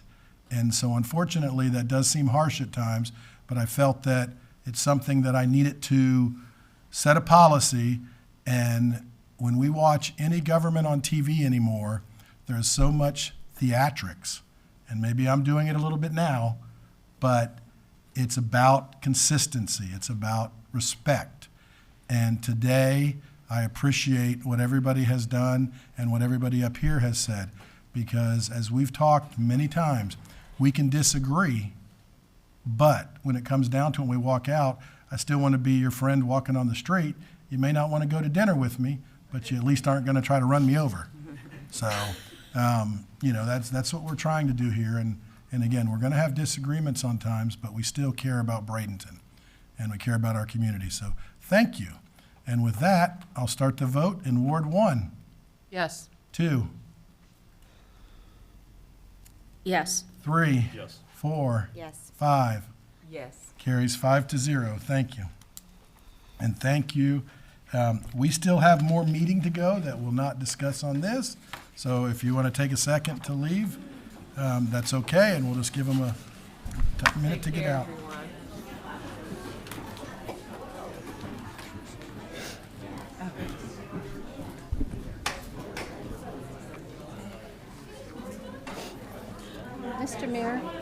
Mr. Mayor, Jean, can we take a 5-minute bathroom break? Yep. The City Council, we're going to take a 5-minute recess.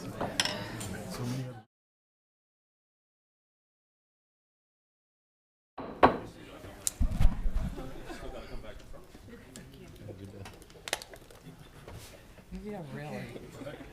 What was that you said? I think Robin is up first. Okay.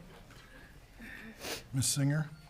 All right, we'll come back from recess at 3:42. Ms. Singer. Good afternoon. Robin Singer, Planning Community Development Director. Today, we're bringing back to you amendment to the promenade at Riverwalk PDP and my assertion on whether or not I can approve this administratively. Back in December, you all saw plans for amendments to the PDP that would include residential development all the way down to the ground floor and would include live-work units on the front of the building facing 3rd Avenue, which is a little different from what was approved in 2022, which included parking on the ground level, this roadway that transected it, and then there was some retail frontage facing 3rd Avenue. The way it usually works, if you're going to do a minor amendment to a PDP, it's like if you're under the umbrella of what the PDP approved, like in other words, less than or equal to, usually you can do that with an administrative approval. And I don't have a problem with doing that. Here's the actual parameters, which may trigger a major amendment, and I don't feel that we are triggering a major amendment with what we have seen so far. Now, we don't have a fully dimensioned plan yet. We saw the same thing that you saw back in December, and it does include some changes to the permitted use list, and I think some of the things that were discussed in December had to do with the retail frontage, and they are talking about, as I said, more in terms of live-work units. The square footage they're providing, we haven't had the opportunity to verify yet. We will do that as part of our review process, but they are indicating an actual increase in the amount of commercial square footage for some of those live-work units. And so they provided some renderings to show what it may look like, that there could be some sidewalk and plaza frontage facing 3rd Avenue, which would give you a similar appeal to what you would have with retail frontage. It is our understanding that while their intent is to provide these live-work units, so you could have office, personal service, or retail in these spaces, they may also wish, once they've leased out the building, want to lease it to somebody who just wants to use it for residential and doesn't necessarily want. So they're not proposing that they would be obligated to provide live work or that there would be retail in these spaces, and they want that option, I believe, as part of this. But again, I feel that I can approve it administratively under the code, and I'm willing to do that, but I do feel that this is a little bit different because the city owns the land, and there may be some perception of incentives in transferring this land to somebody to develop, and what kind of incentives were you envisioning, and does this meet, in your opinion, the ability for me to approve this administratively? Questions? I have, yeah. Yes. So did I understand? So you're gonna have more mixed use, it sounds like, with the new plan than what was required originally? These are the numbers that we have received. So in the 2022, they had taken it down from the original of over 10,000 square feet down to 5,600 square feet, and now they're proposing that it would be 6,244. I don't know that that is entirely retail or commercial square footage within those live-work units, because I don't yet have a dimension plan to confirm that. But that is what they're telling us, that it would be over 6,000 square feet of commercial retail frontage, which, as I said, could be office, could be personal service. It's not restricted to retail. So are you asking for a vote today, or just kind of a head nod? No, not asking for a vote. That you feel that you have the ability Yes. to approve it administratively? Yes. So it was just if we had any questions today, Yes. that we would move forward with what we talked about in December and go into that next step and going through things. Yes. So, Go ahead. so originally, they were at 13, almost 14 square feet of retail, and now it's gone down to 6,200, or that was already approved down to 5,600, or? Yeah, in 2022, it was approved to 5,600. And that was entirely on that ground floor south of that little interior road facing 3rd Avenue.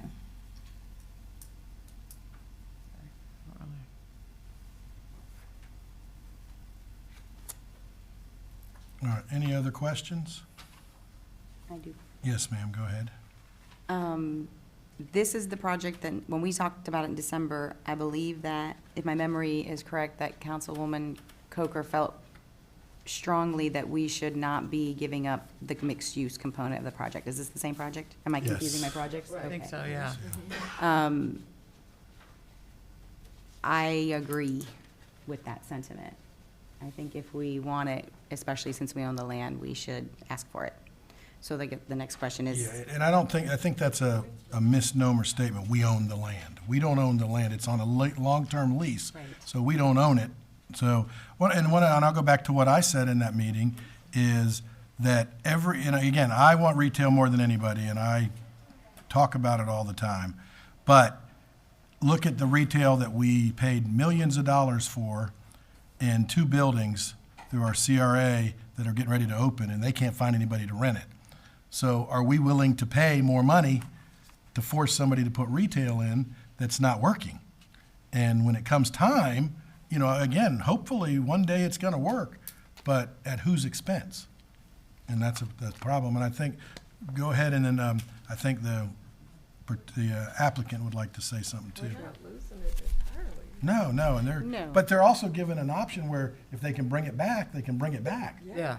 Yeah. So, My only. go ahead, yes. My only concern I agree with you. I know that there might not be a crushing need for it right now, but as we build the residential, I think it's just because we're this built environment, I would rather see us plan ahead for that, even if there's an expense to it, because the alternative is that we have a ton of people that live here and there's no place for the office, for the thing. And they keep leaving to go find the. Right, the proximity that everyone really wants. Please state your name for the. Good afternoon, Ron Allen, representing Hatfield Development, who's the developer of this property. I just want to go through a couple things to put it in perspective. When you look about when you talk about the reduction in square footage, the original number you're looking at, the 14,000 or whatever, was in 2012. As you know, with most developers, if you can accomplish something that will be successful for the project, you'll do it. 2012 went by, and that was the first development group. A second development group came in, which was Catalyst in 21-22, and got approval with the reduction to 5,600. Then Bob Hatfield and Hatfield Development came in and now is asking to increase that from 5,600 to 6,500.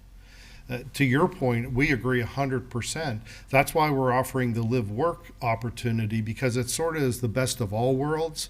If there's a retail user, we have a retail space.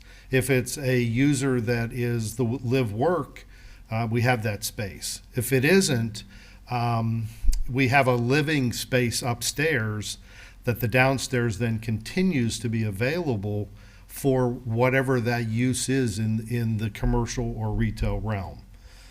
Nothing would make me happier to put 100,000 square feet of retail in our downtown, because it would be so successful if we could get there. We're just not there yet. And so to ask, and we went back and looked at some of the records of the Catalyst proposals, and one of the things Catalyst said to you all when they were doing their proposal at 5,600 is, they're accounting for no revenue from that retail space. They're trying to give you retail space because that's what the city is looking for. But they said in the hearings, we're not going to use any dollars of revenue in our pro forma because we're not comfortable we can get there.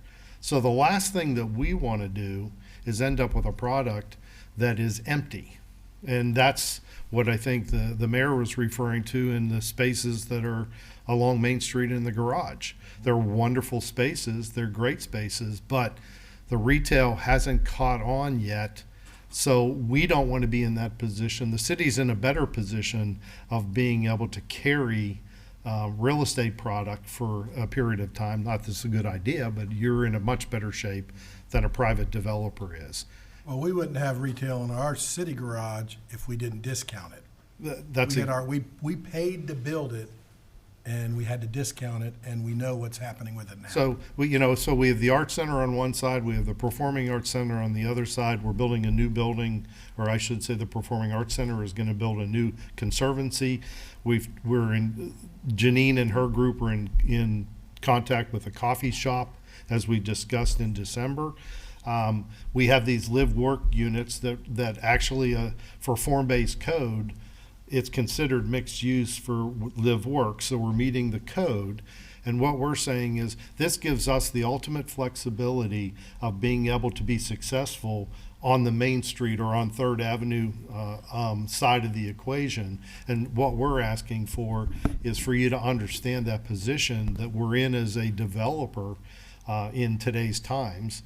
And going administrative allows us then to move through the process faster so we can begin construction, which will bring more heads and beds to downtown, which then makes the retail for the rest of the city more viable. It's sort of a double-edged sword, or the chicken and the egg kind of situation. And that's where we sort of are today. So what we're hoping for is that you will agree, as Planning Director Singer said, is there is that she's comfortable with her group doing this administratively if we are over, or we can get over the discussion of this commercial retail side of the equation. But again, we are going to offer more square footage, not by much, but more square footage than what the council approved in 2022.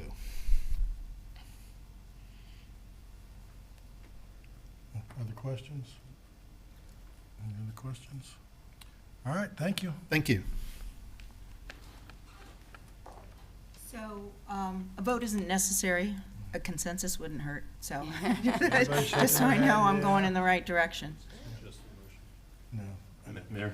Yes, Mr. I Perry. appreciate Robin bringing this to council. We had conversations, and a vote isn't necessary, but I think it's. It wouldn't hurt. That's up to the prerogative of the council, for sure, but we wanted to let you be aware of it. Yeah. You know, we don't like to get out in front of our skis on things like this, and Robin's particularly sensitive when it involves land use and things that are near and dear to the heart of councils, such as retail development. Attorney Rudisell? Yeah, I don't think a vote is necessary. In fact, I wouldn't recommend one because at the end of the day, under the code, this is this is Ms. Singer's decision. So as the planning director, I think she just wanted to make sure there was a comfort level at the council before she. All right, it's been a long day. Thank you very much. Mr. Perry? Thank you, Mayor. Needed us.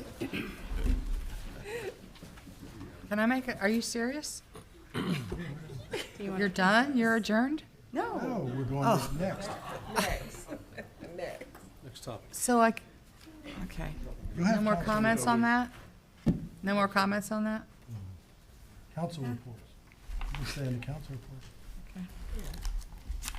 Council members can always get with the planning director and share their thoughts. Okay. I thought we were done. We were advised by council. And she had her consensus. Oh, thanks. When you're ready, proceed. I'll. Proceed, Mr. I know it's getting late, and We've got 20 minutes. let's see. We have 20 minutes. Well, under item, new business, item number 9B, I wanted to give a quick briefing on storm operations assessment, budget status, and ultimately the revised emergency operations pay policy. Microphone. Thank you. Thank you.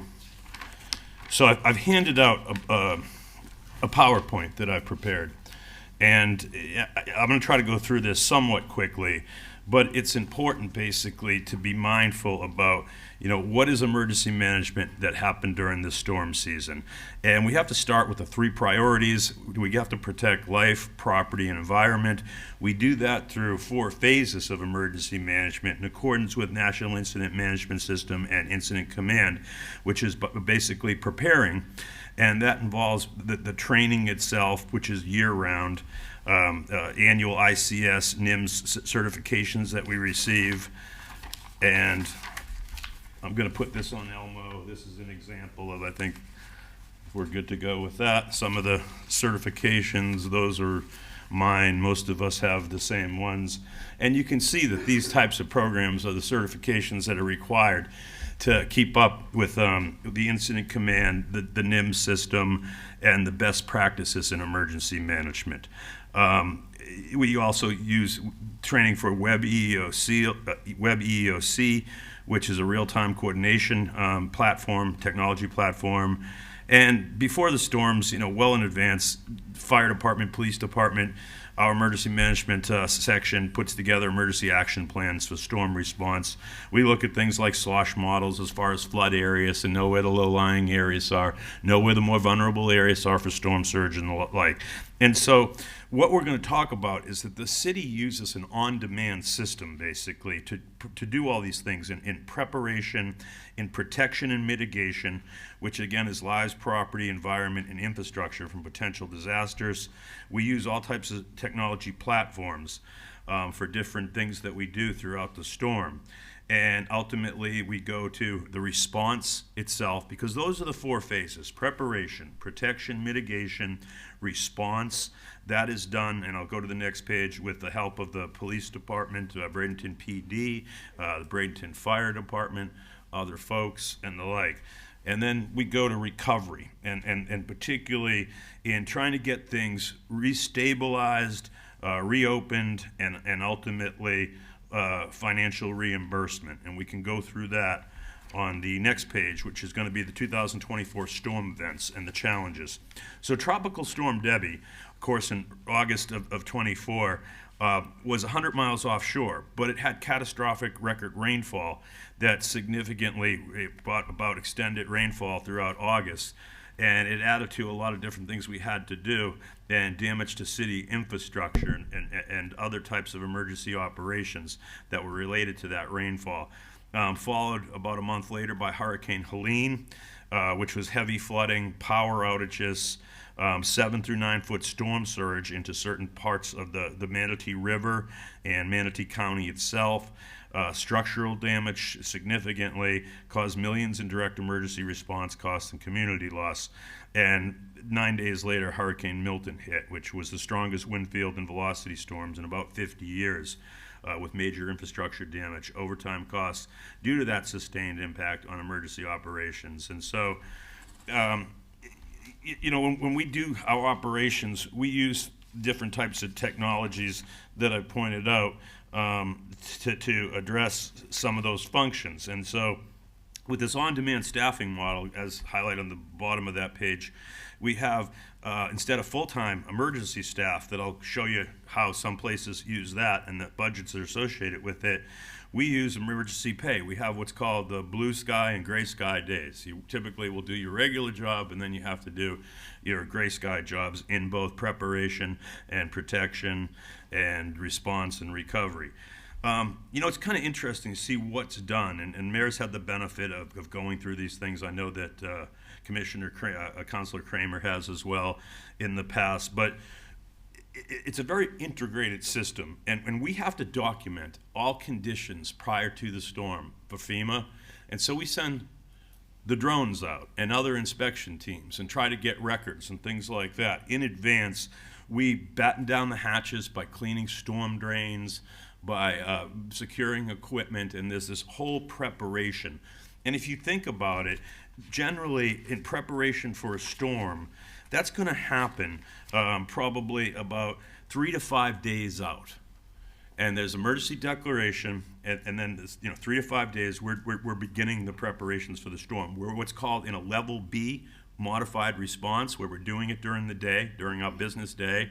We're doing it after hours as well. We are trying to get emergency water, sandbags, things like that as the storm gets closer. Ultimately, we go into an active response. Typically, that's going to be a 24/7 and hopefully an A and B shift where we work 12-hour shifts, but we really don't have that luxury in large part. And that's going to be typically 1 to 2 days out during the response itself, and then the recovery phase. These storms were very unique. I mean, it was interesting here that I could take a day off after the storm, because after the storm I was probably busier than even before the storm.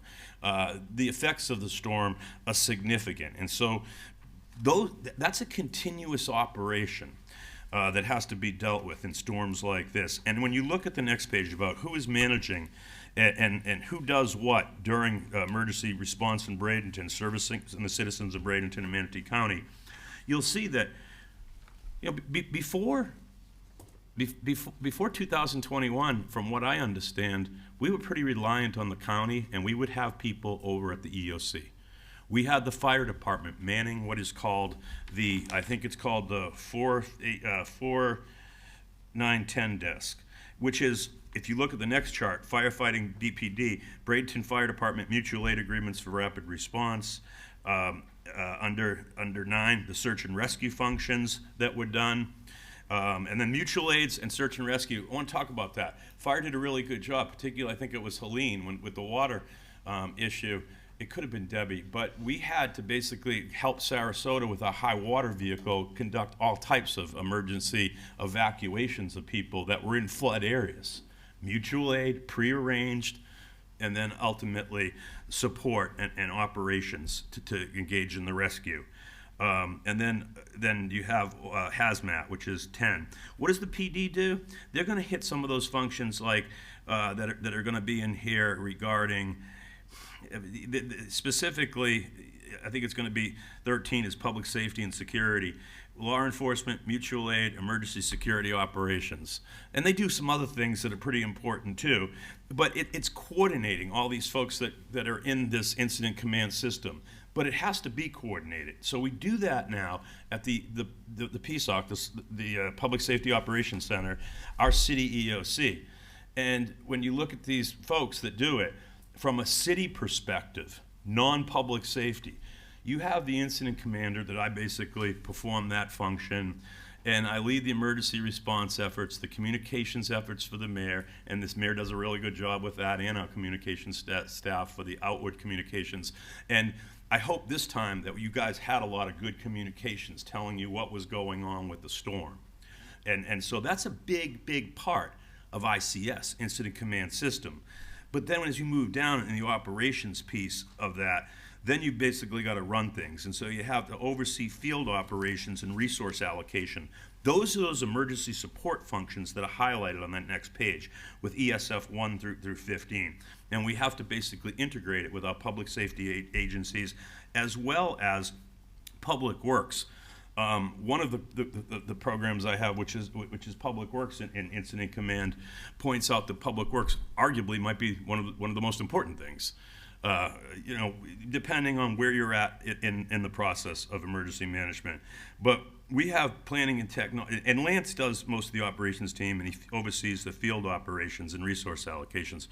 If you saw the stuff we had to do at the PSOC during these storms, we had computer platforms, we had whiteboards, and everything in between to try to juggle all types of different things that were occurring and mission requests from the state. We had to put in requests for hygiene centers. We got hygiene centers, then we had to pull the hygiene centers out. We had to demob them, it's called. And then we had to put them back in the hygiene centers because that's part, obviously, of recovery and preparation for human subsistence, showers, bathrooms, laundries in low-lying flooded areas that we knew would flood from the SWASH maps. We received information from those folks, we inspected, and it was rough for them. But you know, the pre-emergency stuff, the water, the sandbags, and then the clearing and the blocking of streets right after a storm. I went out with PD about 3:35, and the winds had just come under 40 at that point.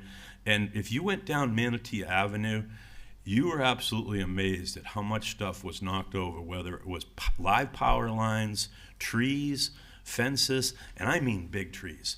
And when we came back from the far east side, DOT was already out there with huge claw trucks, taking trees the size literally of this, from that point to that point, out of the middle of the street that was blocked, that the public and no one else ever saw. But at 3:45 in the morning, that's what was going on. All kinds of different things are happening. So I think you all know the dynamics of those uncertainty and the high demands of that, whether it's setting up the free fuel station over at Tropicana, because there's no gas to be had when there's a storm like this. They were wrapping in cellophane the pumps that I saw around town, and they're really not coming back on for a couple of days. So we did the free fuel. We got a mission request in. Got some tankers there. I think they were 80-gallon tankers that we bought in, 2 of them. I think we had diesel at one point as well. But we did that program. Business insurance, the business continuity center that we did with the chamber, the insurance center that we did here. All kinds of different things are going on before, during, and after. And I think, quite honestly, that we did pretty good, because that's what a lot of people in the community told us. Councilor Barnaby and I were at Ironwood yesterday, and someone spoke out, and he said, you know, I know we're here for something else, but I want to tell you how much we appreciate what you did. And the important thing is, we as a collective, we isn't me, we isn't you, we isn't anybody, one person. It is a collective, but the collective has to be managed in a team approach, because there's so many different parts to it. And when you look at like what our overtime budget was, we were just talking with Haggerty, and we're doing a really good job on reimbursement, but we received back already. We still haven't received reimbursement for debris pickup from Ian and Adelia. Because we're part of FROC, which is the Florida Recovery system, we have expedited work where we received back, we estimated that our debris removal would be about $5+ million. It's going to be a lot more than that. It's probably going to be closer to 7, but that estimate is what they go off of. We received a check last week for $2.6 million. We've never received money that quick. That's called Category A, debris removal, which is a big thing, obviously, in storms. Now we're moving on to category B. But I wanted to tell you about category B, which is protective measures. And it's kind of a misnomer because you think protective measures, it's just to protect things, but it's to protect things after the storm too, from getting worse. Things like the 400 signs, street signs that were knocked down that said stop, yield to children, things like that. When I drove around the hours after the storm, the days after the storm, there were no street signs. Most of them got knocked down. So what do? The mayor and I called LK, said, try to get us a contractor, because we didn't know, we didn't have that prearranged. And we were able to get a contractor on board quickly to get out there and start putting up temporary signs so that at least people weren't crashing into each other at major intersections. 400 signs. We just got a bill for that little undertaking. It was $260,000. Amber Guy was telling me that the public works alone, this isn't police department or fire department overtime, was 17,000 hours of overtime. 17,000 hours. Now the good news is the category B, that is a protective measure, is also an expedited project and has a rapid payment. We want to try to get that back, as quickly as possible. But everything being said, I think our Emergency Management Bureau did a really good job in using the various features of it. You think about features, we have this one thing, Fusus, which is actually a police department platform, but we can put overlays on a platform, and every time a lift station goes out, we put lift station 14, 17th Avenue is out. Every time the water plant loses power because the FPL line goes down and we got a problem because our generator won't start and we have to do a mission request saying, can you get us a 850K generator? Big type generator. We put that up there. Web EEOC. Tamara's job basically is an operations manager of the EEOC, and as such, she handles a lot of the Web EEOC. All of this has to be documented. There's minutes for every meeting we do. We have a meeting basically at 7 to 8 a.m. and then usually one at 8 p.m. with the county. There's a weather report before that, and ultimately thereafter we do with our total emergency management team, including police and fire. Mindy does records on all of that stuff. I've got books of everything that was discussed, of everything I did, of mostly everything they did, to document it, to make sure that we were showing to FEMA that we were following NIMS, that this is what was going on during the time. And Corey is the documentation specialist. Karen Lanke on the IT, very critical to keep those systems up. We have Starlink, so when the systems go down, at least we have some ability to get the internet through the satellite, basically. And we use all this technology. Again, particularly that Fusus is really good. And the radio networks and the like. That wasn't here 4 years ago. And the interesting thing is that when these storms happen or after they happen, I always hear, and I always had heard, is that they need to help us. You'd hear, they should have done this, they should have done that. We didn't hear it this time. We didn't hear too much of that. Obviously, there was catastrophic loss to private property, there's no doubt, and heartfelt issues regarding that. But when they say they need to help us, they are us. We have to help ourselves. And that's what we did with this emergency management program. I want to show you, just in closing, what Cape Coral does. Another municipality, not a county, a municipality. So this is the Cape Coral 2025 budget. And I've reviewed surrounding areas' budgets. These guys have their own emergency management center, just like we do, as the city. And their budget is $1.9 million, but 2025 is actually $1.7 million as a rounded number. They have about 7 or 8 people. You know who we have? Us, because it's a on-demand system. What's the benefit of that? You only pay for it if you need it. We are cross-trained to do as good a job, hopefully, that the permanent full-time emergency management function does. Now, there's different models. Manatee County does have a staff. I think there's 8 on the staff in the 24 budget, and that budget for just I don't know how that got out there for 8 people, but I think it's 576, and the adopted is $1 million. They have a public safety officer, Matt Myers is the emergency management director. There's 2 deputies, and I think there's about 6 other people, roughly. And of course, that is the county EOC. We run our own. City of Venice, interesting here, they have the fire model where some people do it.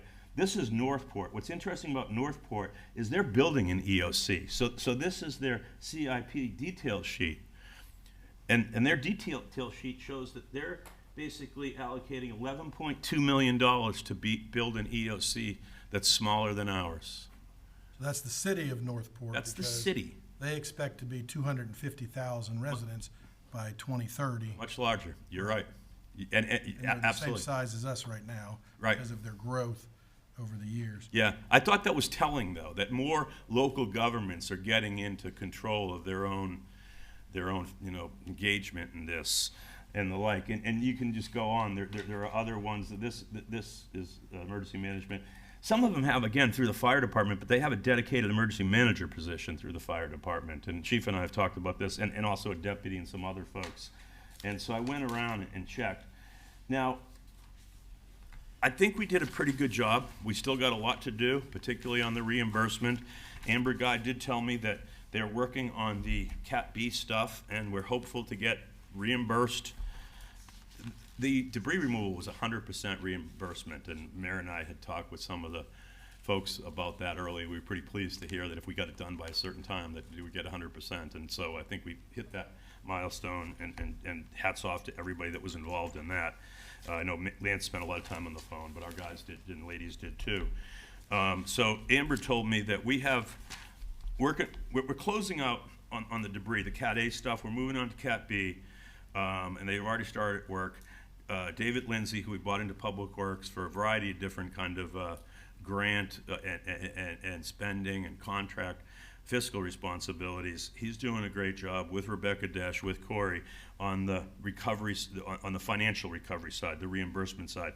But we have 47 Public Works permanent work projects under the public assistance that we still have to be reimbursed for. And that's going to be street signs, traffic signals, lift stations, finish water.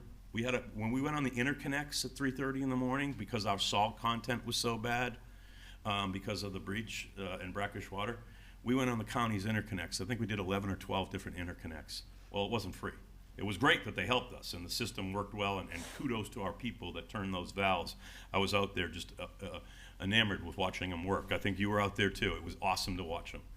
Our guys and the county guys were well Philip together. being one of them. Yeah, Philip Campbell. And Philip Campbell and Ollie just received an award last week from the Chamber of Commerce chair, and was recognized with other folks that were like unsung heroes from it. So we got our recognition. Our people, got their recognition, and there's a cost of doing that. And part of it is the cost, obviously, of the pay policy.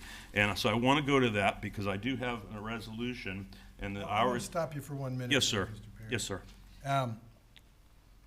And when I became mayor, and watching what we had and what we went through with some of the storms over the years, and then getting more active in the EOC, and I want to ask Chief Gear, do you think that we had a better system through these 2 storms, because wasn't open yet by the time we got Debbie, but Helene and Milton, 2 catastrophic storms that people are still living with today, the problems, within 8 or 9 days of each other.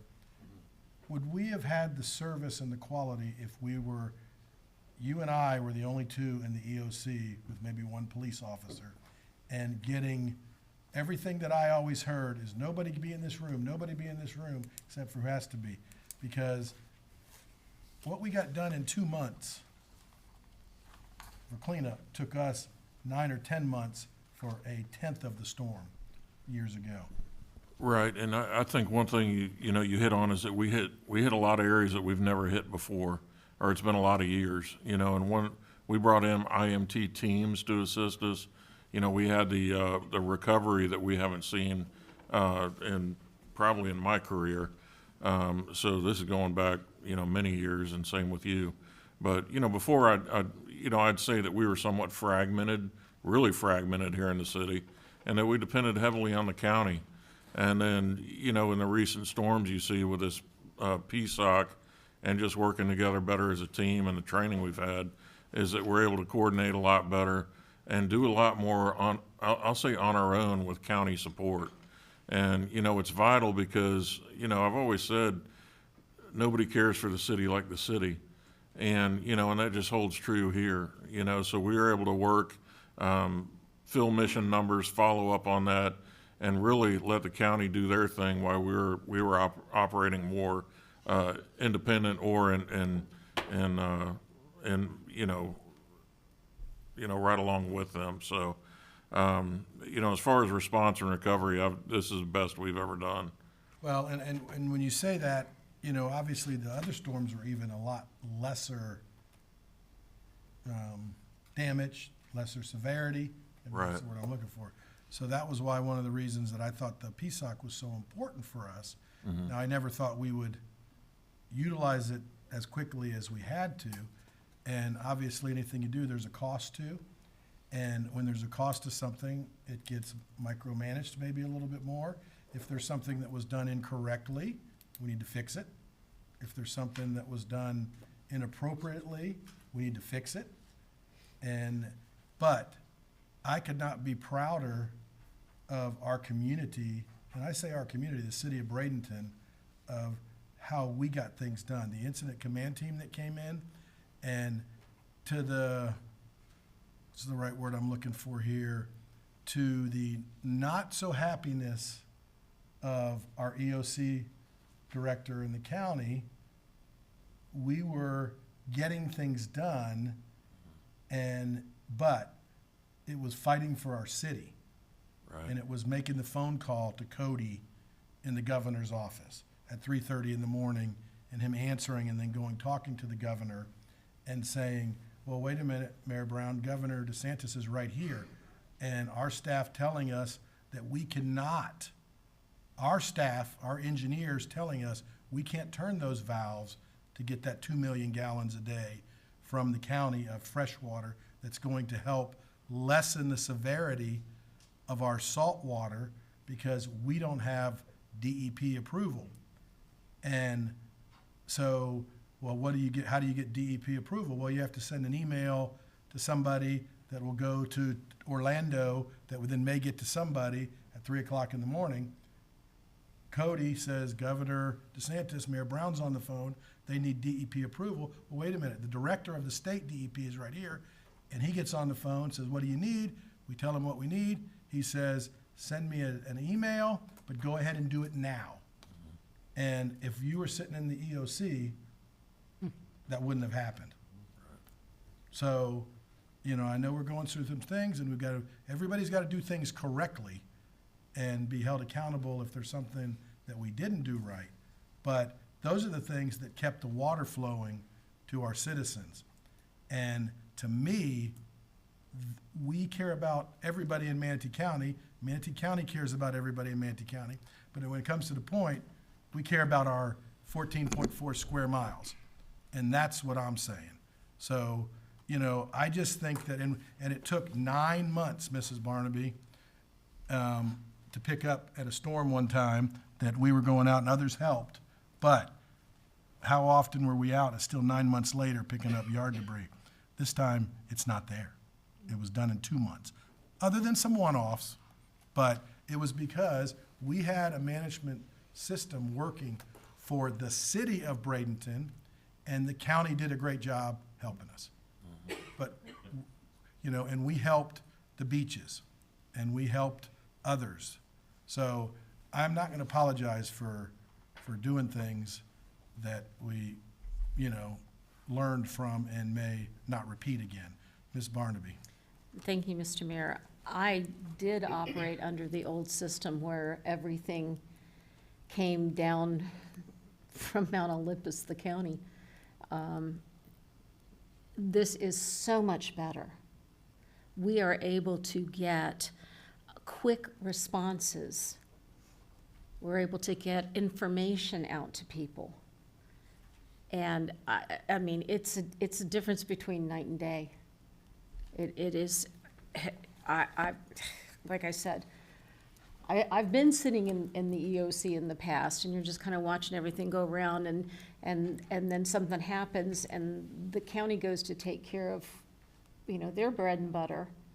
And of course, they would help us if we asked, but forgive me, we weren't at the top of the list. Yes, ma'am, Ms. Coachman. There's no doubt having the PSOC. There's no doubt having the PSOC and having everyone all in one place coordinating things. But I had to notice, though, one of the cities had the fire chief at the very top, not the mayor. No, I'm just kidding. But for that emergency reason. Well, So- and even in the past, in the old emergency management plan, it had the fire chief as the IC, I guess you could say.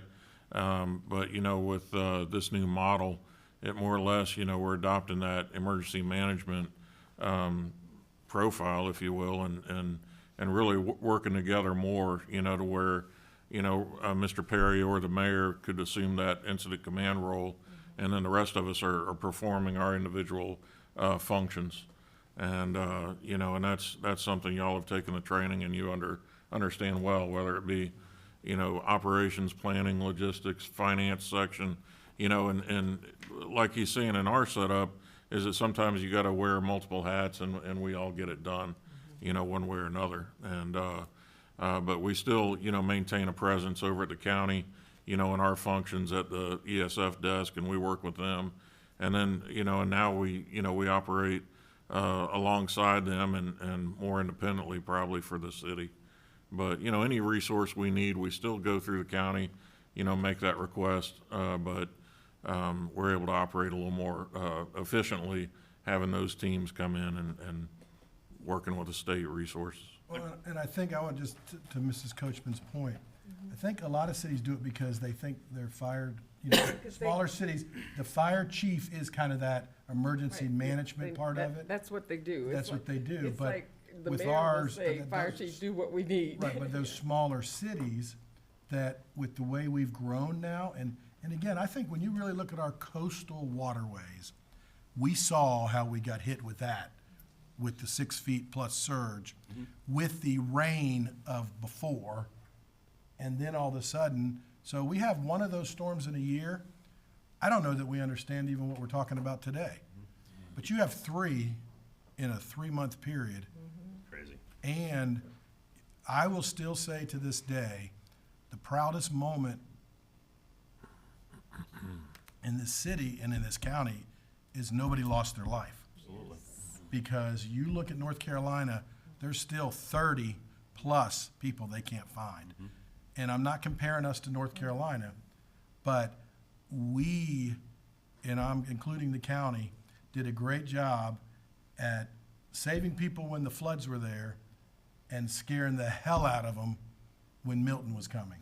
Because after Helene, people got got scared. And you go from 800 in shelters to, 13,000 or 20,000, whatever it was in the thousands that people went to the shelters because they got 20s, scared. yeah. They got scared. And, we got lazy. And that's what it was about for me. And, because, it's a heavy burden to be thinking, okay, am I gonna have to be standing up and saying there's 80 people missing?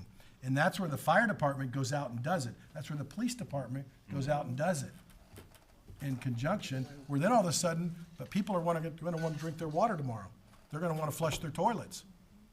They're not want to crash into each other because there's no stop No signs. stop signs, so. I think traditionally, it's a really good point that fire did take it because they have that kind of emergency management experience. But when you look at the 19 different divisions of public works and the need to integrate, as the chief said, with the functions and expertise of the fire department, along with the functions and the expertise of the police department, who did a great job too, it works best when there's an integrated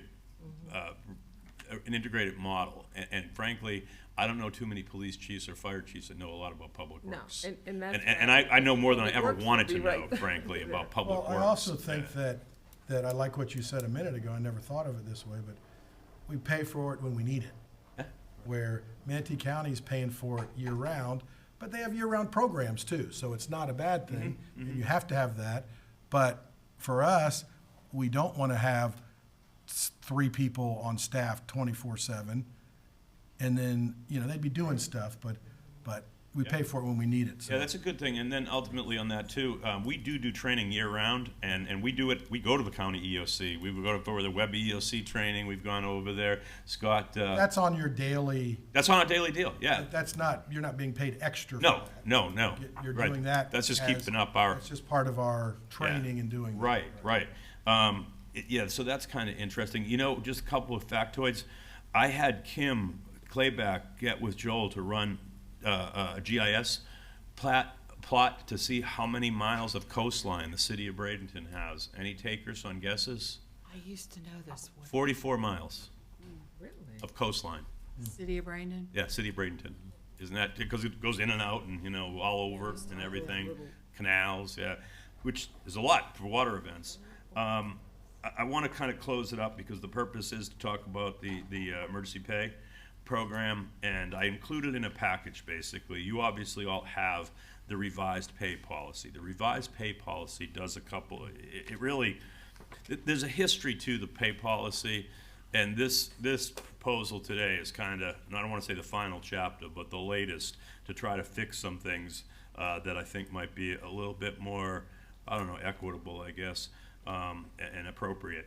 And what happened was that we didn't really have a good pay policy in 23. If you look at it, the 23 pay policy that was done, it included in there, it was done in June, of course, always the last month before the season, and the 24 amendments were done in July of 24.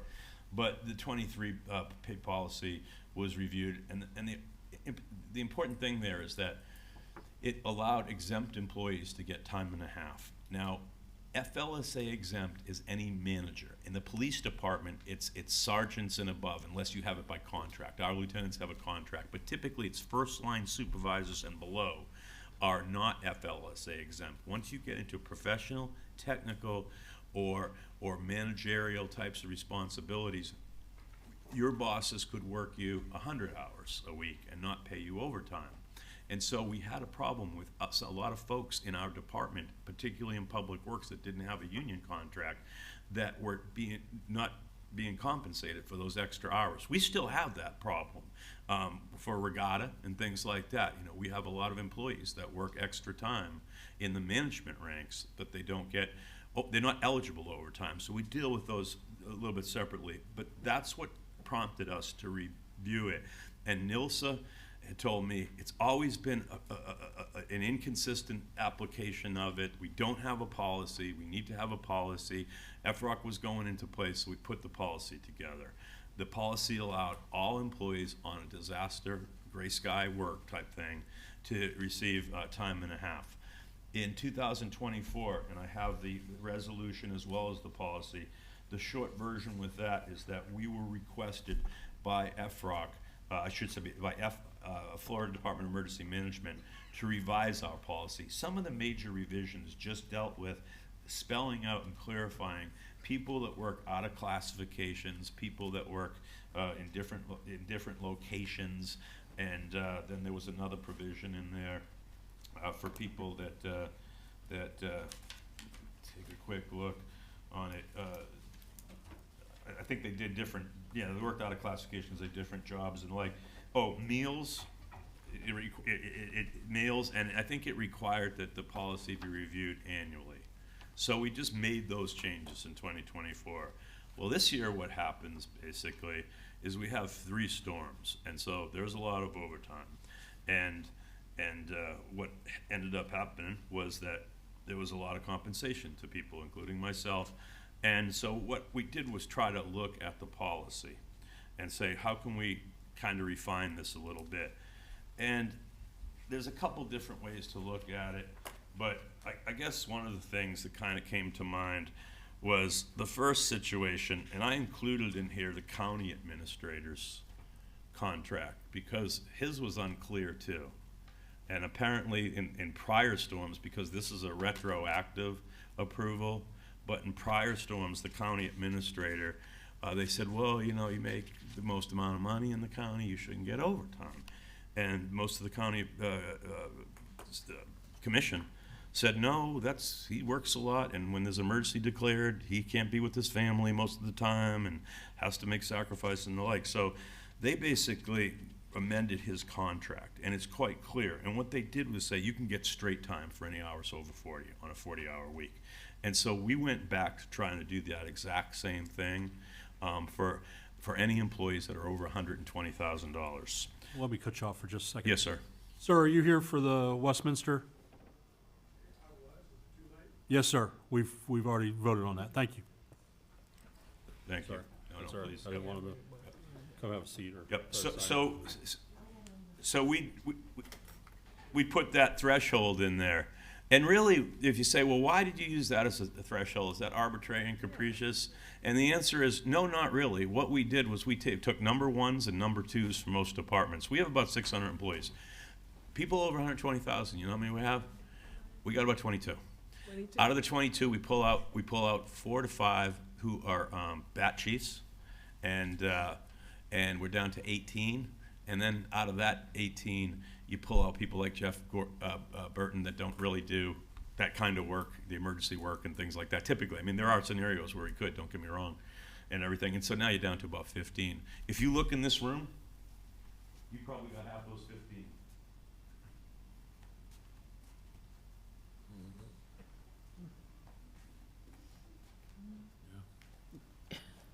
Okay, what do you? I didn't count. Oh. But you get the point. I think most of us are okay. We'd like to get compensated for that extra work, the stress that comes with it, the sacrifice and the like. We think it's reasonable, it's consistent with the county and the like, but that's why we drew the threshold there, to answer that question. And so that's the major change in the policy. Is that right, Corey? You and I drafted it, and I've had a long day too, but I think that's the major change in the policy. And it has to be reviewed annually. Mr. Kramer. Question on that. So Corey, you drafted it or wrote it, or Nilsa wrote it, or who wrote it? She took a stab. You want to talk a little bit about it?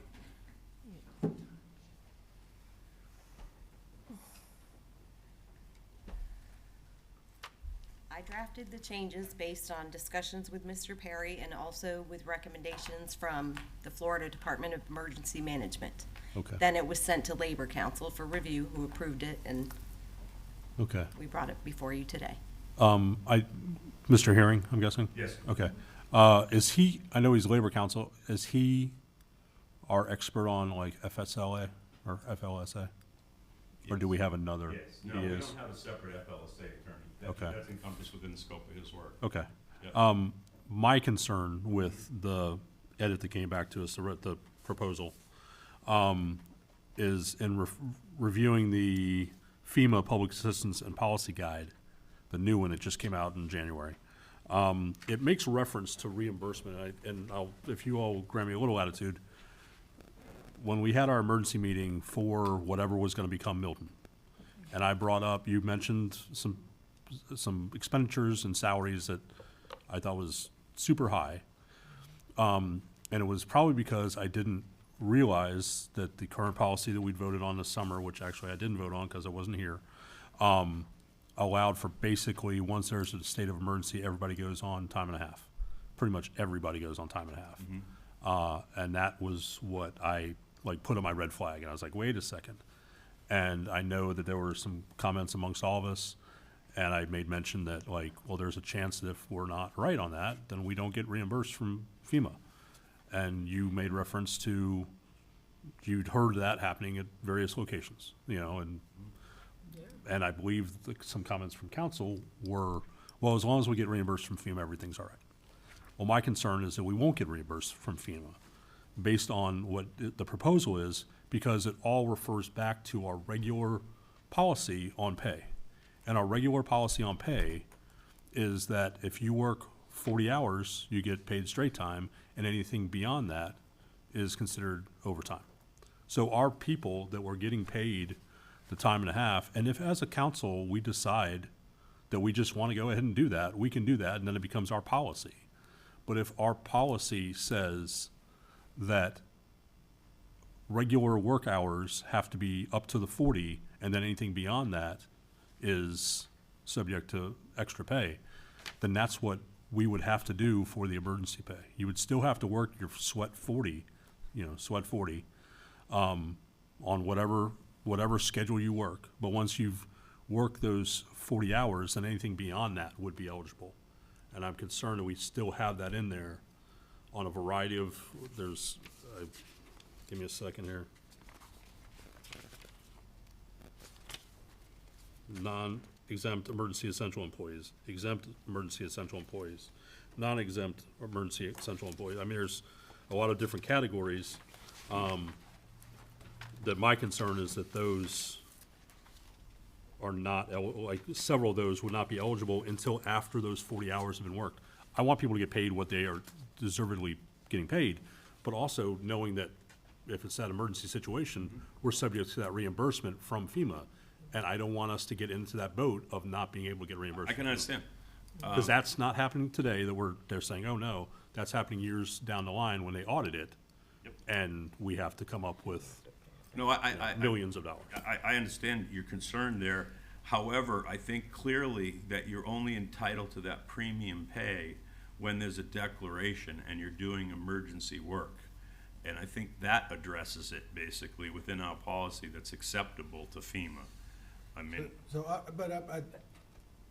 I think some of the things, when you look at it and you say, are we splitting hairs at things that, and I agree with you from the standpoint of the declaration is there. Right. We voted on an emergency. But explain to me, if I've only worked 30 hours, 32 hours, just to make it a roundabout, today I'm working basically 24 hours in a row as an employee because that storm's coming. We're under the state of emergency in that. Right. But do they get paid for 24 hours if they're in the EOC? But the 32, because you're working those hours. That's where I think people are getting confused, is that you have to work those 40 hours no matter what before you get any extra pay. Yeah, absolutely. So if I'm locked in the EOC because the storm's coming, so from 5 o'clock at night till 8 o'clock in the morning, I get overtime. And then 8 o'clock the next day, from 8 to 5, I get straight, it's regular pay, because that's in that 40 hours. And then 5 o'clock till 8 o'clock the next morning, because you're locked in the EOC. That's one way to do it. The other would be, once that state of emergency is declared, whatever hours you're working up to that 40. So if you came on, if you'd worked 32 hours to that point, you came on and worked 16 hours that day, your first 8 hours would be up to the 40, and you'd be paid straight time, and then anything beyond that in the pay period would be the overtime. That's not the way it works. Once there's a declaration and you're doing emergency work, you are paid time and a half. Now this all assumes for general service employees. This is not for union that have a contract for that, both the police and the fire union. That would be handled separately and apart. But basically, the way it works is that once there's a declaration, you are eligible for time and a half doing emergency work. If that's all you're doing all day. Yeah. I need some clarification on that. Well, but again, we've got to figure this out, because I got a lawyer telling me that that's correct. And then I got other people that is questioning it. I think I saw Jane first and then Pam. Yeah, so if you're a salaried employee, so you're being paid the time, and now you're telling me they get an additional time and a half? So it's basically 2.5? No, it's half time. You get your regular time, plus you get what's called premium So pay. you do the 40 hours, so then it goes to the time and a half once you get over the 40 hours. No. So then So But you're not getting your normal plus time and a half. Right. I believe you are. No, you're not. your salary is Right. being reduced? Here's the way it works. Think about it.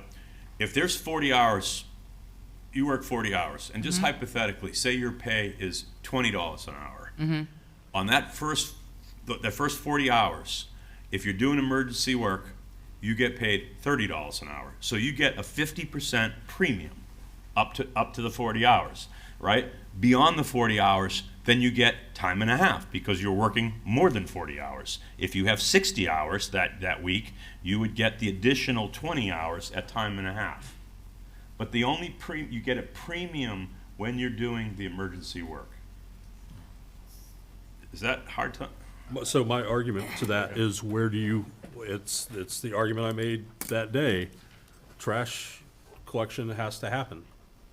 Is it emergency trash collection or is it trash collection? If they haven't worked their 40 hours. If you're doing emergency work, it's emergency. But is it, I'm sorry. If I have a regular rotation of trash pickup, that should be a regular work day, not a emergency work day situation. If you're doing emergency work and you've been assigned to do emergency work, an example of that is we have solid waste workers that were out on the east side with the claw trucks and loading that up. We don't typically do that. That's emergency work. Fair enough. Yeah, but going out and picking up the green cans on Tuesday like normal. Right. They didn't get paid time and a half. No, you don't get paid. I would argue that they did. They did or did? I would argue they did. I think so. Okay.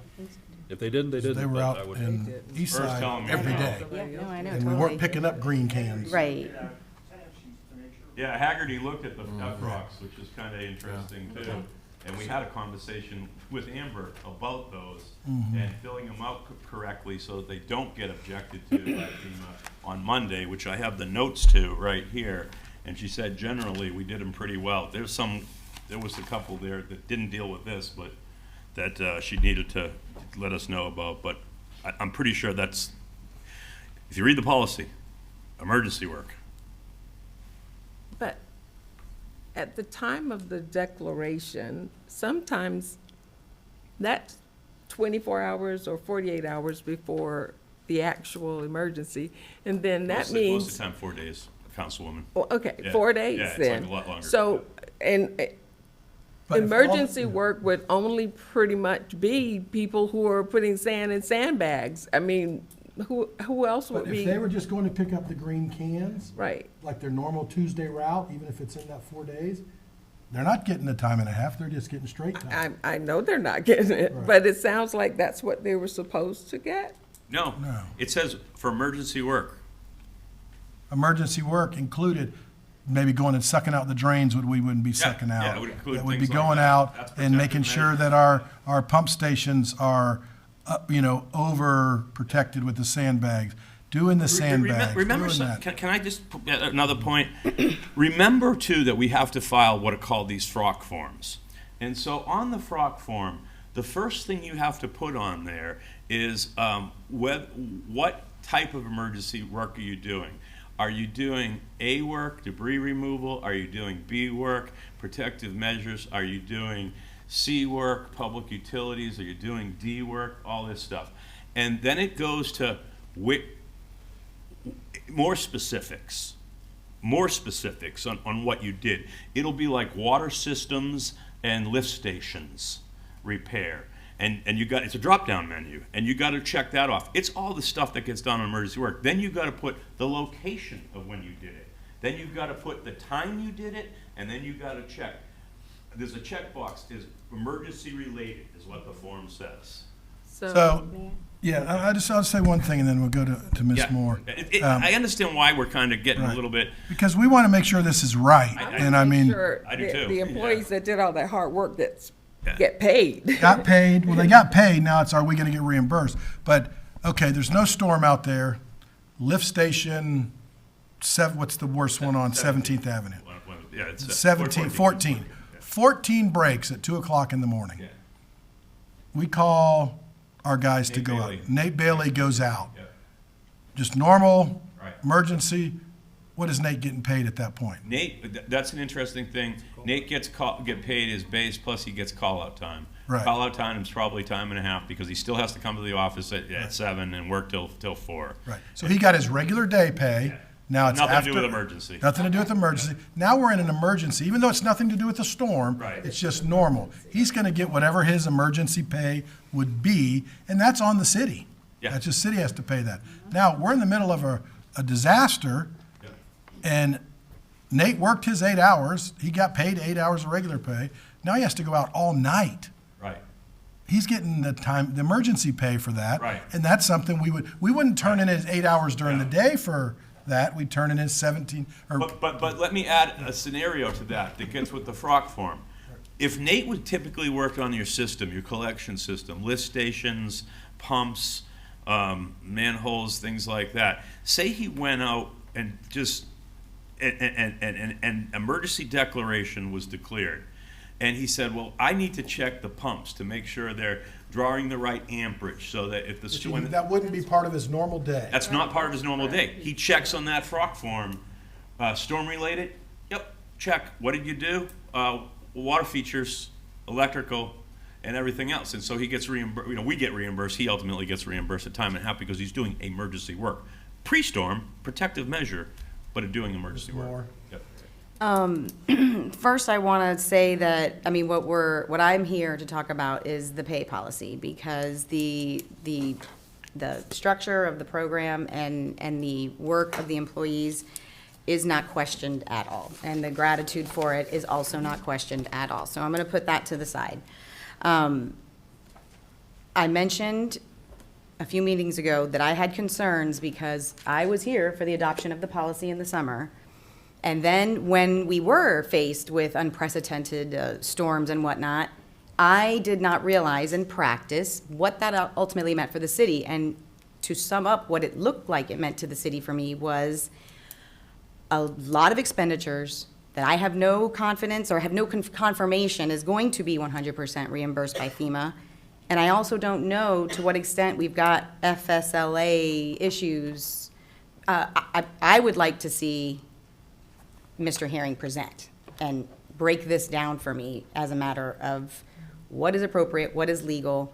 I think that would be time well spent. But let me just say that, and now that I have hopefully, again, expressed the acknowledgement of the hard work and the gratitude for it, my objections to adopting a revised policy today are twofold. Number one, there is the timing of it. I do not know that this is a good time to adopt this policy because we have two outstanding grievances that are in various stages of legal action that are potentially related to a policy that was happening at the time of these storms. And I don't know, without Mr. Herring confirming for me, I don't know whether an adoption of a new policy or rescission of another policy somehow makes a statement that is relevant to these two legal actions. So that's my first threshold problem with it. The second one is, I don't know what Nate makes. And I don't know, is he an FSLA exempt? I don't know on any of those things. And so let's just take the timing out of it.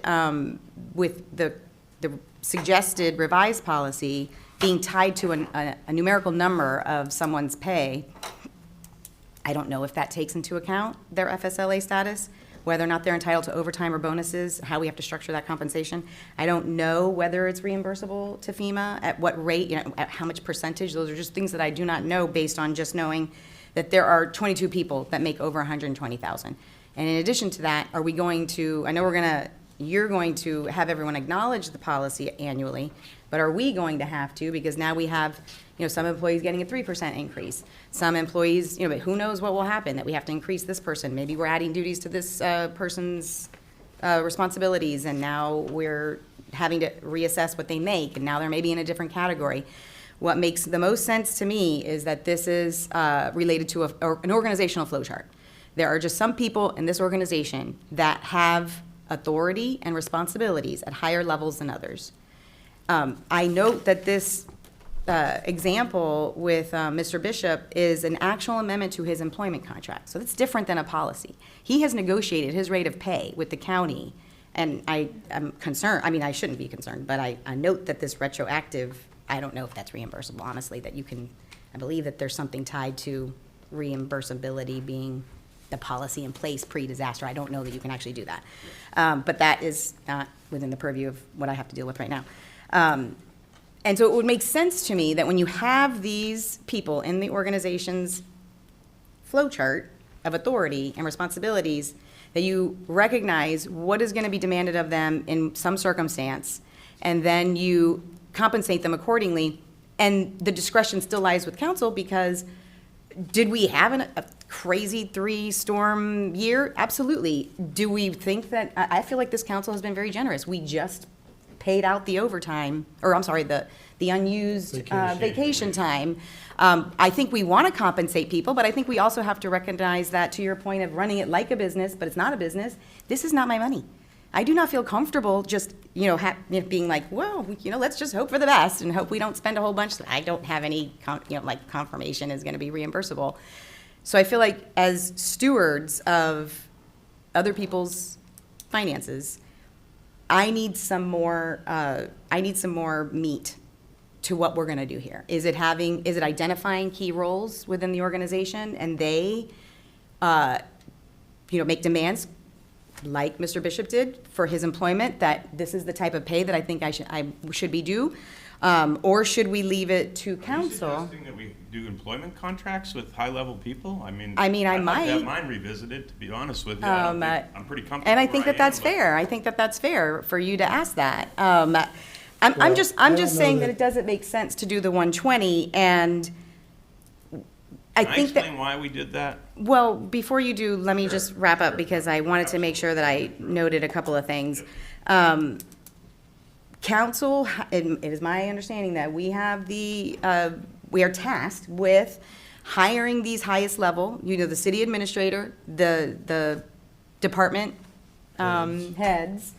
And so it would make sense to me that we would negotiate their pay, and that would include this. And if we don't, Actually, you're not, but I'll address that in a second. okay, well, if we don't, and maybe that has to be revisited, but if we don't do it that way, then I don't want to give the discretion to an employee by virtue of this policy, because I don't think that it is being a good steward of what I have been tasked to be a steward of. And so I think that we do not need to delegate that authority via a policy. Okay, I get it. And that's why I put 120,000. That's the limit. If you'd like a model where you take an individual and you say, you did a good job, you'll get the money. You didn't do a good job, you won't get premium pay. And as far as whether you're confirmation on FEMA, the one thing I can tell you is that you'll never get confirmation from FEMA. Amber Guy, who's worked for FEMA, has told us clearly that FEMA does different things on whether you're within, an acceptable policy. They change the rules and things like that. So we have to operate under the best premise we can. That's what I'm trying to establish here. It seems to me that the term arbitrary and capricious is kind of related to the way that you're suggesting that it be done, with the council having the authority to make that after-the-fact decision on any sort of compensation for people that do emergency work. And where do you draw that line? Are you going to do Ross's? Are you going to do other managers that are FLSA exempt and the like? Because those people basically if they're not part of our policy and they are exempt, then they're not eligible. And so, everybody else uses a policy, and I guess we can do it any way you all choose to do it. But I think my advice would be that we adopt a consistent policy, and that's all I was trying to do. I was trying to put in place a dollar amount that I thought was fairly reasonable. It applies to 15 people within the city. It really references positions that are number 1s or number 2s. Everybody above that amount is paid fairly highly for their professional experience. And at the same time, I would think that when they are delegated under their job description, which you do have, and we all should probably read those, that you are responsible for emergency response and working in hurricanes and other conditions, whether it's a jet plane or the like. I'm trying to bring about consistency, and the suggestion, I don't know. I mean, do what you guys will. And let me just lastly say, if I could, 2 points, which is the other issues that you want Mr. Herring to opine on. He certainly can opine, but they are under labor contracts. Those labor contracts are separate and apart from general service employees, that these are. Now, can somebody say, I want the best of both worlds? If I work any overtime, I want to be paid a minimum of 4 hours if I go to court, if I'm a police officer. The case got dismissed, I'm only there 15 minutes, my kid's in the car, back I go. But the labor contract says I get a minimum of 4 hours. That's some of the provisions in there. Non-union employees that are in management, such as myself, you can work us, like I said, 100 hours a week. The only time we can take advantage of any sort of premium is when there's a disaster declaration, basically, and you're doing emergency work, which happens fairly infrequently. In my first 3 years, I think it happened twice, and this year it happened 3 times, and the like. So I don't know how far down the hole we want to go in the rabbit hole. Well, I understand your responsibility for good stewardship of taxpayer money. I don't disagree with that. And you know, you guys handle it any way you want. Well, I just want to speak to the consistency, please, because that is my concern, is we are, this policy anticipates that there is premium pay in certain circumstances. I would, just as a side note, say that maybe not for sleeping. I appreciate that you have to leave the house and not be with your family, but for actually sleeping, I feel like that maybe is a little, I don't know if it's appropriate. But what my point, though, is, if I could just make this point, please, it is. But you're gonna make it stop on that, because that when I was at the PSOC and I don't get any premium pay, I don't get anything, I didn't sleep for 3 days. These people didn't sleep for 3 days. And then they should deserve the Right, pay, because right, their but- timesheet will but report, there will was no afford that. sleeping. Well, when And someone that's wakes me fine. up- See, Yeah, this is the problem, I think, is that I feel like this is becoming very personal to just you, and that's not the intent. The way that the revised policy is written is, there is no guarantee of reimbursement, and there is no end in sight, potentially. And that means that we have to just figure out how to pay for that. Municipalities can go bankrupt because of this kind of thing. I don't get it. There's Is there 15 is there a people involved. limit? It's somewhat of an overstatement to me. No end in sight. We don't know. I don't We get didn't know what this you- year was what- gonna be what like the this. End in sight is, I'm trying to bring about consistency. If there's 5 storms next year, this policy says, if I've got to work, I don't know, those 5 storms, and each storm had an extra 40 hours, then I'd get 40 hours per storm. That's the consistency. I can't control the weather. Consistency, I can't control the nature of the storm, what has to be done for the city's activities, nor can anybody else. And so, But again, the job of the council is to set a policy, and then if it doesn't work, then we gotta readdress it. Mrs. Barnaby wanted to say something. Thank you, Mr. Mayor. When we have these discussions, I think it's important that we focus on the title and the type of the job being done. I think it's absolutely wonderful that many of us know who handles what with these emergency services. However, you can get hit by a bus tomorrow. So this isn't Rob's thing. This is the city administrator's thing. So when we're talking up here, I think it's important to keep that in mind, and to keep in mind the titles of the jobs that have to be done.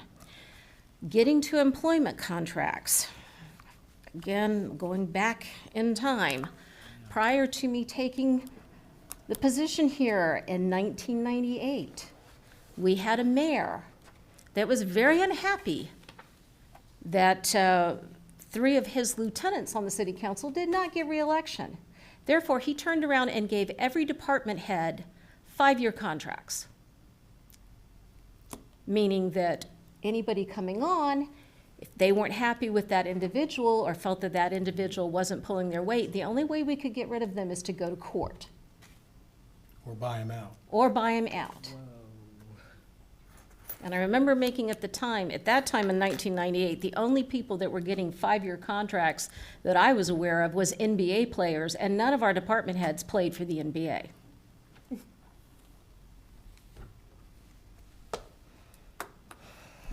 Mrs. Coker. Why me? Because your card's up.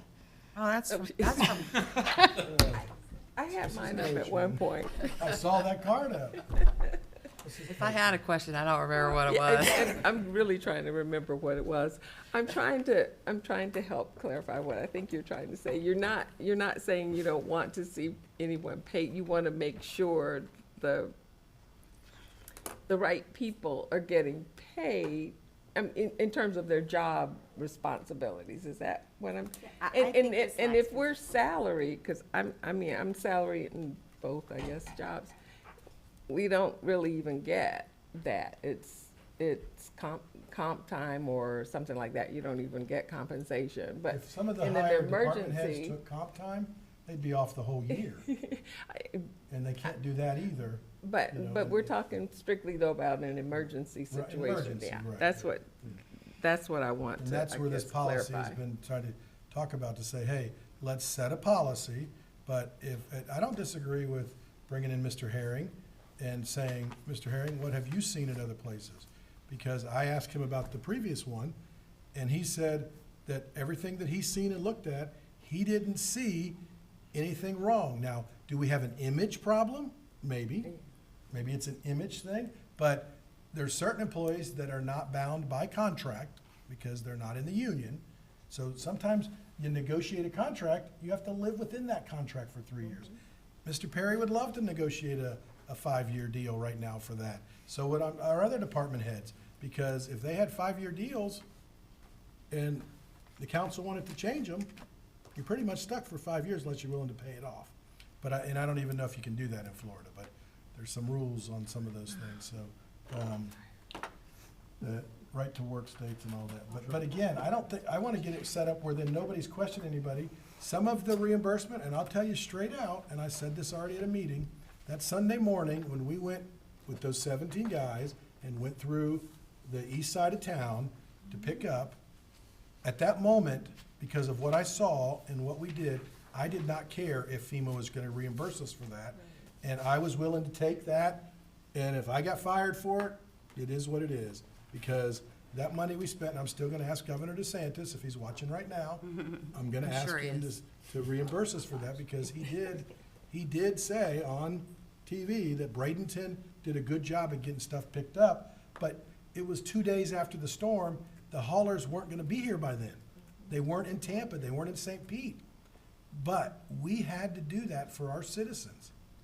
And our guys on the street there deserve to get time and a half. And they did on that Sunday morning. And they should. But I think that, if I may, I don't disagree with you at all. And again, these are hard conversations to have because it's not that I don't appreciate the effort, and I completely appreciate the executive decision.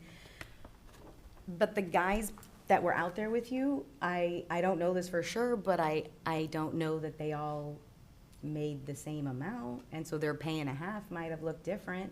Time and a half. Time and a half, And they when I say volunteered, they volunteered to come in knowing they were gonna get premium pay, I guess you'd say.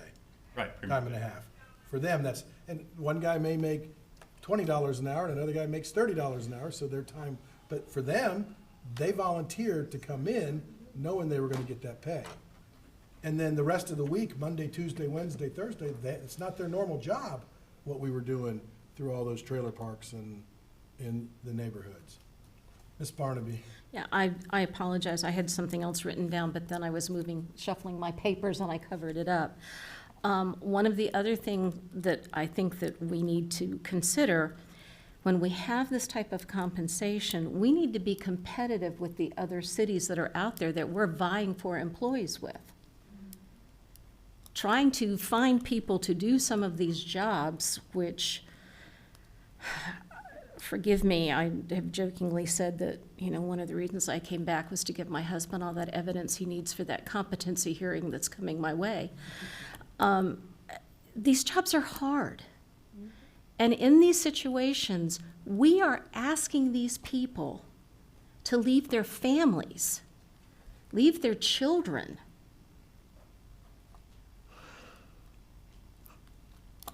I don't know that I could do that.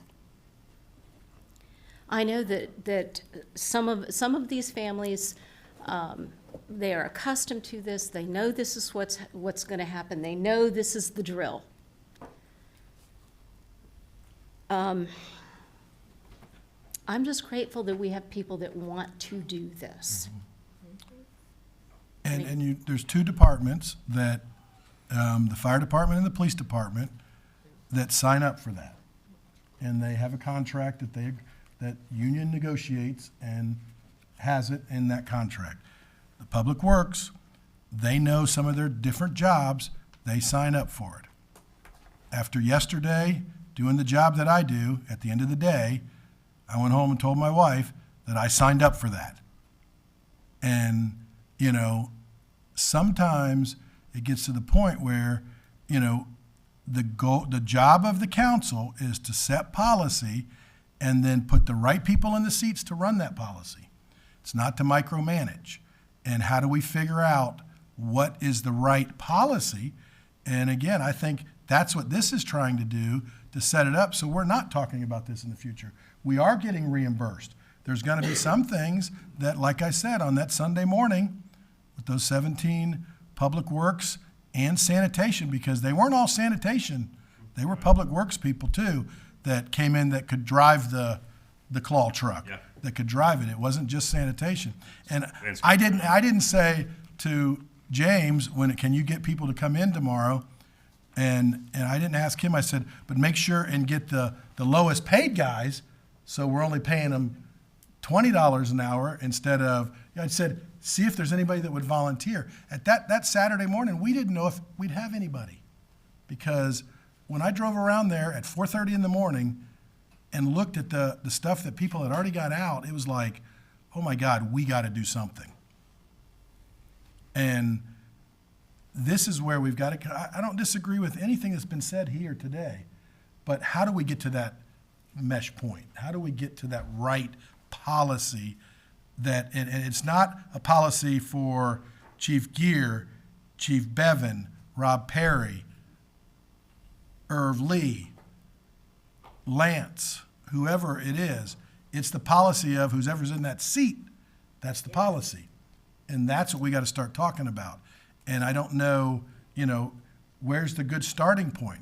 Because I think every one of our department heads right now, if I ask you to raise your hand, I'm not gonna, but if we said we're gonna start negotiating 5-year contracts with you, every one of you would raise your hand and said, let's start now.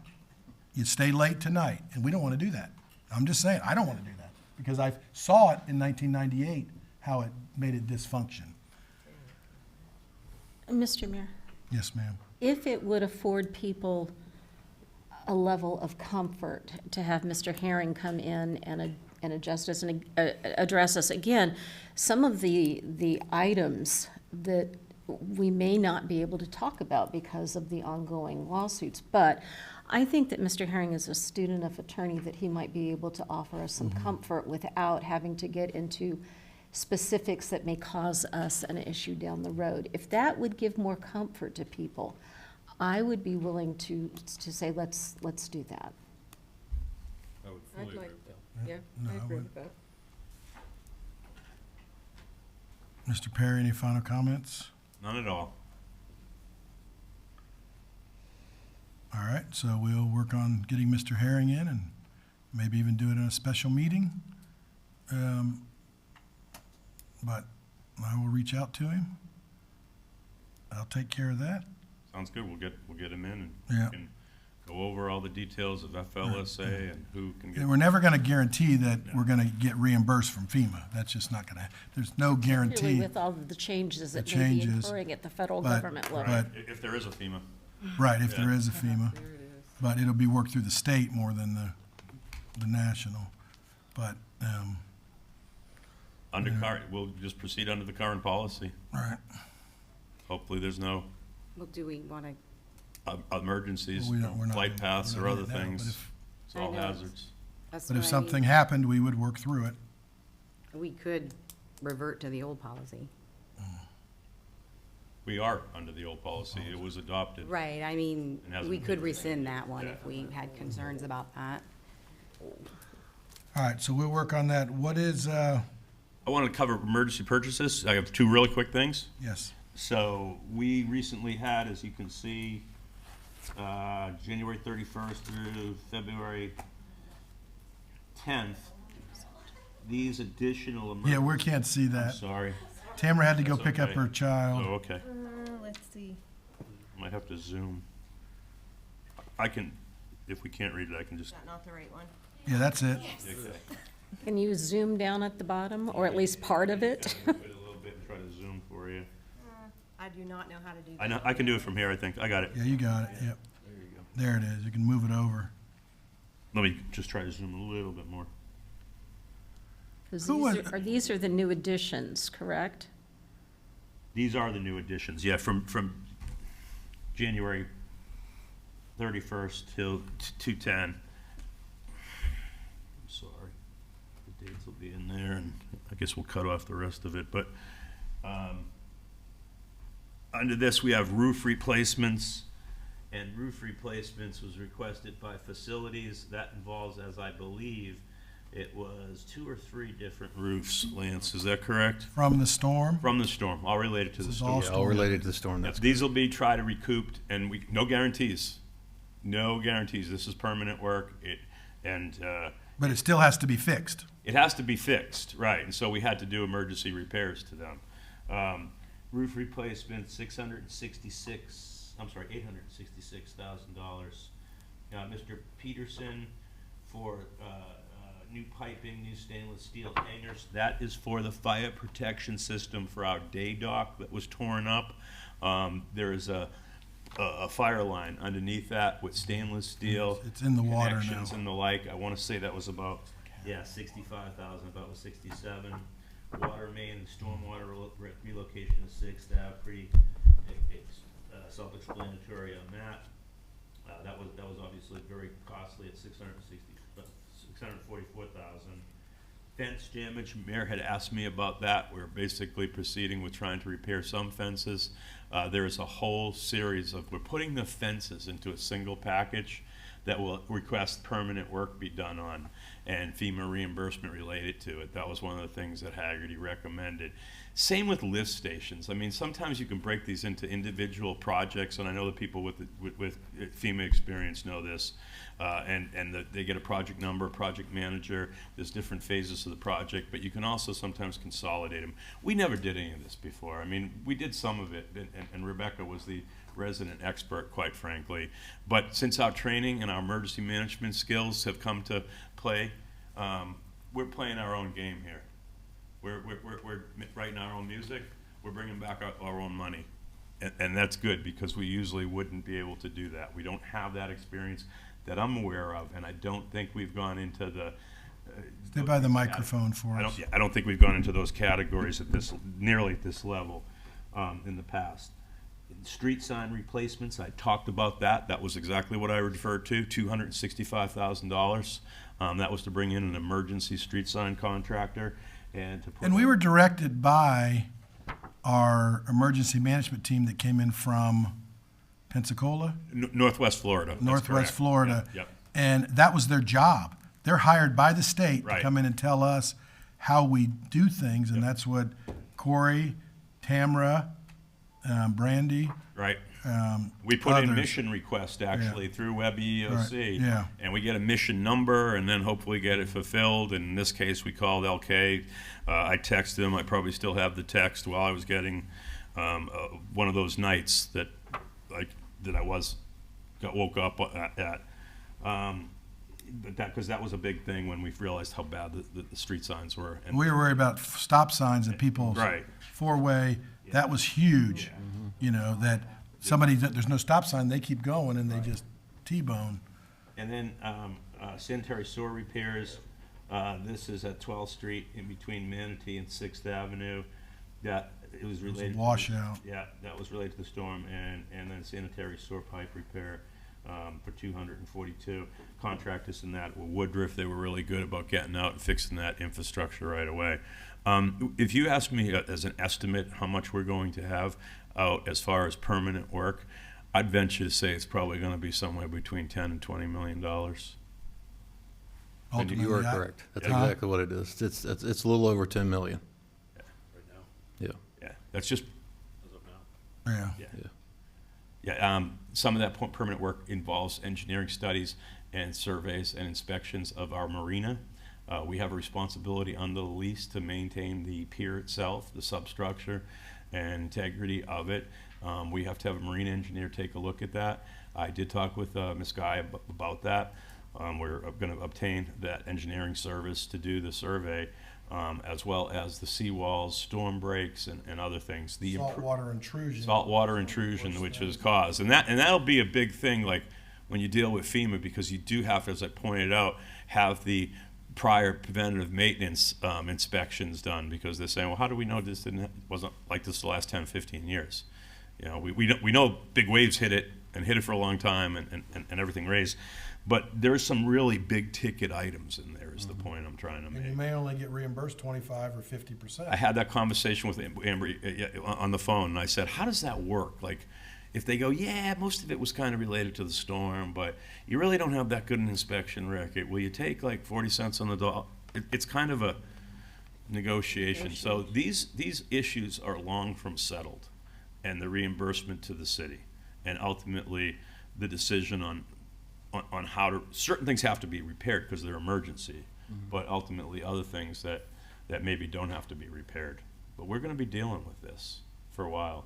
And Haggerty has done a great job, to their credit, along with working with us. If you get on that the call, if you've ever been on the call, they are very organized, and they have gotten us very organized and our staff. So thank you all for the emergency management training that you have gained, and how you apply it, and the benefits to the city. Nothing further. Can I say one quick thing, Mayor? Yes, sir. So, much to Mr. Perry's point about upping our game, I mean, I've been here for almost 11 years. I've been involved in the emergency management side just recently in the last couple of years, and I can tell you, much to what Chief Gear said, we've gone from not doing much as a whole city, you know, individually, not relying on the county, to this last set of storms that we faced, unprecedented. And I think we handled it very well. Aside from just the actual physical work of handling the storm and getting the community back up together, but you're talking about everything after the fact. And I want to give Aaron Jones, who's our purchasing manager, some credit, because we've mentioned a bunch of people with Corey and Heidi and Amber and David and everybody, but we don't mention Aaron Jones, who's our purchasing manager. She came to us a couple years ago from Sarasota County, and a lot of the things that you see on those emergency purchases, she was able to facilitate quickly. And in the process of the storm is happening, we can foresee that we're going to need X. We know we're going to have fence damage. We're going to need a fencing contractor. I can't tell you how many times Erin and I were on the phone together, and she's like, I got 3 people lined up. You know, which one do we want to choose? Here, fill out this form, and it was a done deal. So folks like our Public Works, you know, Don Brunner, for instance, he's handled all of our roofing and all of our fencing repairs. Those are done expeditiously because of folks like Aaron, because of Don, because there's a plan set up, and this is how we now operate. Before, who knows? You know, I don't know when it would have been repaired, or if we, quite frankly, even had to deal with it much. We were very lucky.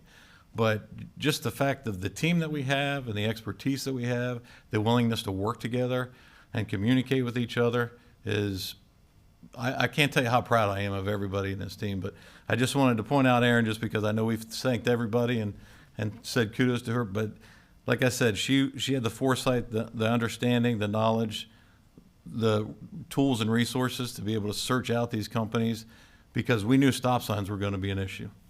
And we wanted we jumped on them quick. We had them under contract quick, and Don was able to work with them quickly to get them all up, and our Public Works folks. So kudos to Aaron, but kudos to Mr. Perry, yourself, the council, and police and fire for really setting up kind of the environment for us to thrive and to be able to kind of show you what we could do and what we're capable of. Well, and people don't understand, the public, well, the storm's been over for 3 weeks. Right. The storm's been over for 2 months. Is the storm over for you? Right. But they don't understand that, because their house is okay. They didn't understand. The most thing that frustrated me was before Milton, in that week, was, well, I didn't have any problems. Mm-hmm. If you weren't north of 2nd Avenue and you weren't Riverview Boulevard, you thought, why aren't they getting my yard debris already? Right. And that was the thing. So we've got to figure out the right policy. Was there some mistakes made? Yes. We got to fix those. We got to make sure that we're going to get reimbursed And that was what I learned. What was his name? Our lead guy that came down that big old trailer. The main guy. What was it? Tom? It was Tom I got was, all their names. but Tom was amazing.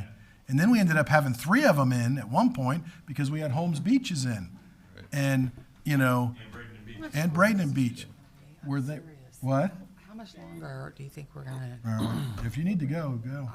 Well, I mean. No, I don't know. If you have to Can I go. make one comment? Because Yes. we have the FEMA folks come to the station for review. Right.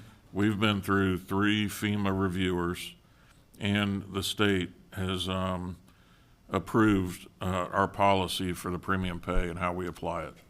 So the reimbursement for our pay is not an issue, nor it has been. And Corey can correct me if I'm wrong, but it's been reviewed by 3 different reviewers, and this is going back well beyond last year's storms. It's every storm that we have reimbursements in for, and they have not questioned it because it's in our policy. And we have a policy. Now going back. I would have said that. Sir, say again? I'm teasing. I said I wish I knew it. I would have said that. Well, I didn't know I that. just found out. I reached out to Rebecca so I could get a little more insight. Yeah, and Rebecca's always been the guru on that for us. All right, so we'll move on from that. We'll get Greg Herring in. We'll figure that out pretty quick because I want to put this to bed, get the right thing, because what did Jody said the other day? We're so many days out from June 1st. Yeah, 4 months. So we don't want to be dealing with it, but we want to be prepared. Any unfinished business? Just last matter, the SUFA signs, I just wanted to let Oh, you all okay, know. And I don't know if Jeff brought it up, Burton and CRA. I'm Yes, getting a he nod that he did. did, good. And so we're gonna be discontinuing. Just so you know too, that's what the news reporter from ABC wanted to talk to me about. And it's just the position is that we want to explore other types of platforms, particularly your phone, wayfinding, GIS, because we want to highlight all the great things to do in Bradenton. And although that's a pretty good technology we have for pedestrian traffic and the like, that people that could read it, it really doesn't meet today's technology standards. So that's, and there's a cost, the cost effectiveness we don't. That was something that Realize Bradenton wanted to do as part of our scope of work with the CRA. Right. Yep. Right. Mr. Mayor? Yes, ma'am. Motion to authorize staff to direct SUFA to remove the 3 on-street digital media signs and to discontinue the services. Currently, it's not in anybody's budget.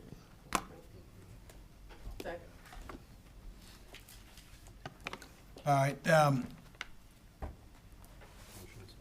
Yeah, Mr. Perry, one thing I would like to do. Yes, sir. Just with the council all being here is, would like you to come up with an update on the police station, kind of where we're at and cost and all the things. Are we gonna, Motion in a you second. got a Oh, you need a and motion sec- for, oh, I No, didn't. You Super got a sign it motion. directly. Oh, you have to got do a it? I didn't second. hear it. It was second. I didn't hear that. Yeah, it was a motion. I think so. Motion, who made the motion? I did. That's what's so funny. If you can't hear me, you really need to go to What? the audiologist. What? Okay, so we have a motion by Ms. Barnaby and a second by Ms. Coachman. Any further discussion?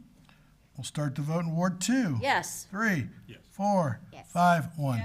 Carries 5-0. Thank you. All right. I will put together an update for our next council meeting, if that's okay. Please. Yep. 4, PD, as far as where we're at. to make sure we're talking about the same. Yes, sir. Yeah, no. So I'd like an for the police update on station, that. Yep. And then, is there any council people that have anything specific? I did have. Start with you, Ms. Coker. Thank you. Oh, I think I already mentioned it to him about the school bus, the bus benches, the metro. Oh, yeah, that's, I mean, I did my ride along and they sleep real well. Mr. Rudisell. Yeah, I Not mean, now, next time. yeah, we have, there is litigation pending, so I'll see if I can get you an update on that. Okay, thanks. Ms. Coachman. It's been some streets paved in my immediate area. Everybody's excited. Ward 5 is alive. Happy Valentine's Day. Ms. Barnaby. Happy Valentine's Day to everyone. Would like to extend sympathies to the families of David Bishop and the family of Judge Thomas Gallen. And I have a neighborhood meeting I have to get to. I missed my police officers meeting at Riverdance, but that's all right. Ms. Moore. I do not have too much to report today. I just, I guess I just want to reiterate that I appreciate everyone, because it seems like, unfortunately, this is maybe a less fun aspect of being on city council, is that you have to have hard conversations on a mic. But I do appreciate everyone's efforts. Mr. Kramer? As was said earlier, we signed up for it. Also said earlier by Mr. Travis Williams and then copied by Jane Coker, even though I called it when we were at the luncheon that I was going to reference it. It's okay. He was talking about the Bradenton community and that it's a we, not me attitude. And I just wanted everybody to understand. That's what, when we had to vote on things today, when we have to discuss things, it's a we. We have to have a good perception. We have to have things done for the sense of the entire community, not specifically always what we may want, or me or you may individually want. Why'd you point at me? You. You pointed right at me. He said that. No. How's the hands going on? Yeah, thank you. How the hands? No. I just want to say thank you to the council, because I think, obviously, you know, we've been through a lot over the last, or I've been through a lot over the last 8 years, especially as a council member and the mayor.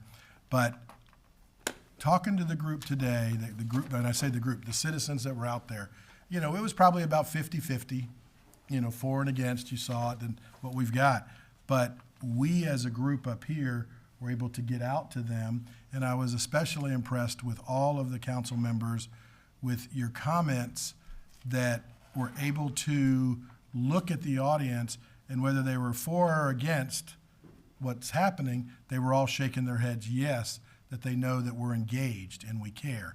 And I don't know if you all saw that, but I saw that, and the calming effect, I think, was good. And that's why I said what I said at the end about, I do have to make decisions sometimes on the 3 minutes, but that was something that when I had to and went to court, I said, that's what we got to do. Right or wrong, that's right, but till we change the policy, that's what it is. Just to remind everybody about the regatta coming up, the Pirates block party this Saturday. The regatta will be a week from Saturday. And then I would like to ask, in the past, and I know there's been a lot of paving going on, but Irv, or Colonel Lee, we used to get a sheet that Mr. McClellan did to us that showed us all the paving that was being done for the year, and it would list out ward by ward, so ward members could look at their area and say, okay, if there was something that was more crucial, but they would get that, and then as it got completed, expected in 2 months. But I think that would be another thing to be getting out. And then I hate to do this at this time, but I've got to bring it up, because the 13th Avenue and 12th Street and Village of the Arts, we were out doing some cleaning the other day, and because of cars on the road, I almost saw someone get hit crossing the road there. So, you know, I know that the traffic study was done and it doesn't meet the numbers, but is it going to meet the numbers when somebody walks across the street and they don't see it seen by a car and hit? And so I don't know if there's any, appetite to just put a 3-way stop there from our parking lot, because it is the CRA's parking lot. And like I said, if the person wouldn't have zigged, we wouldn't be talking about it, because somebody would have been hit by a car. Mr. Mayor. Yes, ma'am. Since the CRA has a parking, for all intents and purposes, it has become a parking lot. Right. It has become a parking lot. It may not always be a parking lot, but for right now, it is a parking lot. And having been on that street numerous times, between seeing people at Bird Rock or Monarch or some of the other galleries, I don't want it on my conscience that we knew that it could be a potential hazard, and for whatever reason, we didn't bite the bullet and require it be done. So if you want a motion, it's not my ward, and I can't talk to Mr. Kramer about it outside of this meeting, but again, we have seen it time and time again. And that neighborhood is truly one of the walkable neighborhoods. And they have activities where they promote people to walk through that neighborhood. I think pedestrian safety outweighs a number on a page. And Well, I agree, and I believe there should be a stop sign there. The question now becomes, do we put a stop sign in the lot to make sure people stop coming out as they pull out onto Third Well, Avenue? there's a curb cut right there. Well, there's, exactly, but Right. there. But So every then other you have, street- but what I'm saying is, someone without a stop sign there and stop signs all around could potentially So you just just drive. make it a right four-way out. stop. I Now think you're it should making be a four-way stop. Into a drive, in a parking lot, it's not supposed to be a parking lot. Well, but we have a sign up that says it's a parking lot. Well, we say park at your own Right, but I mean, risk, we but- actually, Mr. Rudisil might opine on that. We have a sign that says, City of Bradenton and CRA, park at your own risk. So that's a parking lot. so liability wise, you would have to make it a four-way Right. stop, not a Right. three-way stop. Well, but every street along, when you're coming down 12th, is a four-way stop. You're not getting an argument, I'm just saying, you'd need to have a, if you're Well, doing it, you would have to have a stop sign I coming was out. on my Right. toes going, oh, thank goodness. Well, Mr. Mayor, I'll be happy unless I'm not that Mr. Kramer dramatic. wants to do I'm it. just explaining what I'm saying. I'd like to make a motion, we install a four-way stop intersection at the intersection of 13th Avenue and 12th Street to include the fourth way being out of the driveway. Second. Any further discussion? Hearing none, we'll start the vote in Ward 3, Yes. 4, Yes. 5, Yes. 1, Yes. 2. Yes. Thank you. Can I make a motion to adjourn? Any other department heads? I see Ms. Robbins already out the door, so. She seconds the motion. We're adjourned. Thank you. Thank you.